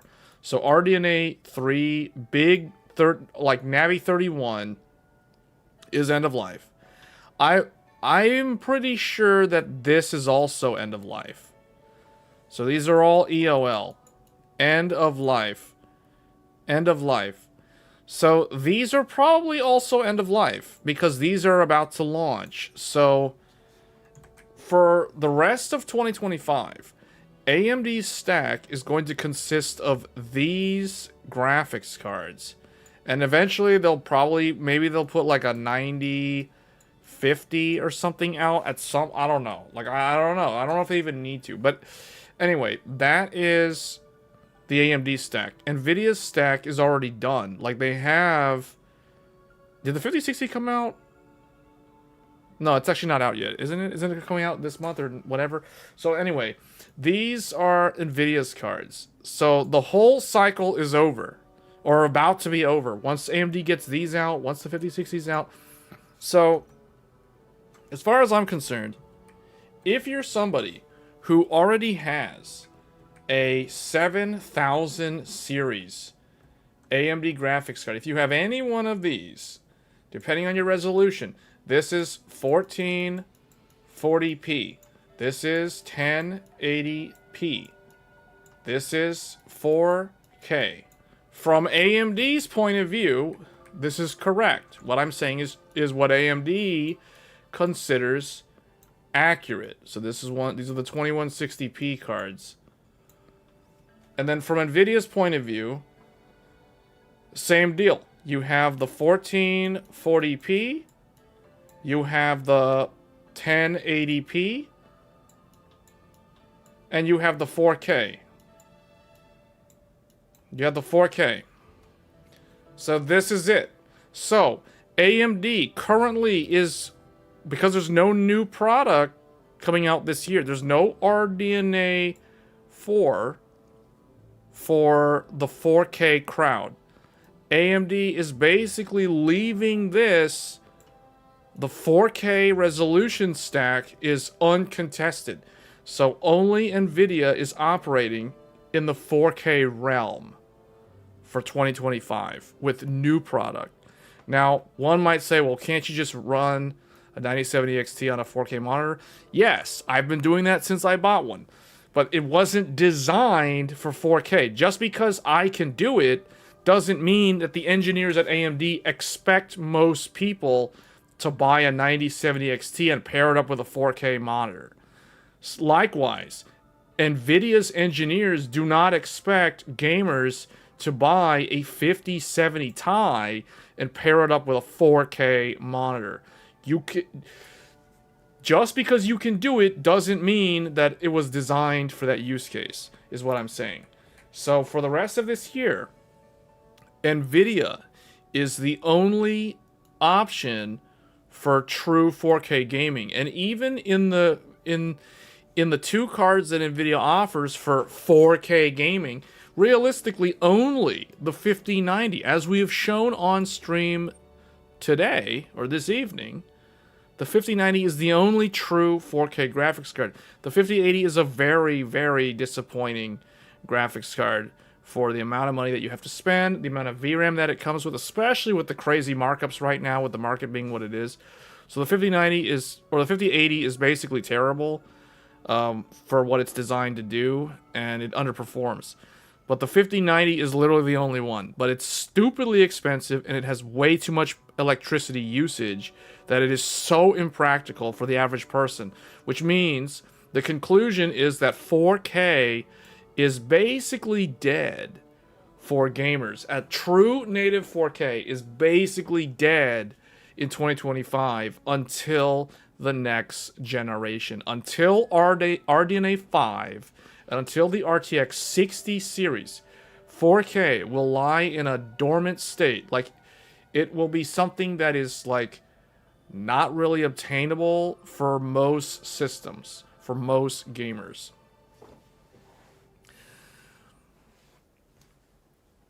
You can with FSR and DLSS, so a little compromise. Yes, you can do that. You can do that. I mean, I've been doing that the whole time with the 9070 XT.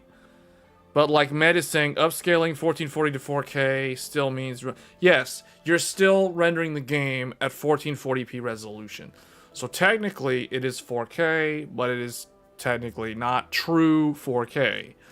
So we're talking about true 4K. So the realm of true 4K is basically on a hiatus until the next generation.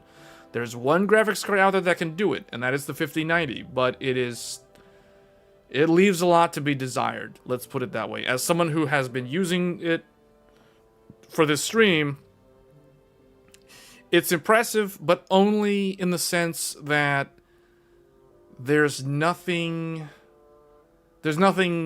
to compare it to, if that makes sense. It's just kind of there, and it's like that is the tool that you have available to do true 4K gaming, and this is the amount of power consumption that it requires to pull that off. And it's, I don't know, it seems like it is almost underwhelming or leaves a lot to be desired, in the same way that both endings of Expedition 33 kind of, it was like they were purposely made to leave something to be desired. Like, you wanted more out of those endings. It's like the same thing with the 5090. I want more out of a true 4K graphics card. I want it to use less electricity out of the box so that it doesn't generate that much heat and it's not a fire hazard.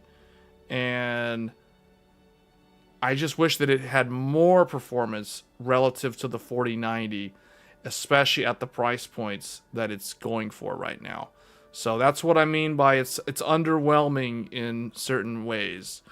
So It's kind of sad that that is the only real option right now for true 4K gaming. So, you accepted 102 every day. Wait, what? What's 102? 102 degrees? What? It's crazy that even with the 5090, you have to use the 4K, the fake 4K. Yeah, I guess. I'll do more testing with other games, but in my opinion, see, that kind of thing is gonna depend on the person, because like it depends on what the person plays. You know, like the most demanding game that I have that I can think of is basically Monster Hunter Wilds. And this game, this graphics card is able to handle this game at a locked 60. Now, I don't know why it was crashing every time we uncapped the frame rate. That I think I have to look into. I have to test it without OBS and all this other stuff running in the background. But, yeah. I mean, this is the most demanding game. Like,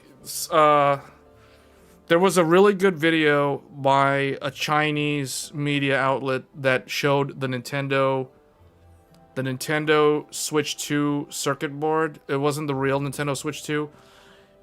In that video, they show that Monster Hunter Wilds is so hard to run compared to everything else, and it looks so bad on the Switch 2 hardware, that just kind of proves that Monster Hunter Wilds is so incredibly hard to run. It's so hard to run. So,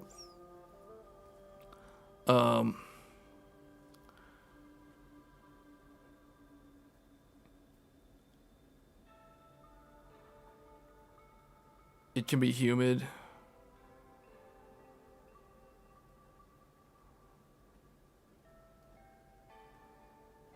Wow. Dude, 120 degrees and the AC broke. In July, that's scary. Wow. Alright guys, well I gotta end the stream. I'll do more testing with this card in the future here, in the next couple of videos. We will do, so the unboxing video will come out probably later in the week. It's not the next video that's queued up, but it will come out soon. But yeah, Spirit of the North, I don't even know what Spirit of the North is. Like, what is that? Spirit of the North 2 is the new most demanding. Is that some indie game? It sounds familiar, though. I sound like I should know. That game sounds like I should know what it is. Hold on. Where's the...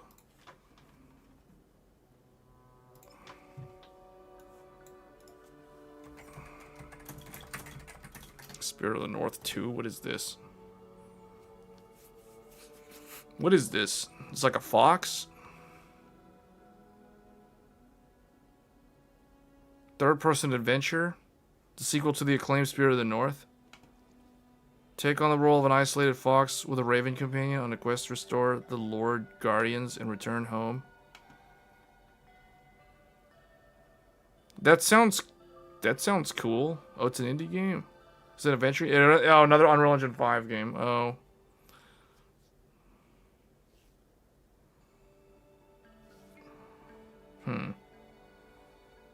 Is it really the most demanding game of the year? I thought Monster Hunter Wilds was the most demanding game of the year. I don't think Unreal Engine 5 games are the most demanding games. Expedition 33 is an Unreal Engine game. Unreal Engine 5. And it's not as demanding as Monster Hunter. So, I mean, it depends on how you, like, rank the game by how hard it is to run.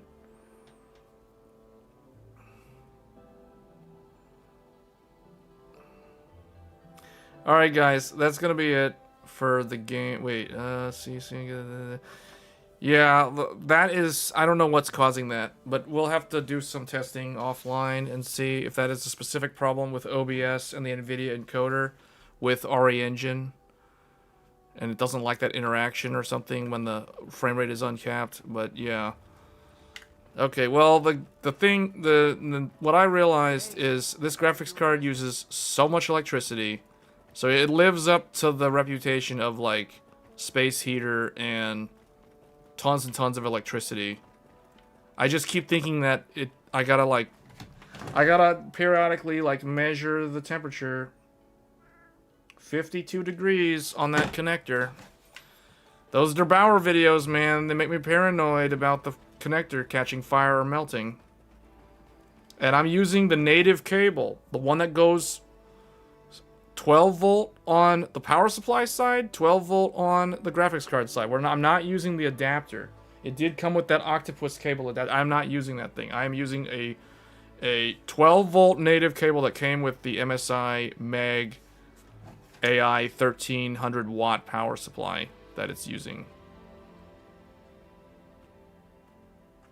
The game looks really good. Yeah, this is true 4K. This is 4K native right here.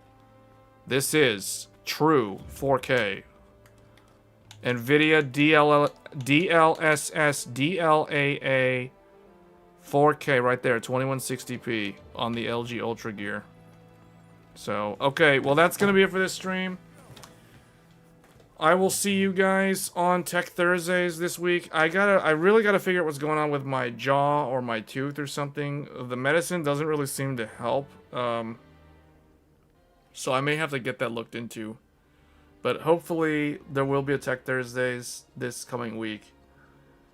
So until then, take care, and I will see you guys next week on Tech Thursdays. Thanks again for tuning in, and I'll see you guys next time. Bye for now.